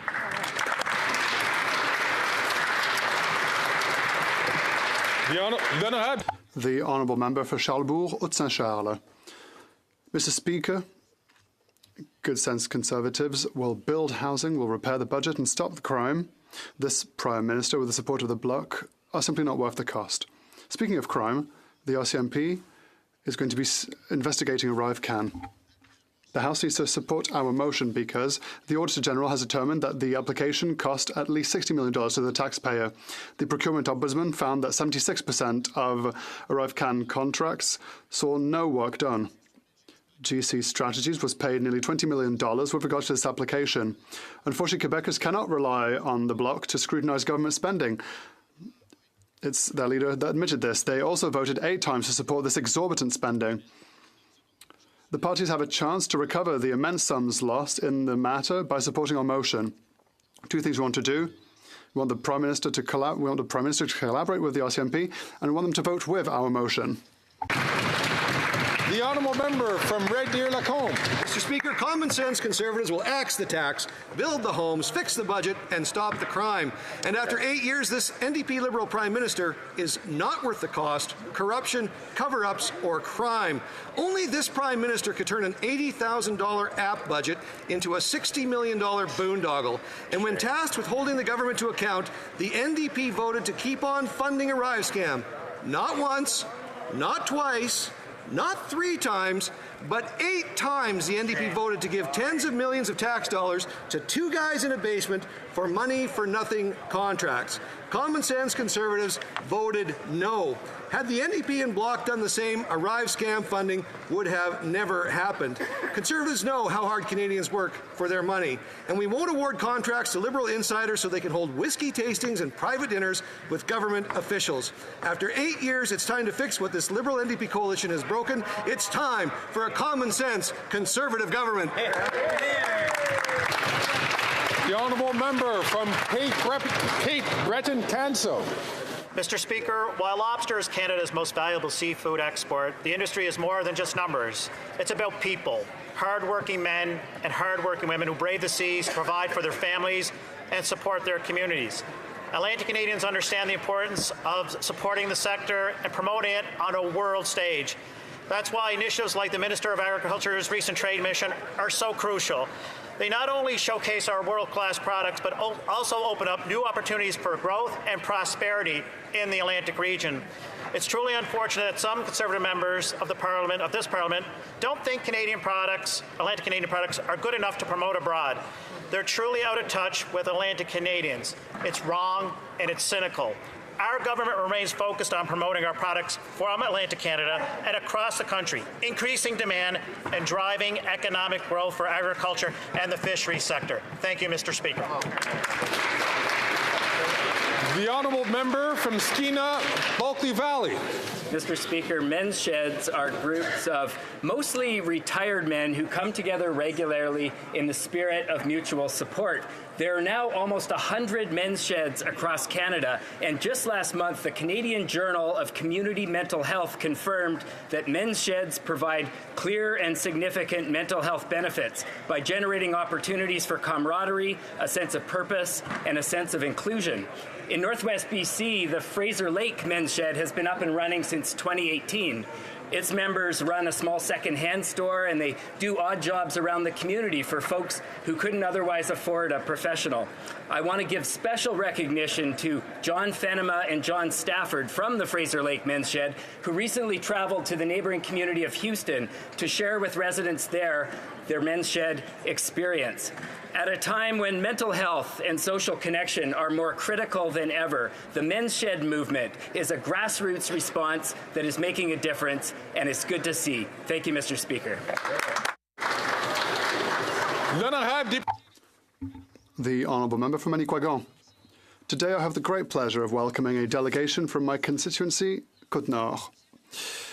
First of all, I'd like to welcome these ambassadors from our region. Denis Mius, Mayor of Sept-Îles, Paul Lavoie, Chantal Pitt and Pascal Langlois from Sept-Îles Economic Development, and John James Blanchette, Director of the Sept-Îles Ouchat McManny Utenam Chamber of Commerce.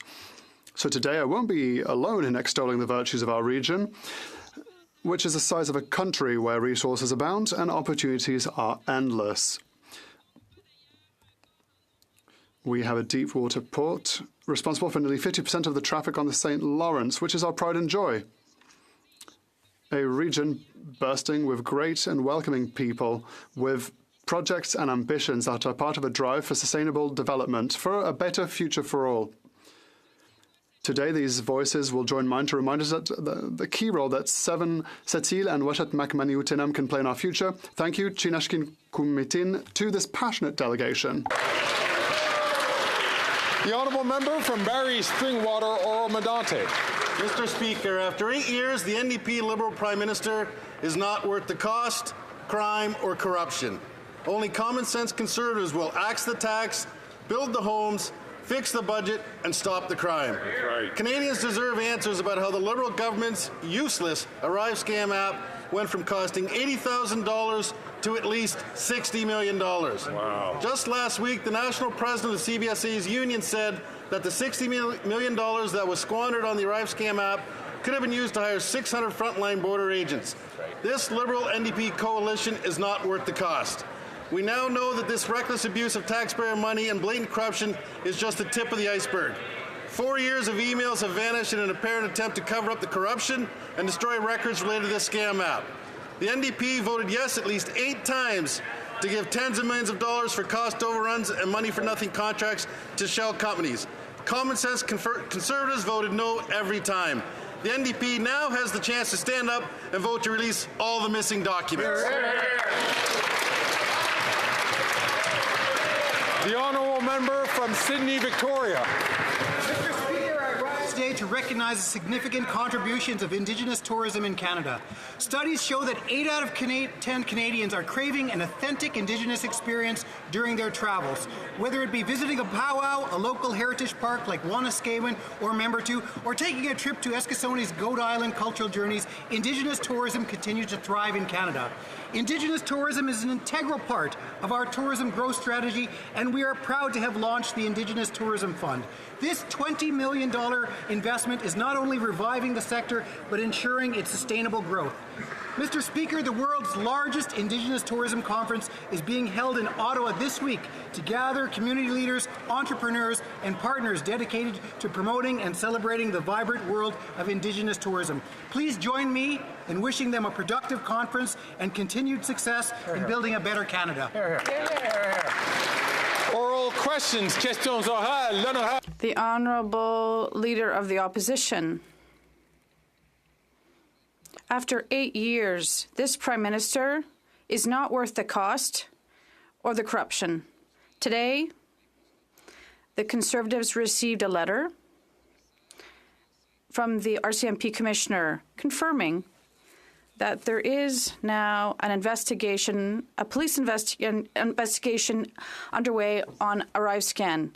The The Commissioner confirmed at committee that the Prime Minister refused to provide documents for SNC-Lavalin and ArriveCAN scams. Can the Prime Minister commit right now to deliver all the documents and all the evidence to the RCMP with respect to the ArriveScam app? The Honourable Minister of Public Safety. Mr. Speaker, we have said for several weeks now that the RCMP is seized with the ArriveCAN affair, primarily because high representatives from the agency sent documents to the RCMP and have asked the RCMP to look at this affair. Several investigations are underway. We're going to continue, Mr. Speaker, to be available and to give authorities all the documents and information they need. Thank you. The Honourable Leader of the Opposition. This Prime Minister is not worth the cost or the corruption.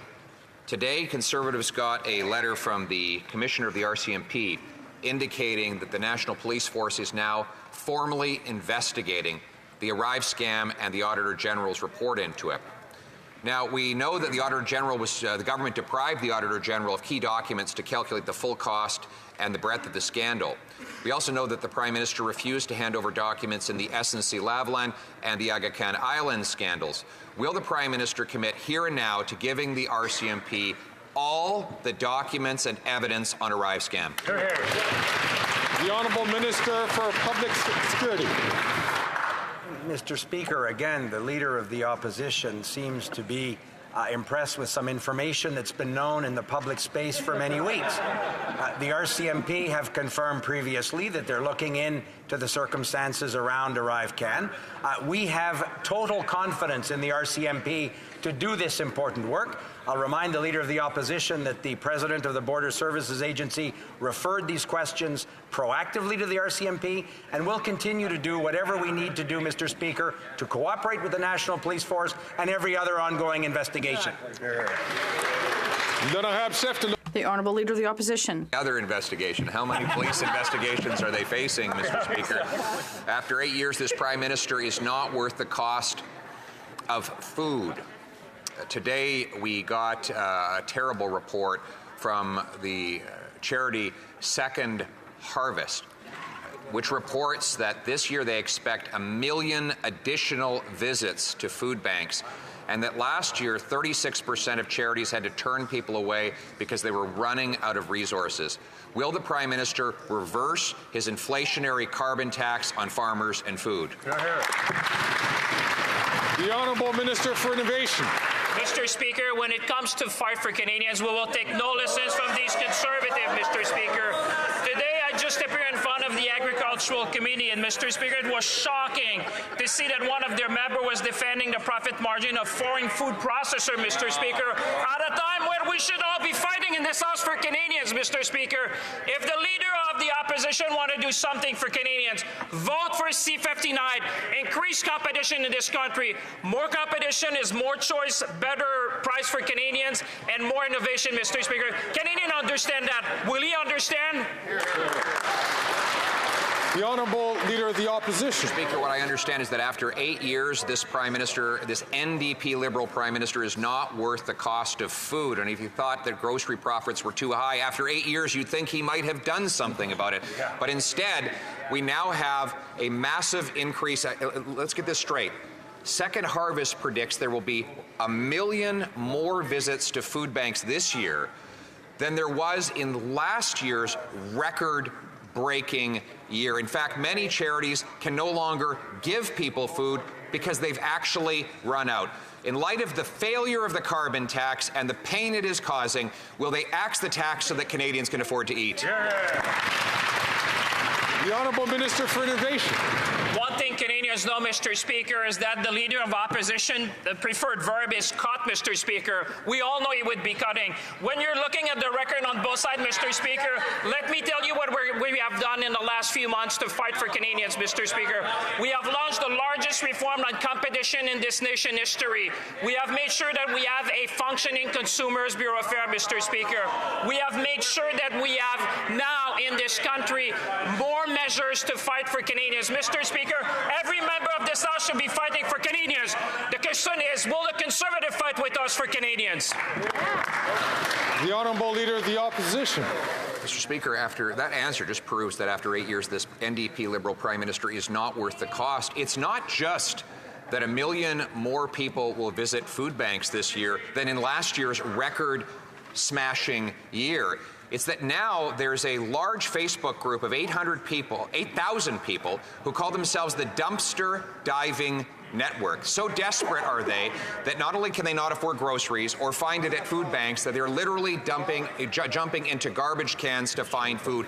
How desperate do Canadians have to get before this government will finally axe its tax on food?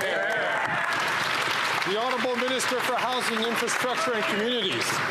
Mr. Speaker, over the past 8 years, I have watched time and time again the Conservatives stand up to vote against the very measures that are putting money in the pockets of families to help them cover the cost of food. When it comes to the Canada Child Benefit, we stopped sending checks to millionaires so we could put more money in the pockets of 9 out of 10 families. When it comes to taxes, we raise taxes on the wealthiest 1% to cut them for the middle class. When it comes to seniors, we put more money in the pockets of low-income single seniors. On every one of these measures, the Conservatives have opposed them. We will continue to do what's necessary to allow families to put food on the table, no matter how hard they oppose. The Honourable Member for La Prairie. Everyone should be worried about the Liberals and NDP's love of spending, but Quebecers have one more reason. Spending isn't one of our priorities. They're spending to give Canadians what Quebecers already have. First it was daycare, then it was privately run dental care, while Quebec already has its own publicly run system. Now it's Quebecers' drug coverage they want to offer Canadians. Since they're simply imitating Quebec's expertise in pharmacare, will Quebec have the right to opt out with full compensation? The Honourable Minister of Health. Soon, Mr. Speaker, there will be a bill at the House of Commons that will offer the opportunity to reduce prices on drugs and to increase access to medications. And I hope that all members and all here in this House will support this legislation.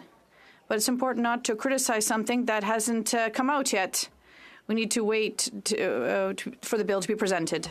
The Honourable Member for La Prairie. Even more urgently, we need full compensation and an unconditional right to opt out of dental care. Quebec already has its own plan, and it's public. Also, unlike the NDP Liberal plan, which brings the private sector into healthcare through the front door, Quebec already has clearly expressed its desire to improve its own plan. If Quebec is innovative enough in healthcare to be imitated in Canada, it must be good enough to have its expertise respected. When will Quebec receive its unconditional share of federal dental funding? The Honourable Minister of Health. Once again, Mr. Speaker, it's clear that the Bloc is seeking arguments. And for us, our attention is focused on increasing the quality of health care of Canadians across the country. In Quebec, for example, Quebecers, well, it's essential for them, for everyone across the province to receive the dental care they need, and that's our objective. And it's in a spirit of cooperation that we can obtain this. It's not through squabbles. The Honourable Member for Rosemont La Petite Patrie.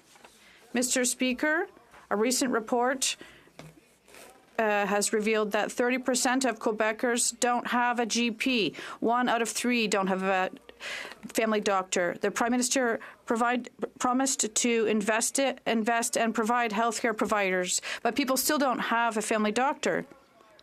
Health transfers are not coming, and Quebec is paying for the broken promises of this government. When will the Liberals do their share so that all Quebecers have a family doctor? The Honourable Minister of Health. Mr. Speaker, it's notable that the Canadian government $200 million extra over the next 10 years for healthcare. And yes, it does take time to find a good agreement with every province and territory. But clearly, by end March, there will be agreement with every province and territory to increase the quality of healthcare and to ensure that our healthcare system is the best possible system in the world. That's our objective, and it is only possible through cooperation. For Kingsway. Mr. Speaker, every Canadian should have access to the health care they need when they need it. But a new survey reveals over 6 million Canadians don't have access to a family doctor. The Liberals promised to hire 7,500 doctors and nurses in the last election, but haven't delivered. And while Liberals delay, Conservatives want to cut the healthcare people depend on. When will the Liberals act to ensure more doctors and nurses are hired so everyone can get high quality and timely health care? The Honourable Minister for Health. Well, thank you, Mr. Speaker. And coming out of a pandemic, coming out of some of the most difficult times that our planet has ever faced in terms of global health, we have stepped forward. I want to thank the member in the NDP for his work and for pointing out that the Conservatives will cut and cut deeply. When they talk about what their plans are, they fail to mention to achieve them, they are going to need to cut billions and billions out of health with devastating consequences. In contrast, we are investing in every province, in every territory of this country to make sure that we have the best healthcare system in the country. We will be relentless in that focus, and we will not let the Conservatives deter us. The Honourable Member from Regina Capel. Well, common sense Conservatives will axe the tax, build the home, fix the budget, and stop the crime. This NDP Liberal Prime Minister is not worth the cost, and he's going to make everything more expensive on April 1st with another carbon tax hike, and the effects on Canadians are devastating. A new report from GoFundMe says that Canadians started 200,000 online charity drives to help raise money just to cover day-to-day expenses. Instead of forcing Canadians to ask for help from online crowdsourcing campaigns, why doesn't the Prime Minister do the obvious thing? Cancel his carbon tax hike and stop making things more expensive. The Honourable President of the Treasury Board. Mr. Speaker, last year was the hottest year on record on the planet. And the Conservative leader and his party continue to deny climate change. Meanwhile, with our carbon rebate, we are putting money back into the pockets of Canadian families. Are they going to vote against $1,200 for Ontario families, $1,800 for Alberta families, $1,200 for Manitoba families? That doesn't sound like common sense to me, Mr. Speaker. The Honourable Member from Regina Capel. We're going to axe the tax and leave the money in Canadians' pockets in the first place.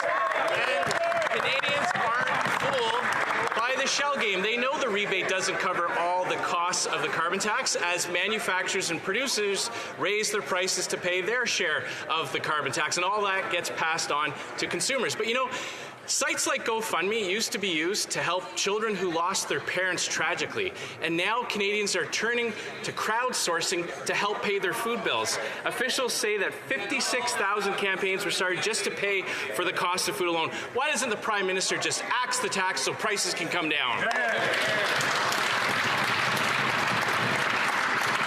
Before the Honourable President of the Treasury Board gets up to respond to that question, I'm going to encourage all members, please, on both sides of the House, to please allow the person who is asking the question to ask it uninterrupted, and allow the person to answer the question uninterrupted. The Honourable President of the Treasury Board. Mr. Speaker, the difference between that side of the House and this side of the House is that we don't deny the existence of climate change, and we want to protect it for generations to come. So I have, again, a question.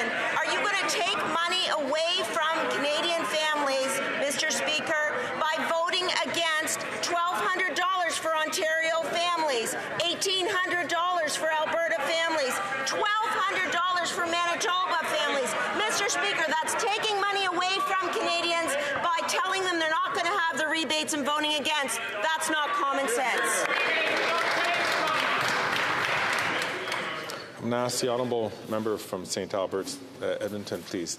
And to all members, it's really important that we do listen to the question. It's hard for the Speaker to understand. I understand perhaps that the President of the Treasury Board was referring to the Speaker. I hope the comments do fall through the Speaker, of course. The honourable member from Thornhill. After 8 years of this Liberal NDP government, carbon taxes are driving up the cost of food. People are literally turning to dumpsters because they can't afford groceries. A report from the Toronto Star says dumpster diving is a new trend. So here's what you won't read in the Star. Conservatives will axe the tax, build the homes, fix the budget, and stop the crime. What does the Toronto Star have to write in order for this radical environment minister to show some compassion and stop the 23% April 1st tax hike for all Canadians? The Honourable President of the Treasury Board. Mr. Speaker, as I said, on this side of the House, we'll continue to fight climate change while putting money back into the pockets of Canadian families. As I mentioned, that means we're going to be providing rebates to Canadians, money back in their pockets, which the Conservatives are going to vote against. So I ask you, Mr. Speaker, through you to the opposition, when are they going to stop cutting supports to Canadians and pay attention to the most vulnerable in this country? The honourable member from Thornhill. Mr. Speaker, the radical environment minister who couldn't sell his own carbon tax, which the Prime Minister had to rebrand, won't even get up and answer the question. How is he going to rebrand dumpster diving? This is the minister who wants to ban cars, ban roads, ban Canadian energy, ban straws, and ban stoves, and tells Canadians that they have it better. We all know that after 8 years, this tired government and the environment minister are out of control, but will someone over there stand up for struggling Canadians and let him walk back his carbon tax hike like he has to do with everything else?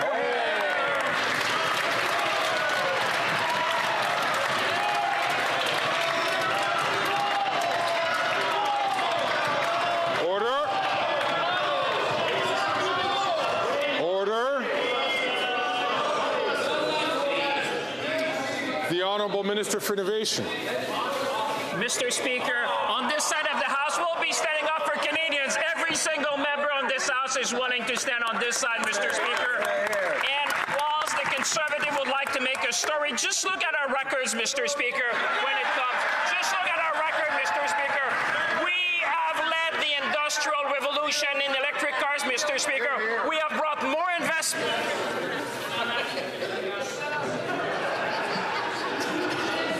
Order. I hate to interrupt a member while they have the floor, but it is important for the chair to ask all members to allow members to please have that opportunity. I'll ask, there are some members whose voices carry. They know who they are. I ask them to please keep their voices down so I could allow the honourable member to finish his question with 15 seconds left on the clock. 15 seconds. Speaker, I'd like to remind Canadians know that on this side of the House, we believe you can fight climate change and have a prosperous future for our children, Mr. Speaker. We brought Stellantis in this country. We brought Volkswagen in this country. We brought Norval in this country. Mr. Speaker, we have created jobs for the next generation, fight climate change, and ensure Canada will lead in the 21st century. The honourable member for Kenora. While Conservatives will axe the tax, fix the homes, build the homes, fix the budget, and stop the crime, this NDP Liberal...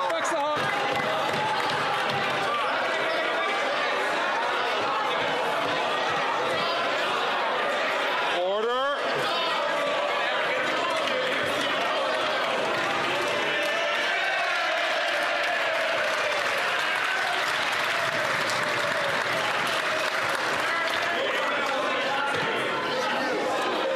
Colleagues.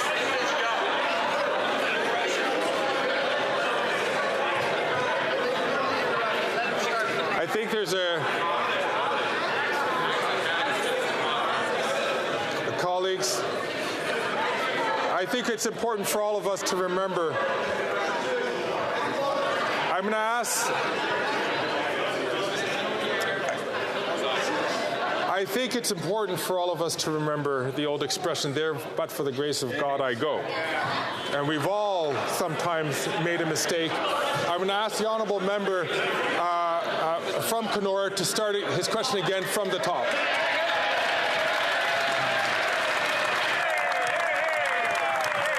While Conservatives will axe the tax, build the homes, fix the budget, and stop the crime,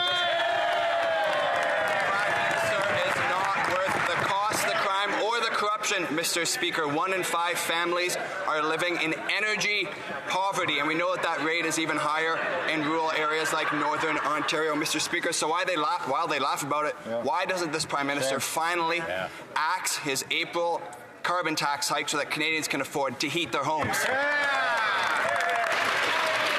The Honourable Government House Leader. I think that member of Parliament needs to be unplugged from the wall and plugged back in, Mr. Speaker. But here's what I hope happens when that reboot occurs. I hope he'll get up from his place, walk down to the Leader of the Opposition and say, pass the fall economic statement, help Canadians. Pass childcare, help the moms and dads out there who are waiting for those needed supports. Tell that to his leader. When will that member, instead of trying to get the leader's lines right, stand up for Canadians and get them the supports that they need?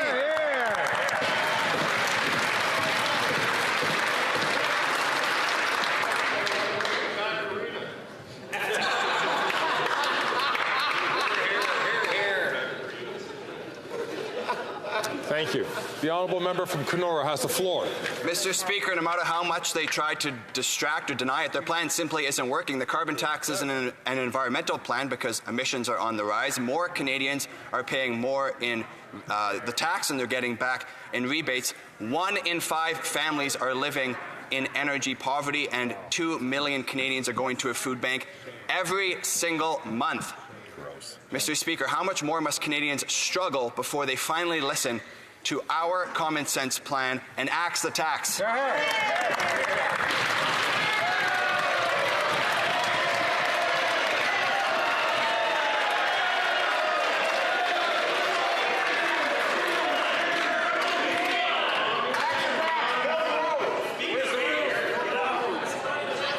So I noticed, and I think a lot of Canadians noticed at home, how the honourable member from Kenora was able to ask his question relatively free of interruption. I'm going to ask the honourable minister to respond, Minister of Environment and Climate Change.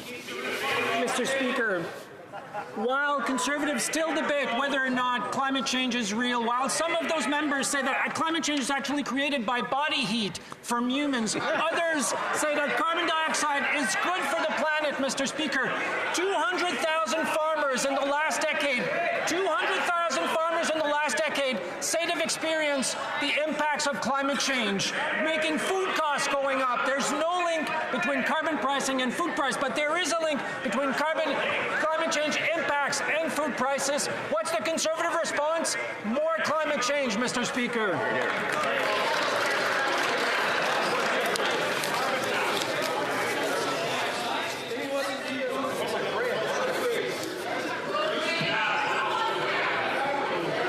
Order, colleagues.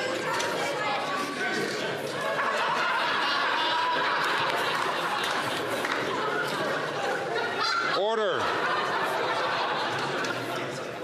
The Honourable Member for Shufford. Yesterday, MPs from all parties, Liberal, Conservative, New Democrats and the Bloc, unanimously voted to do away with 2 classes of seniors for old age security payments. Remember that the government decided to limit benefit increases to those aged 75 and over. Well, in committee, MPs from all parties voted to end this bad idea. All that remains is for the government to grant the royal recommendation so that we can put an end to these 2 classes of seniors. Will they do it? Will they give a grant royal recommendation to Bill C-319? The Honourable Labour. Since 2015, we've been here for seniors. The OAS increase was the right thing to do,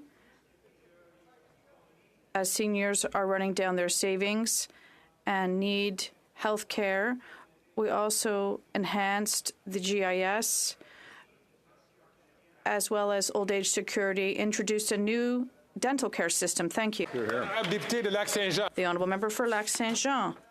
When it comes to asylum seekers, the Minister of Immigration has some cheek. Since 2021, Quebec has been asking the federal government to reimburse costs and share the burden of welcoming newcomers for 3 years. And today, the minister has the nerve to assert, and I quote, that he never got the impression that Quebec really wanted to sit down.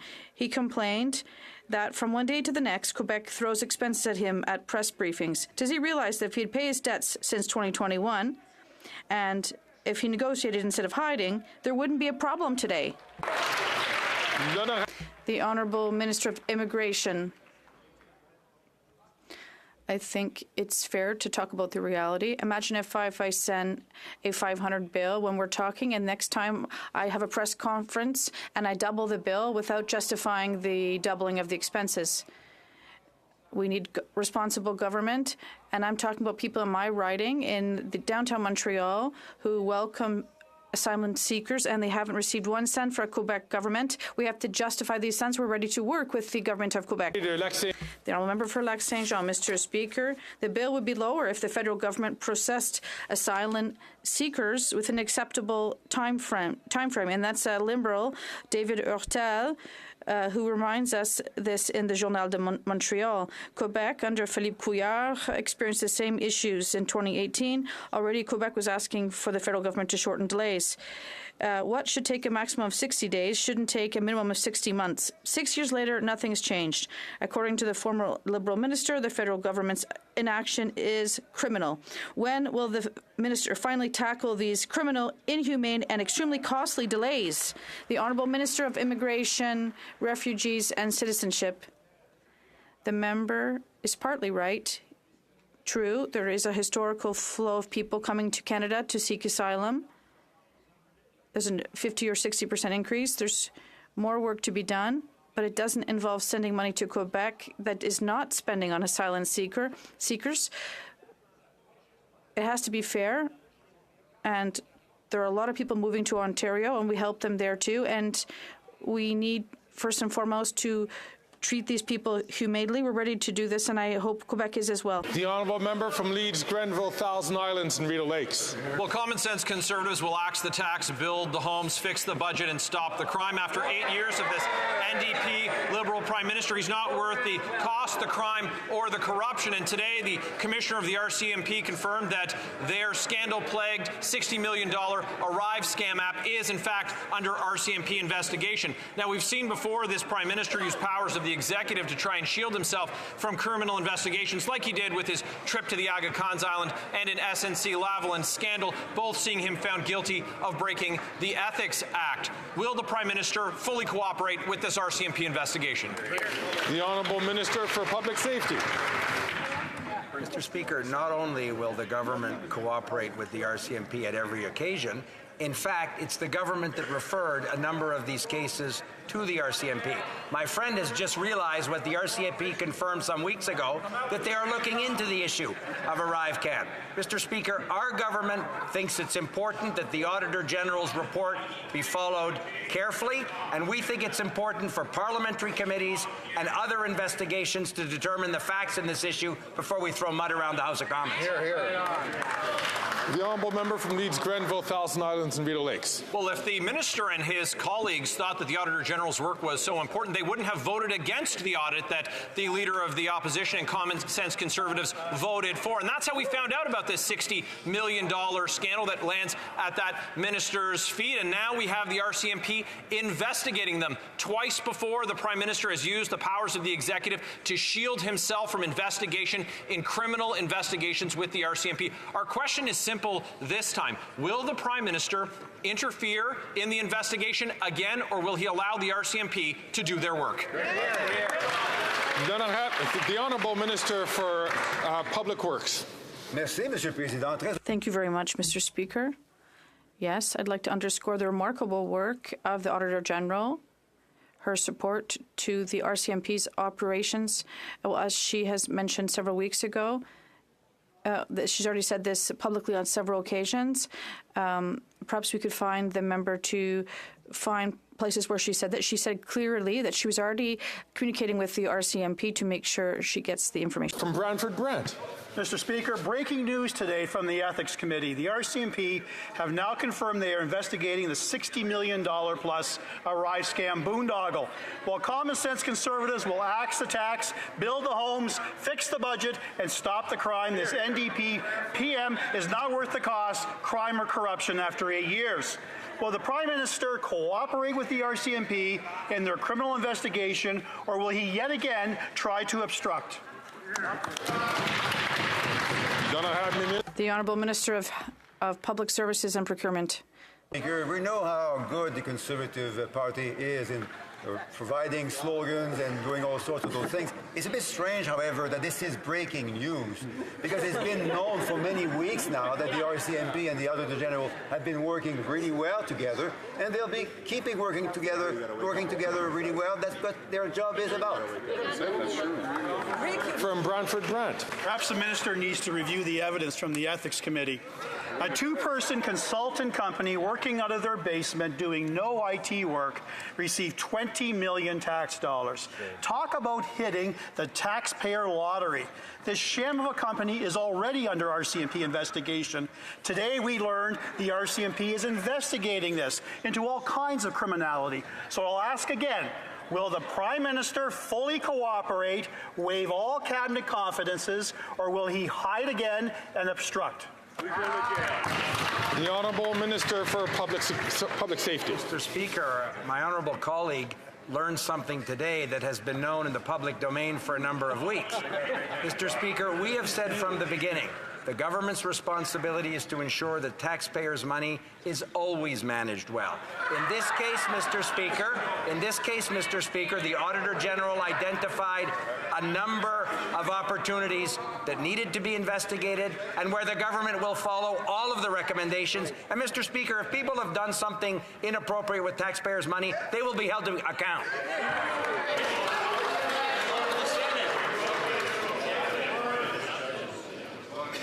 The Honourable Member from Nunavut. People in the North are paying enormous amounts for food as the CEOs of the grocery chains make millions of dollars.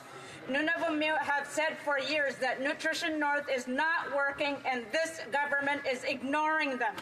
Nutrition North is keeping many Northerners in poverty as the subsidy is going to CEO profits, not lowering food prices.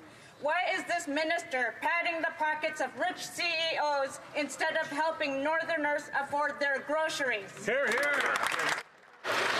The Honourable Minister for Northern Affairs. Thank you, Mr. Speaker, and I thank the member for that very important question. We know that food prices in the North are too high. Affordability is a real issue in the North. Our government is absolutely committed to ensuring that 100% of the Nutrition North retail subsidy is passed on directly to Northerners.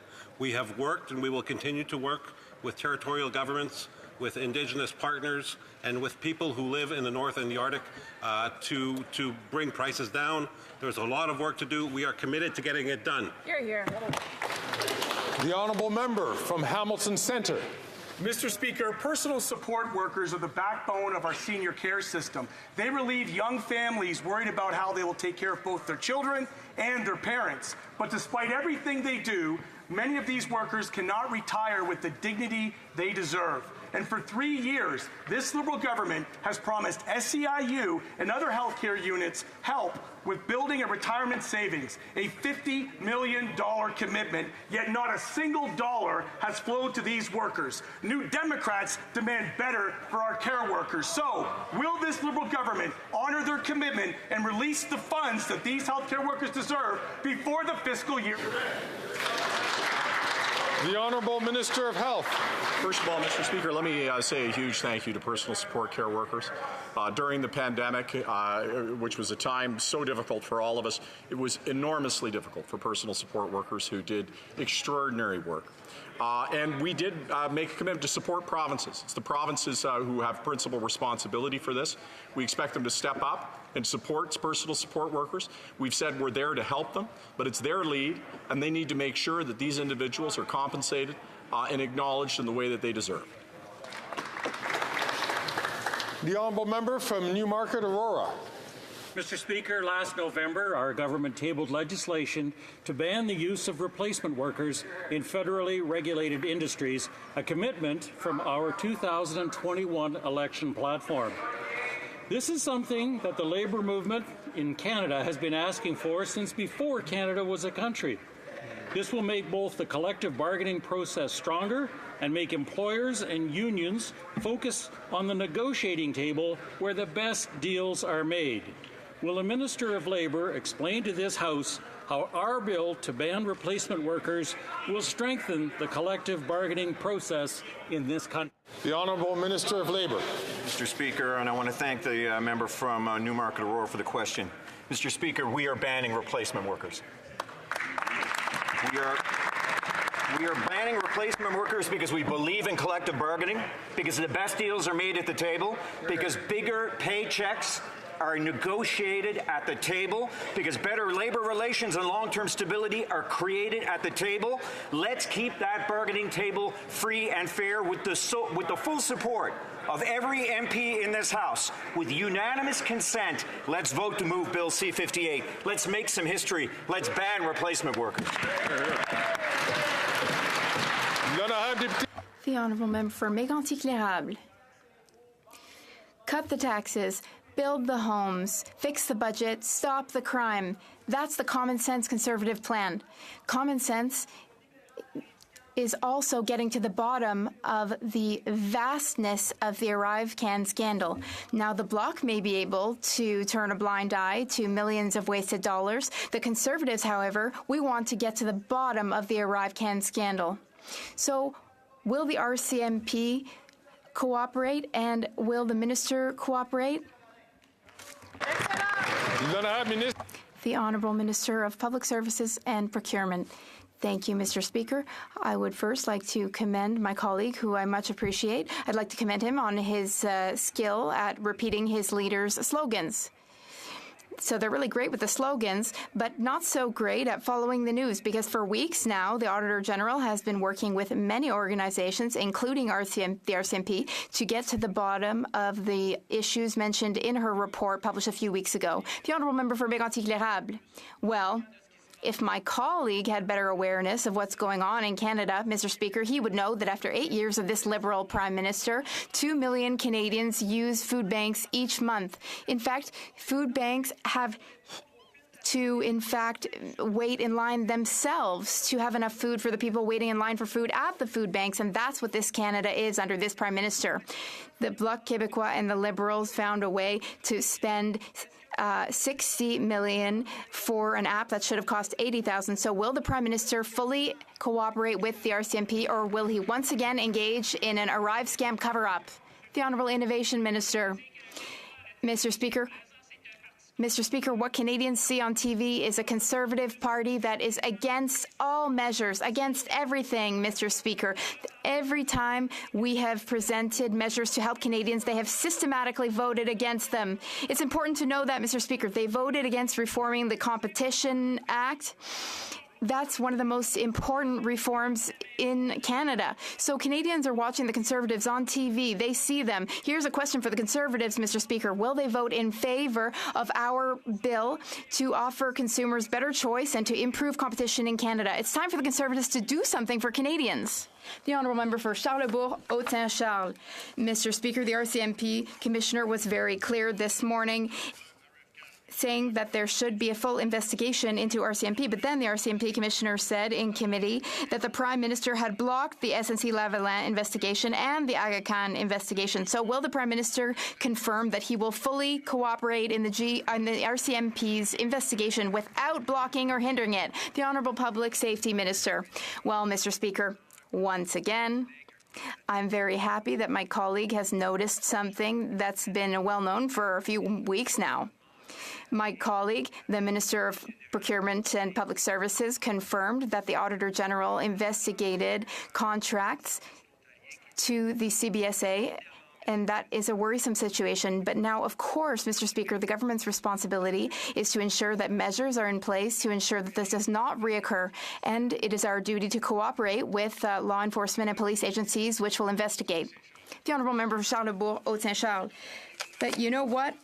In 2021, the government voted against an inquiry by the Auditor General. So, 10,000 people had to quarantine because of ArriveScam, a tool which was not at all working. So, Mr. Speaker, can the Prime Minister confirm once and for all that he will not hinder the RCMP's investigation? Can he confirm that he will give all the documents that we need so that we can fully shed light on what happened with ArriveScam? The Honourable Minister of Public Services and Procurement. Thank you, Mr. Speaker. Now, we have given many answers to this question many times, but there's a question we've asked that remains unanswered. Given the politics of intimidation, insult, given that the leader of the Conservative Party likes to give insults and intimidations, will he, in fact, meet the Municipal Council of Quebec next week to tell elected officials in Quebec why the Conservative leader is calling Quebec officials incompetent? The Honourable Member for Beauport-Limoilou.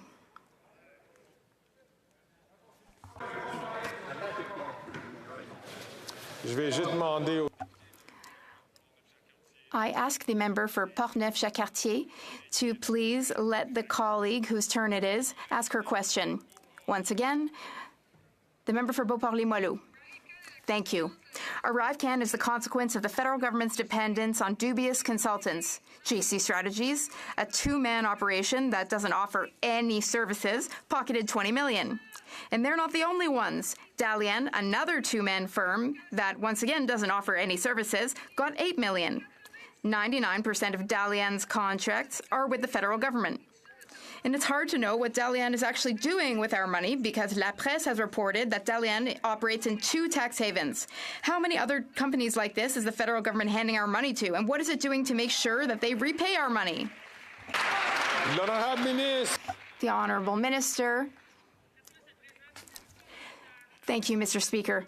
Now, the ArriveCAN situation is, of course, unacceptable, and that's why work is ongoing. Investigations are being conducted. Now, as for tax havens, that's just as unacceptable. We have a competent team with all the tools they need to investigate. They can investigate any file as soon as it becomes necessary. The Honourable Member for Terrebonne.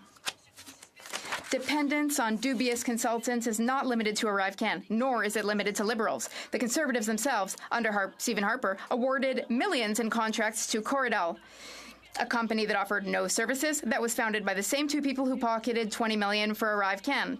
Thankfully, the committee will be investigating all the contracts awarded to these 2 individuals, but we need to take things further. Will the government commit to disclosing all the contracts since 2004 between both the Conservatives and the Liberals and all the companies that offer no services other than finding subcontractors?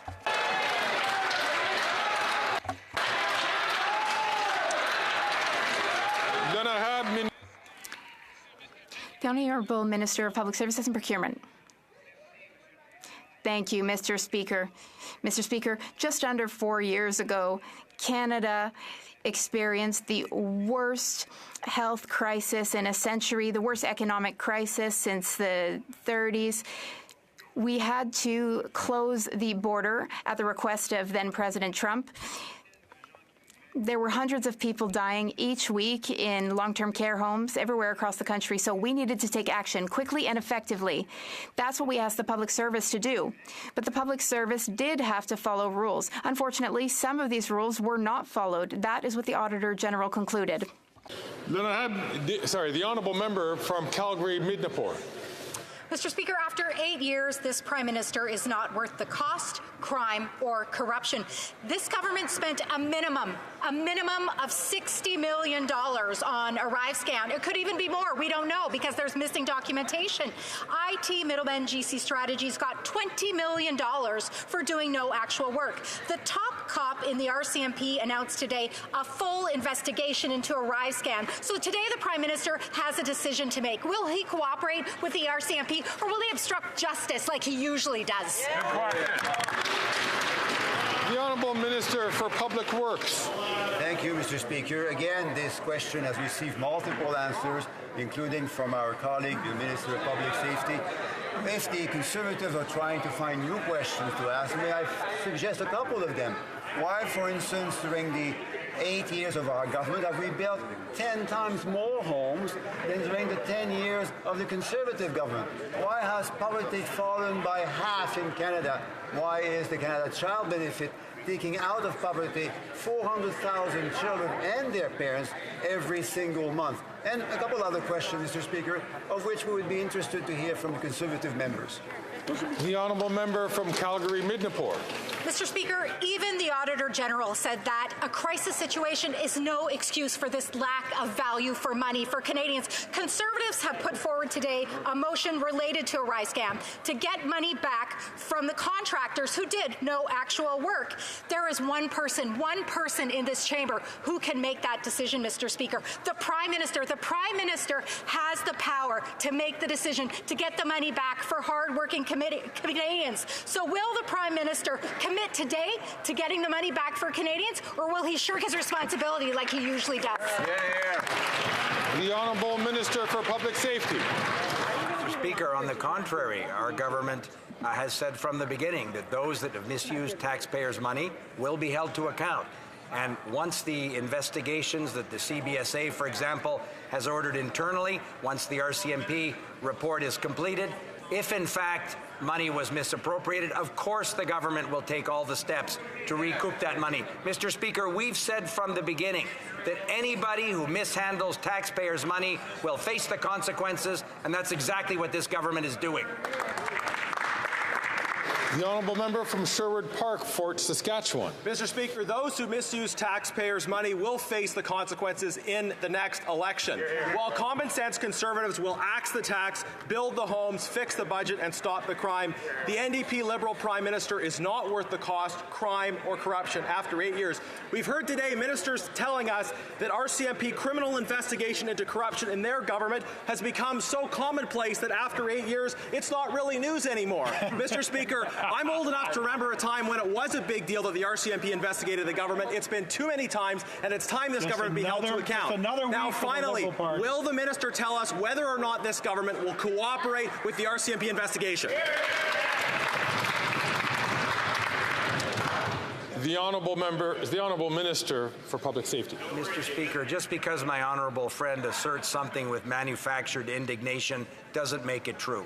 What we've said from the beginning, Mr. Speaker, is that we take the responsibility to manage taxpayers' money very seriously. That's why when the Border Services Agency identified irregularities, they began an internal investigation and they referred the matter, as is appropriate, to the Royal Canadian Mounted Police. Mr. Speaker, our government will always do what's necessary to hold everyone to account who may have misused taxpayers' money. Hear, hear.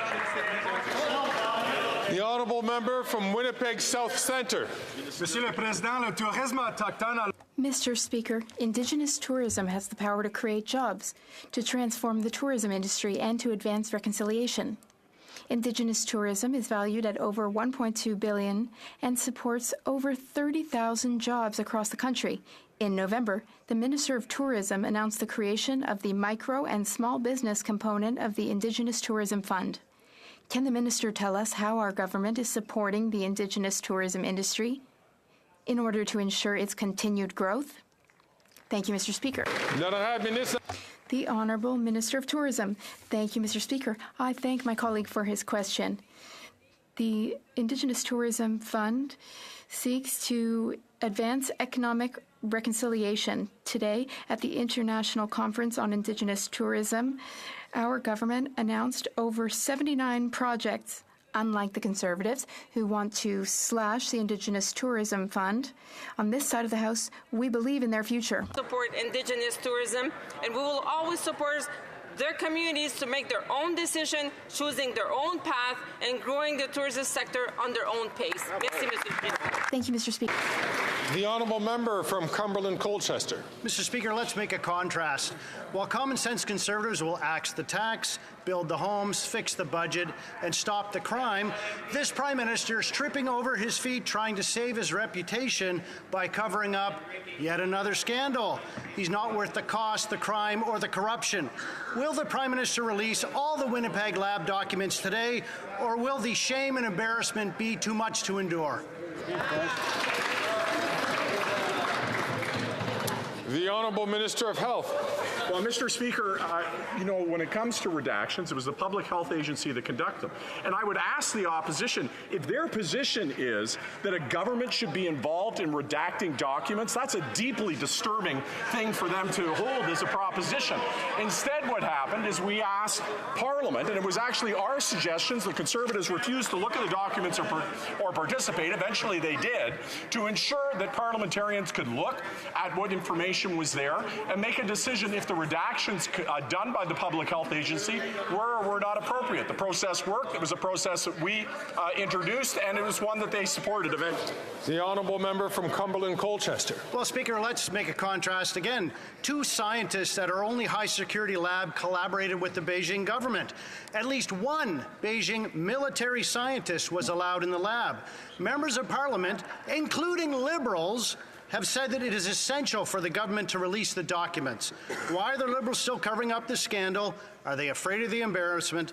This Liberal government needs to release those lab documents today for all Canadians to see. The Honourable Minister of Health.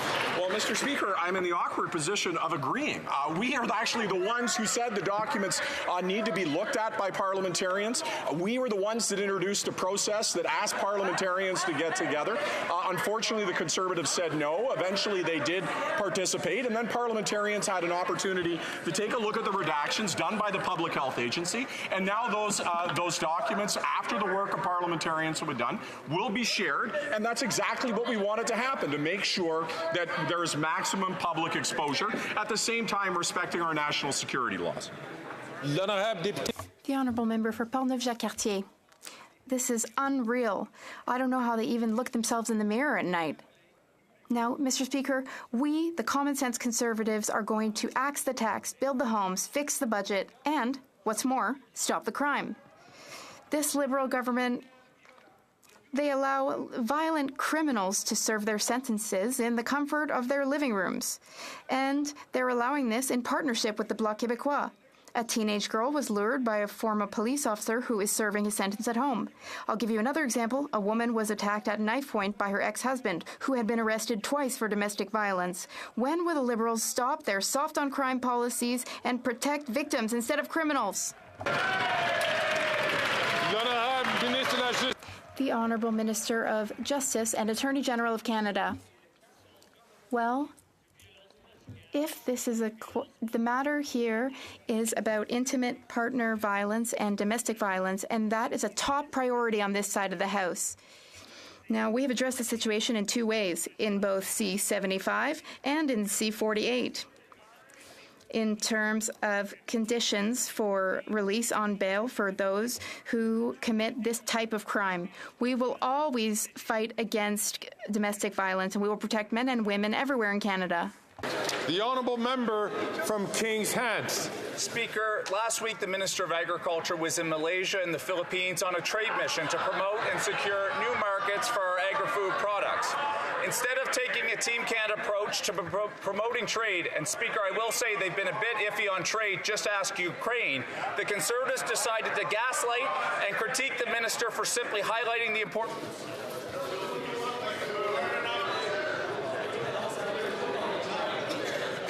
Colleagues, I'm actually having difficulty hearing the latter part of the question. I'm going to ask all members on all sides to please carry your conversations a lot quieter so that we can hear the member who is far away from the chair. The honourable member has, I'm going to give him 20 seconds, add 5 seconds, 20 seconds to his question. So, Speaker, as I was saying, the Conservatives are not very happy on trade right now, but the minister was in the Philippines and Malaysia promoting trade and the importance of seafood industry to Atlantic Canada. Can the minister update this House on his trade mission and educate the member from Thornhill on the importance of lobster to Atlantic Canada? Thank you, Mr. Speaker. The Honourable Minister of Agriculture and Agri-Food. Mr. Speaker, I thank my honourable colleague for giving me another opportunity to promote world-class Canadian product, including lobster. Farmers and fisheries expect their government to open new markets, and in fact, that's just what we did. I officially open the new Indo-Pacific Trade Office that will help promote Canadian agriculture and seafood products. I always promote Canadian products overseas when I'm overseas, Mr. Speaker, no matter in the government or opposition. And it's vitally important that we promote the fishers and farmers who work so hard for their dollar.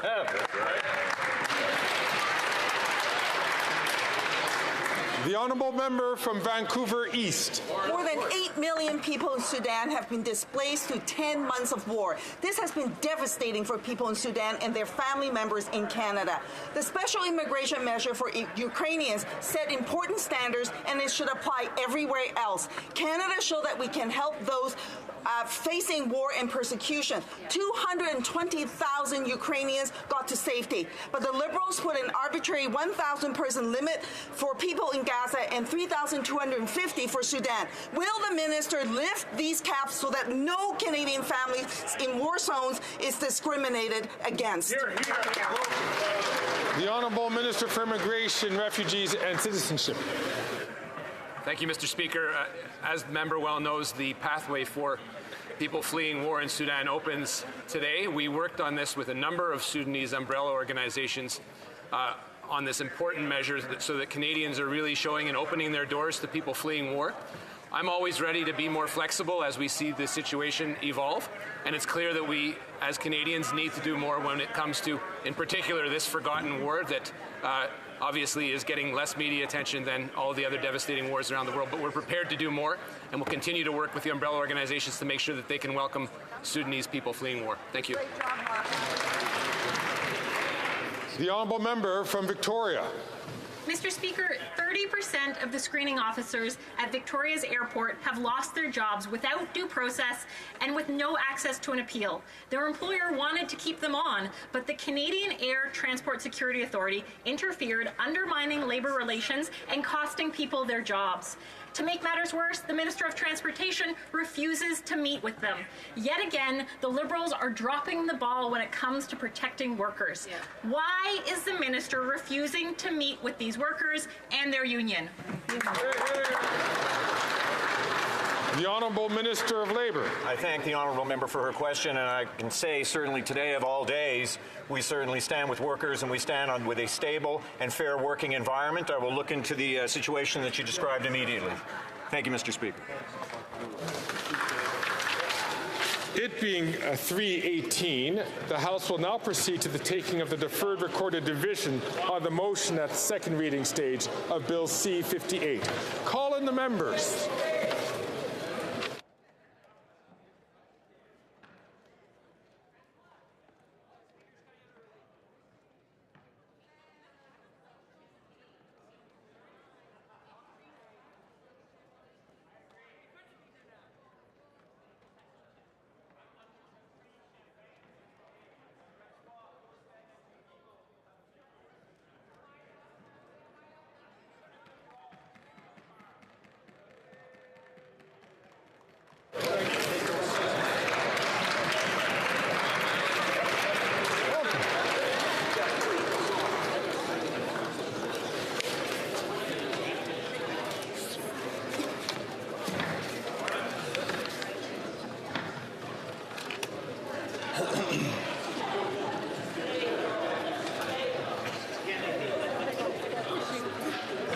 Well, the question is as follows. Mr. O'Regan, seconded by Ms. Ng, moves that Bill C-58, an act to amend the Canada Labour Code and the Canada Industrial Relations Board Regulations 2012, be now read a second time and referred to the Standing Committee on Human Resources, Skills and Social Development and the Status of Persons with Disability. La période de 10 minutes. The 10-minute period for members voting electronically has started, and the House will now proceed to the vote for members participating in person. All those in favour of the motion will please rise. Mr. McKinnon-Gatineau. Mr. McKinnon-Gatineau. Mr. O'Regan. Mr. O'Regan. Ms. Hutchings. Ms. Hutchings. Ms. Tassie. Ms. Tassie. Ms. Sachs. Ms. Sachs. Anyone that's new to the channel, please like and subscribe and share it with your friends to help get the algorithm moving. Madame Bibeau. Madame Bibeau. Madame Petitpas-Taylor. Madame Petitpas-Taylor. Mr. Beach. Mr. Beach. Madame Martinez-Farada. Madame Martinez-Farada. Mrs. Valdez. Mrs. Valdez. Ms. Jazik. Ms. Jazik. Mr. Dhaliwal. Mr. Dhaliwal. Madame Lalonde. Madame Lalonde. Mrs. Romanado. Mrs. Romanado. Mr. Sheehan. Mr. Sheehan. Ms. O'Connell. Ms. O'Connell. Mr. Oliphant. Mr. Oliphant. Mr. Gerritsen. Mr. Gerritsen. Mr. Lamoureux. Mr. Lamoureux. Madame Fortier. Madame Fortier. Mr. Biddle. Mr. Biddle. Ms. Dabrusin. Mr. Bruson. Mr. Baptiste. Mr. Baptiste. Monsieur Lauzon. Mr. Lauzon. Mr. Kuzmierczuk. Mr. Kuzmierczuk. Mr. May Cambridge. Mr. May Cambridge. Monsieur Cormier. Monsieur Cormier. Ms. Dillon. Ms. Dillon. Ms. Zarowitz. Ms. Zarowitz. Monsieur El Khoury. Monsieur El Khoury. Mr. Erskine Smith. Mr. Erskine Smith. Mr. Fillmore. Mr. Fillmore. Mr. Fonseca. Mr. Fonseca. Mr. Hardy. Mr. Hardy. Monsieur Yakano. Monsieur Yakano. Mr. Nakvi. Mr. Nakvi. Mr. Sidhu Brampton East. Mr. Cedar Brampton East. Mr. Badaway. Mr. Badaway. Mr. Dogood. Mr. Dogood. Mrs. Atwin. Mrs. Atwin. Mr. Maloney. Mr. Maloney. Mr. Housefather. Mr. Housefather. Mr. Sarai. Mr. Sarai. Mr. Kellaway. Mr. Kellaway. Mrs. Vandenbelt. Ms. Vandenbelt. Monsieur Sanson. Monsieur Sanson. Madame Koutrakis. Madame Koutrakis. Madame Brière. Madame Brière. Mr. Johari. Mr. Johari. Mr. Long. Mr. Long. Mr. Longfield. Mr. Longfield. Mr. McKinnon, Coquitlam, Port Coquitlam. Mr. McKinnon, Coquitlam, Port Coquitlam. Monsieur Robillard. Monsieur Robillard. Madame Shanahan. Madame Shanahan. Ms. Hefner. Miss Hefner. Mr. Turnbull. Mr. Turnbull. Mr. Chang. Mr. Chang. Ms. Sidhu Brampton South. Ms. Cedar Brampton South. Mr. Sorbara. Mr. Sorbara. Madame Lambropoulos. Madame Lambropoulos. Ms. Yip. Ms. Yip. Mr. Aldag. Mr. Aldag. Ms. Latanzio. Ms. Latanzio. Mr. Lewis Kitchener-Conestoga. Mr. Lewis Kitchener-Conestoga. Madame Mendez. Madame Mendez. Mr. Van Bynen. Mr. Van Bynen. Mr. Weiler. Mr. Weiler. Ms. Bradford. Ms. Bradford. Madame Chatel. Madame Chatel. Mr. Koto. Mr. Koto. Mr. Gahir. Mr. Gahir. Ms. Kayabaga. Ms. Kayabaga. Madame Lapointe. Madame Lapointe. Ms. Taylor-Roy. Ms. Taylor-Roy. Ms. Thompson. Ms. Thompson. Ms. Gainey. Ms. Gainey. Mr. Shear. Mr. Shear. Mr. Schmale. Mr. Schmale. Mr. Bazan. Mr. Bazan. Mr. Kimmich. Mr. Kimmich. Mrs. Thomas. Mrs. Thomas. Monsieur Deltel. Monsieur Deltel. Mrs. Stubbs. Mrs. Stubbs. Monsieur Paulus. Monsieur Paulus. Mr. Upal. Mr. Upal. Ms. Lewis Haldeman Norfolk. Ms. Lewis Haldeman Norfolk. Mrs. Gray. Mrs. Gray. Mr. Barlow. Mr. Barlow. Mr. Moore. Mr. Moore. Mr. Ellis. Mr. Ellis. Mr. Kelly. Mr. Kelly. Mr. Baldinelli. Mr. Baldinelli. Mr. Cooper. Mr. Cooper. Mr. Hoback. Mr. Hoback. Mr. Davidson. Mr. Davidson. Mr. Small. Mr. Small. Mr. Brock. Mr. Brock. Monsieur Berthold. Monsieur Berthold. Mr. Workington. Mr. Workington. Mr. Chong. Mr. Chong. Mr. Abutayev. Mr. Abutayev. Mrs. Kuzi. Mrs. Kuzi. Mr. Seaback. Mr. Seaback. Ms. Ferrari. Ms. Ferrari. Mr. Doherty. Mr. Doherty. Monsieur Brassard. Mr. Brassard. Mrs. Goodridge. Mrs. Goodridge. Mr. Lewis Essex. Mr. Lewis Essex. Mr. Lawrence. Mr. Lawrence. Monsieur Godin. Monsieur Godin. Madame Vien. Madame Vien. Mr. Williams. Mr. Williams. Mr. Malillo. Mr. Malillo. Mr. Tucker. Mr. Tucker. Ms. Gladue. Ms. Gladue. Mrs. Cramp-Nyman. Mrs. Cramp-Nyman. Mrs. Roberts. Mrs. Roberts. Mrs. Gallant. Mrs. Gallant. Mr. Muse. Mr. Muse. Mr. Redicott. Mr. Redicott. Mr. Van Popta. Mr. Van Popta. Mr. Waugh. Mr. Waugh. Mr. Steinley. Mr. Steinley. Mr. Culkins. Mr. Calkins. Monsieur Lehoux. Monsieur Lehoux. Monsieur Généreux. Monsieur Généreux. Mr. Genereux. Mr. Genereux. Mr. Lobb. Mr. Lobb. Mr. Mazer. Mr. Mazer. Mrs. Vecchio. Mrs. Vecchio. Monsieur Gould. Monsieur Gould. Mr. Epp. Mr. Epp. Mr. Caputo. Mr. Caputo. Mr. Kitchen. Mr. Kitchen. Mr. Cram. Mr. Cram. Mr. Tolmie. Mr. Tolmie. Mrs. Wagenthal. Mrs. Wagenthal. Mrs. Falk, Battleford Lloydminster. Mrs. Falk, Battleford Lloydminster. Mr. Bragdon. Mr. Bragdon. Mr. Allison. Mr. Allison. Mr. Nader. Mr. Nader. Mr. Soroka. Mr. Soroka. Mr. Shipley. Mr. Shipley. Mr. McGuire. Mr. McGuire. Mr. Reed. Mr. Reed. Mr. Shields. Mr. Shields. Mr. Falk Provencher. Mr. Falk Provencher. Mr. Motts. Mr. Motts. Mr. Arnold. Mr. Arnold. Mr. Dowdle. Mr. Dowdle. Mr. Albus. Mr. Albus. Mr. Dalton. Mr. Dalton. Mr. Carey. Mr. Carey. Mr. Fast. Mr. Fast. Mr. Canna. Mr. Canna. Mr. Leslie. Mr. Leslie.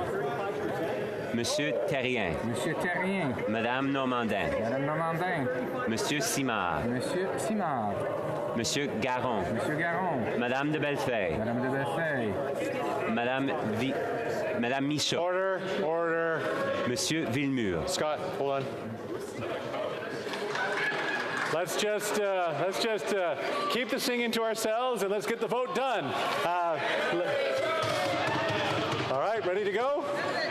Please proceed. Monsieur Villemur. Monsieur Thériault. Monsieur Thériault. Madame Gaudreau. Madame Gaudreau. Madame Larouche. Madame Larouche. Monsieur Perron. Monsieur Perron. Monsieur Barcelot-Duval. Monsieur Barcelot-Duval. Madame Vignola. Madame Vignola. Monsieur Beaulieu. Monsieur Beaulieu. Madame Chabot. Madame Chabot. Monsieur Trudel. Monsieur Trudel. Madame Desbiens. Madame Desbiens. Monsieur Blanchette-Jonca. Monsieur Blanchette-Jonca. Madame Bérubé. Madame Bérubé. Monsieur Désilé. Monsieur Désilé. Mr. Julian. Mr. Singh. Pardon me, back to Mr. Singh. Mr. Singh. Mr. Julian. Mr. Julian. Ms. Kwan. Ms. Kwan. Ms. Blaney. Ms. Blaney. Ms. Idlout. Ms. Idlout. Mr. Green. Mr. Green. Ms. Barron. Ms. Barron. Mr. Backrack. Mr. Backrack. Mr. Garrison. Mr. Garrison. Madame Hughes. Madame Hughes. Monsieur Bouleris. Monsieur Bouleris. Mr. Angus. Mr. Angus. Mr. Davies. Mr. Davies. Ms. Matheson. Ms. Matheson. Mr. Blakey. Mr. Blakey. Ms. May, Saanich Gulf Islands. Ms. May, Saanich Gulf Islands. Mr. Morris. Mr. Morris. Mr. Dong. Mr. Dong. All those opposed to the motion will please rise. The House will now wait for the end of the 10-minute electronic voting period before resuming its proceedings.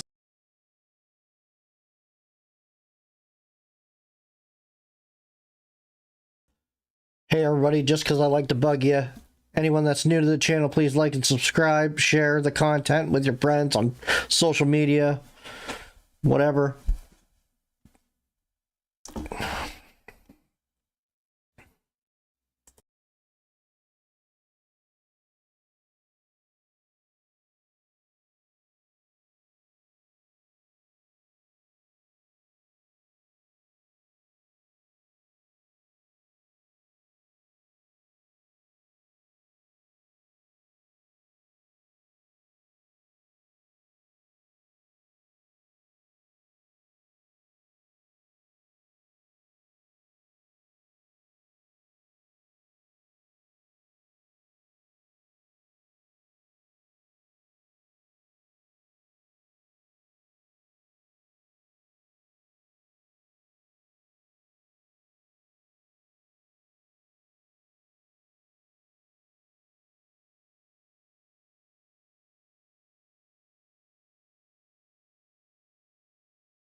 Just letting everyone know that I'll probably be shutting the stream down after this. It doesn't look like there's going to be really much interesting going on for the rest of the night.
I wish to inform the House the electronic voting period has ended. Si les députés n'ont pas pu voter. If members were not able to vote due to technical difficulties, they may now use the raise hand function and the chair will recognize them.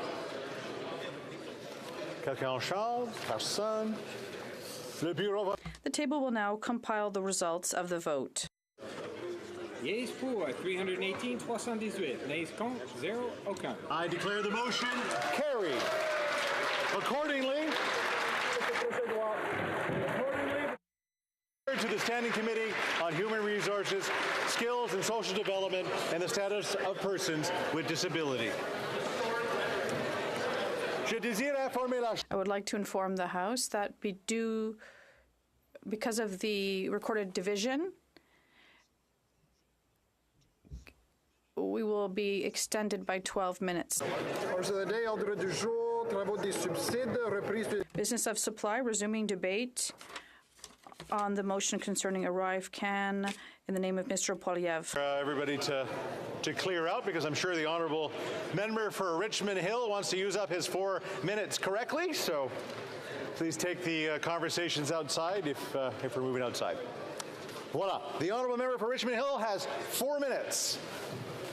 Thank you, Mr. Speaker. And Mr. Speaker, as you just took the chair, let me summarize what I talked about in the first 8 minutes. I talked about the fact that the ArriveCAN application could have not been developed for $80,000, but it should have not cost $60 million either.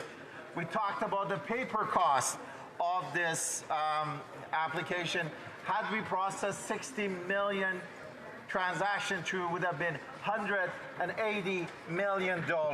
We talked about the valuation of an application as such.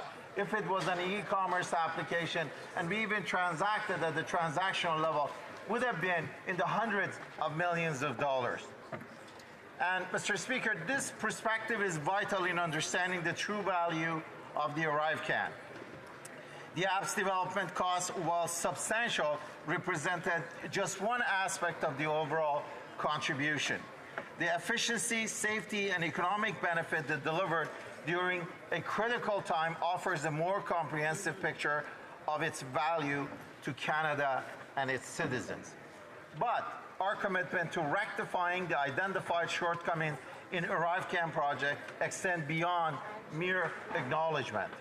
The departments are actively implementing measures to enhance the procurement and project management practices to prevent such discrepancies in the future.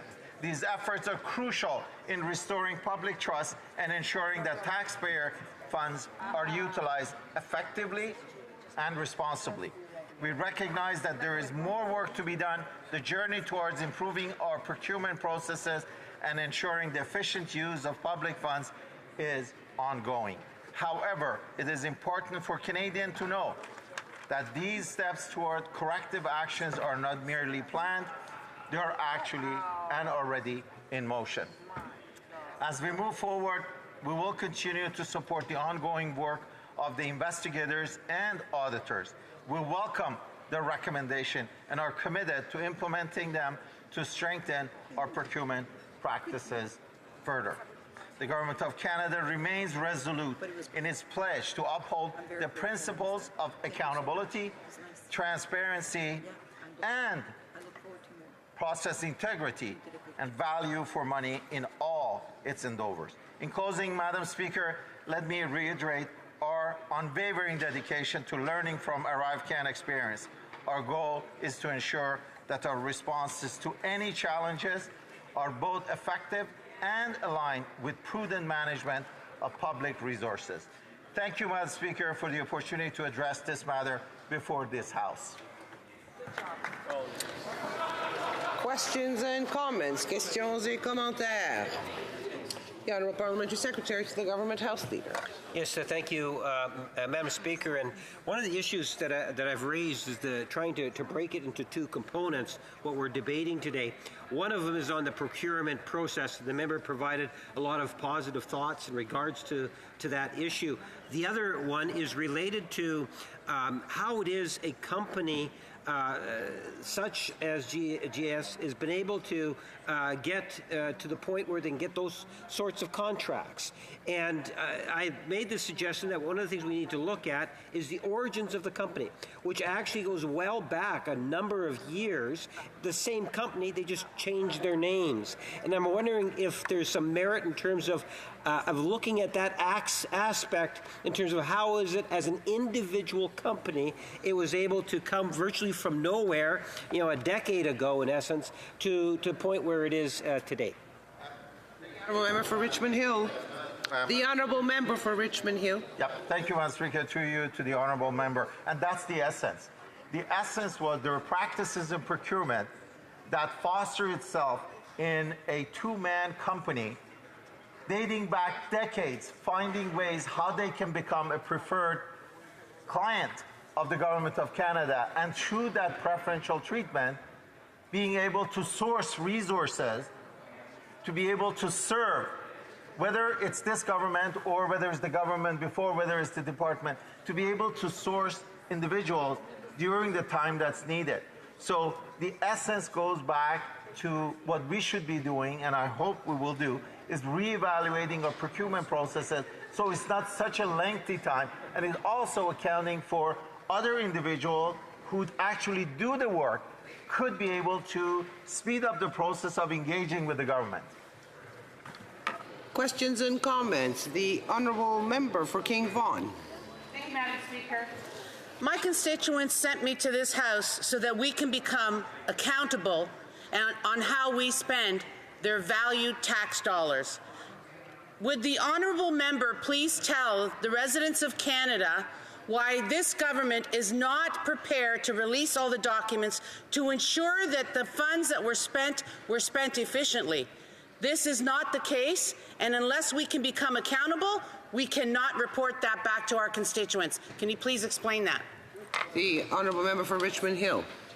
Thank you, Madam Speaker, and very much like my honourable colleague, I'm also proud of representing my constituents of Richmond Hill.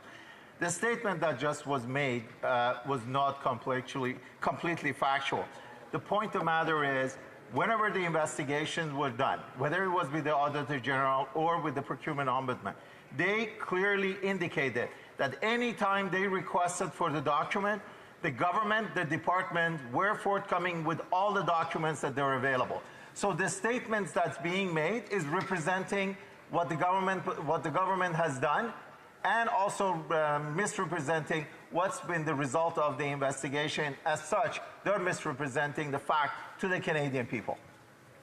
Questions and comments. The Honourable Member for Skinner-Buckley Valley. Thank you, Madam Speaker.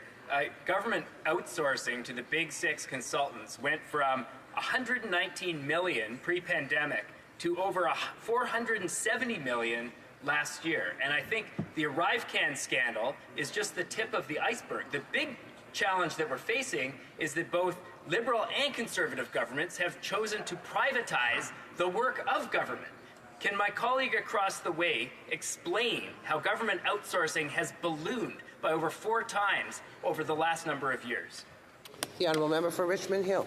Yeah, thank you, Madam Speaker. It is true that the consulting services has ballooned over the last 8 years that we've been here. But we got to understand, we got to be able to clearly explain to Canadians why that has happened. It has happened because our government has a very clear vision around where we want to take Canada. And for that, we need to make sure that as we transition our department, as we roll out our digital strategy, we have the best practices and we have the benchmarks to be able to ensure that the pathway that we develop for transition is the right pathway. Where most of these consulting services has gone, Madam Speaker, is about making sure that we understand which jurisdictions are the best, which understand where we need to benchmark and we get to data and how to develop a path forward. That's where the money has been spent, and that's where the value of the money is, because we have a clear vision where we want to take Canada. Resuming debate, the Honourable Member for Vaughan Woodbridge. Thank you, Madam Speaker. It's always wonderful to rise in this almost honourable of House to speak on various topics and say the opposition motion. Madame la Présidente, if we remember the period of 2021, with the global pandemic, our government undertook a number of measures to both protect Canadians and assist Canadians. And we protected Canadians by obviously receiving and contracting for the vaccines, getting personal PPE equipment, and we assisted Canadians and we assisted Canadian workers and Canadian businesses through the Canada Emergency Wage Subsidy, to the CERB, and through a number of measures, and literally kept a part of the economy which was basically frozen due to the pandemic. And working with our provincial colleagues, we allowed us to come out of the pandemic faster and stronger than any other country across the G7, across our developed partners. And we see the results today in our employment numbers, in our unemployment rate, in our GDP growth, and where the country is going. Because we had the backs of Canadians during the pandemic, we will always have the backs of Canadians, and we did the right thing. With regards to today's opposition motion, let me make a few comments, Madame la Présidente. Permettez-moi de commencer par dire... First, I would like to begin by saying that our government is determined to protect the integrity of federal procurement processes. Recent allegations related to professional services in the case of ArriveCAN, while recently the situation is unacceptable. The Auditor General and the Procurement Ombudsman concluded that there was inappropriate conduct on the part of some suppliers and government officials. Madam Speaker, while investigations are still underway into what happened in these cases, we are now acting on behalf of Canadians and implementing the recommendations of the Auditor General and the Procurement Ombudsman.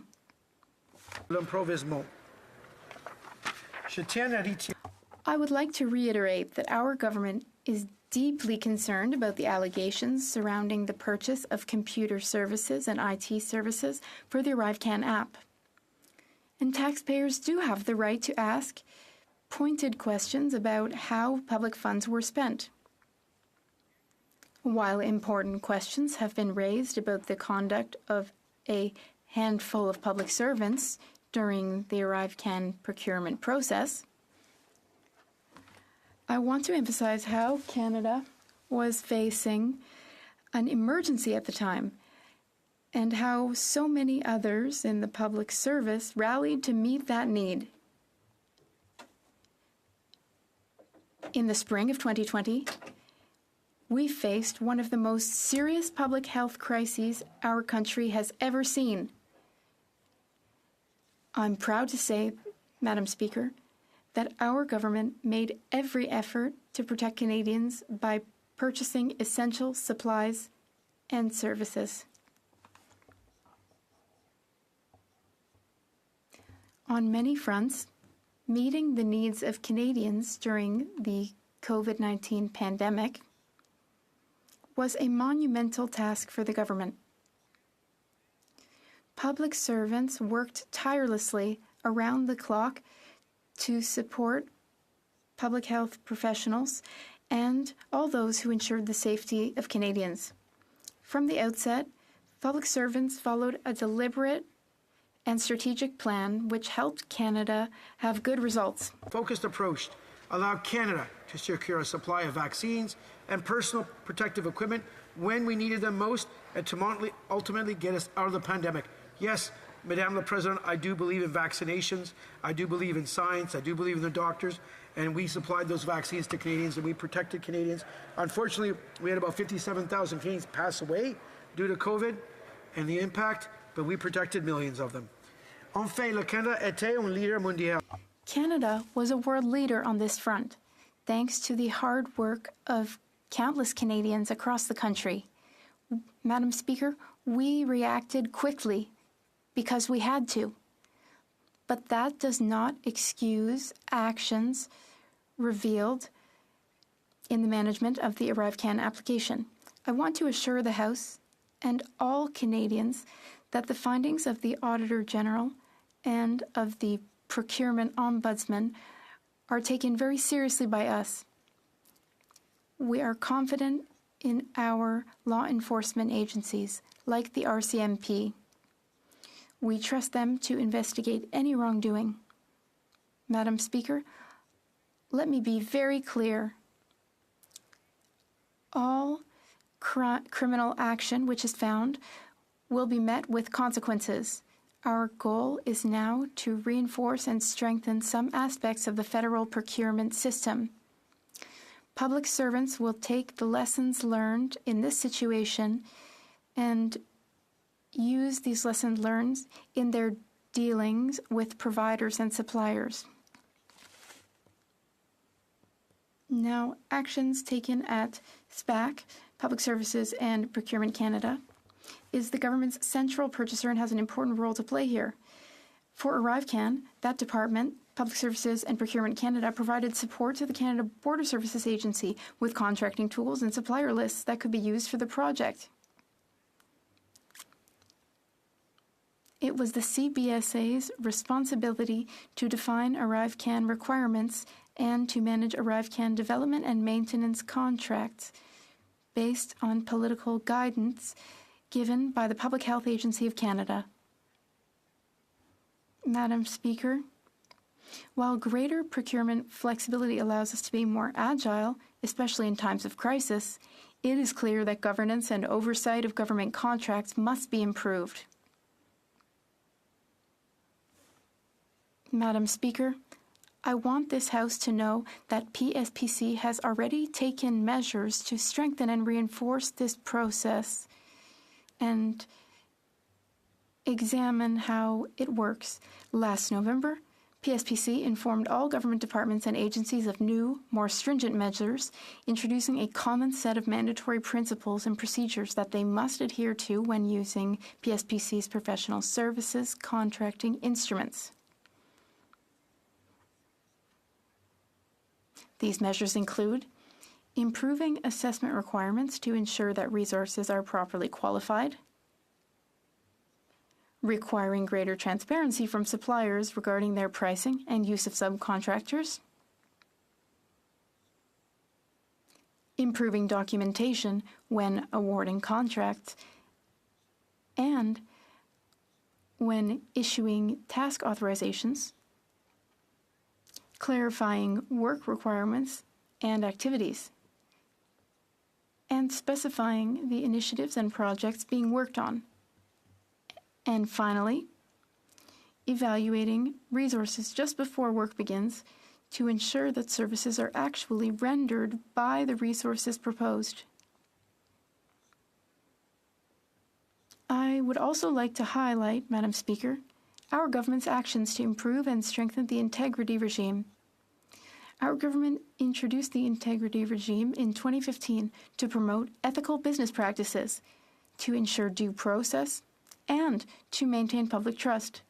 The integrity regime is continually being improved and strengthened, including in relation to fraud, as PSPC continually strives to ensure that we hold suppliers to account for any misconduct. And I wish to emphasize that, on an ongoing basis, PSPC proactively uses data analysis to uncover inappropriate conduct and to investigate possible wrongdoing in contracts. If an investigation does reveal wrongdoing, PSPC informs law enforcement in preparation for a possible criminal investigation. The department also seeks to recover funds when wrongdoing is discovered. Madam Speaker, in conclusion, allow me to emphasize that we are committed to an open, fair, and transparent procurement process, all while achieving the best possible value for Canadian taxpayers. The ArriveCAN application was put in place to protect Canadians. The ability it gave us to manage public health measures at the border in times of crisis, it gave us also the ability to ensure the safety of Canadians, and that was absolutely necessary at the time, Madam Speaker. Without this essential tool, Canada's ability to administer the border measures necessary to protect public health would have been significantly reduced. Thank you, Madam Speaker. Questions and comments, and I hope everyone's having a great afternoon. Questions and comments, questions et commentaires. The Honourable Member for Kamloops, Thompson, Caribou. Thank you, Madam Speaker. It's always a pleasure to rise on behalf of the people from Kamloops, Thompson, Caribou. It always seems as though I'm rising when my friend and colleague is speaking. One of the things that really strikes me about the ArriveCAN app and all that has gone wrong is that the Liberals seem to be saying there's nothing to see here. We've done absolutely everything. And yet, the key thing they did was this outsourcing, the doubling of outsourcing. The second thing that the Liberals have done and failed to do in my eyes is not spot this. There should have been a glaring red light saying stop, and yet here we are today with this motion. So first, will he be supporting our motion? And second, how can we trust this Liberal government in light of those things? Thank you. The Honourable Member for Vaughan Woodbridge. I wish to thank the Honourable Member from the Interior, British Columbia, Kamloops, Caribou, I think it is, for their questions. The first thing is, I've always said this, our families have known each other for about 6 decades since we moved to, our parents immigrated to Canada. And he and I, the Honourable Member and I, both know the value of a dollar and how hard it is to work and save that dollar. And we need to make sure the processes in place in government are robust and effective. And where things have gone wrong, where actions that, if they're criminal or not, or taxpayer dollars are utilized by whomever, there needs to be an investigation. There needs to be transparency. Literally thousands of documents have been turned over to one of the committees. I think it's OGO. If the RCP needs to be called or any organization needs to be called in, we'll get to the bottom of that, Madam Speaker. It's important for myself, it's important for the Honourable Member, and it's important for all Canadians. Questions et commentaires, l'Honourable député. Questions and comments. The Honourable Member for Trois-Rivières. I thank my honourable colleague who was at the Ethics Committee this morning. Now, when I look at this ArriveCAN situation, it seems to me that it's the accumulation of accumulated scandals. The government had trouble issuing passports. The government struggled with immigration. The government is struggling with a lot of programs. We are losing internal expertise. We're increasingly dependent on external consultants who we don't have control over. Things are out of control. So here's what I'm wondering. Can the colleague confirm that his government has been totally incompetent? Thank you very much. The Honourable Member for Vaughan Woodbridge. I thank my colleague for his question. Depuis 2015 from 2015, news of Since 2015, we have implemented many measures to help the middle class. Workers benefit, a national daycare plan. We responded to a crisis in terms of the pandemic, Ukraine. We finalized CETA. We put in place CUSMA. Our government has had the backs of Canadians since 2015 and since day one. And I can list about 40 or 50 items that I'm more than happy to send the Honourable Member that I know are helping Canadians and Quebecers and Ontarians and folks across this country, and will continue to do the good work that our residents and Canadians elected us to do. Thank you, Madame the President. And comments, the Honourable Member for North Island Powell River. Well, thank you, Madam Speaker. And Madam Speaker, before this, I used to be the executive director of a nonprofit. And I remember when we wrote proposals to the federal government, we had to define every single thing that went under office supplies. And if we missed anything, we would not be reimbursed for it. So when I look at this corporate greed, where both Conservatives and Liberals have a long history of just giving the money over, you know, the truth is in 2015 to 2016, Deloitte received $11 million, already an amazing amount of money from the Conservatives. And then from 20 to 23, it shot up to $275 million. So what does Deloitte have that's interesting for everybody in this country? They have one former minister from the Liberals working there and one former minister from the Conservatives working there. When will either of these parties stand up for working people and stop defending their corporate friends? Member for Vaughan Woodbridge. Madam Speaker, I thank the Honourable Member from North Island Powell River for the question. One of the things, when we came to government in 2015, the Conservatives had cut so much in budgets and so much in personnel that we needed to bring on folks with subject matter expertise so we can provide the services that Canadians needed. And we can make sure that we could get the delivery of services.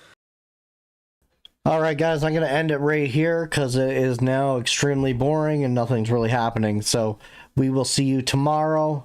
Tomorrow, I'm pretty sure the House of Commons doesn't start until 2 o'clock, I believe.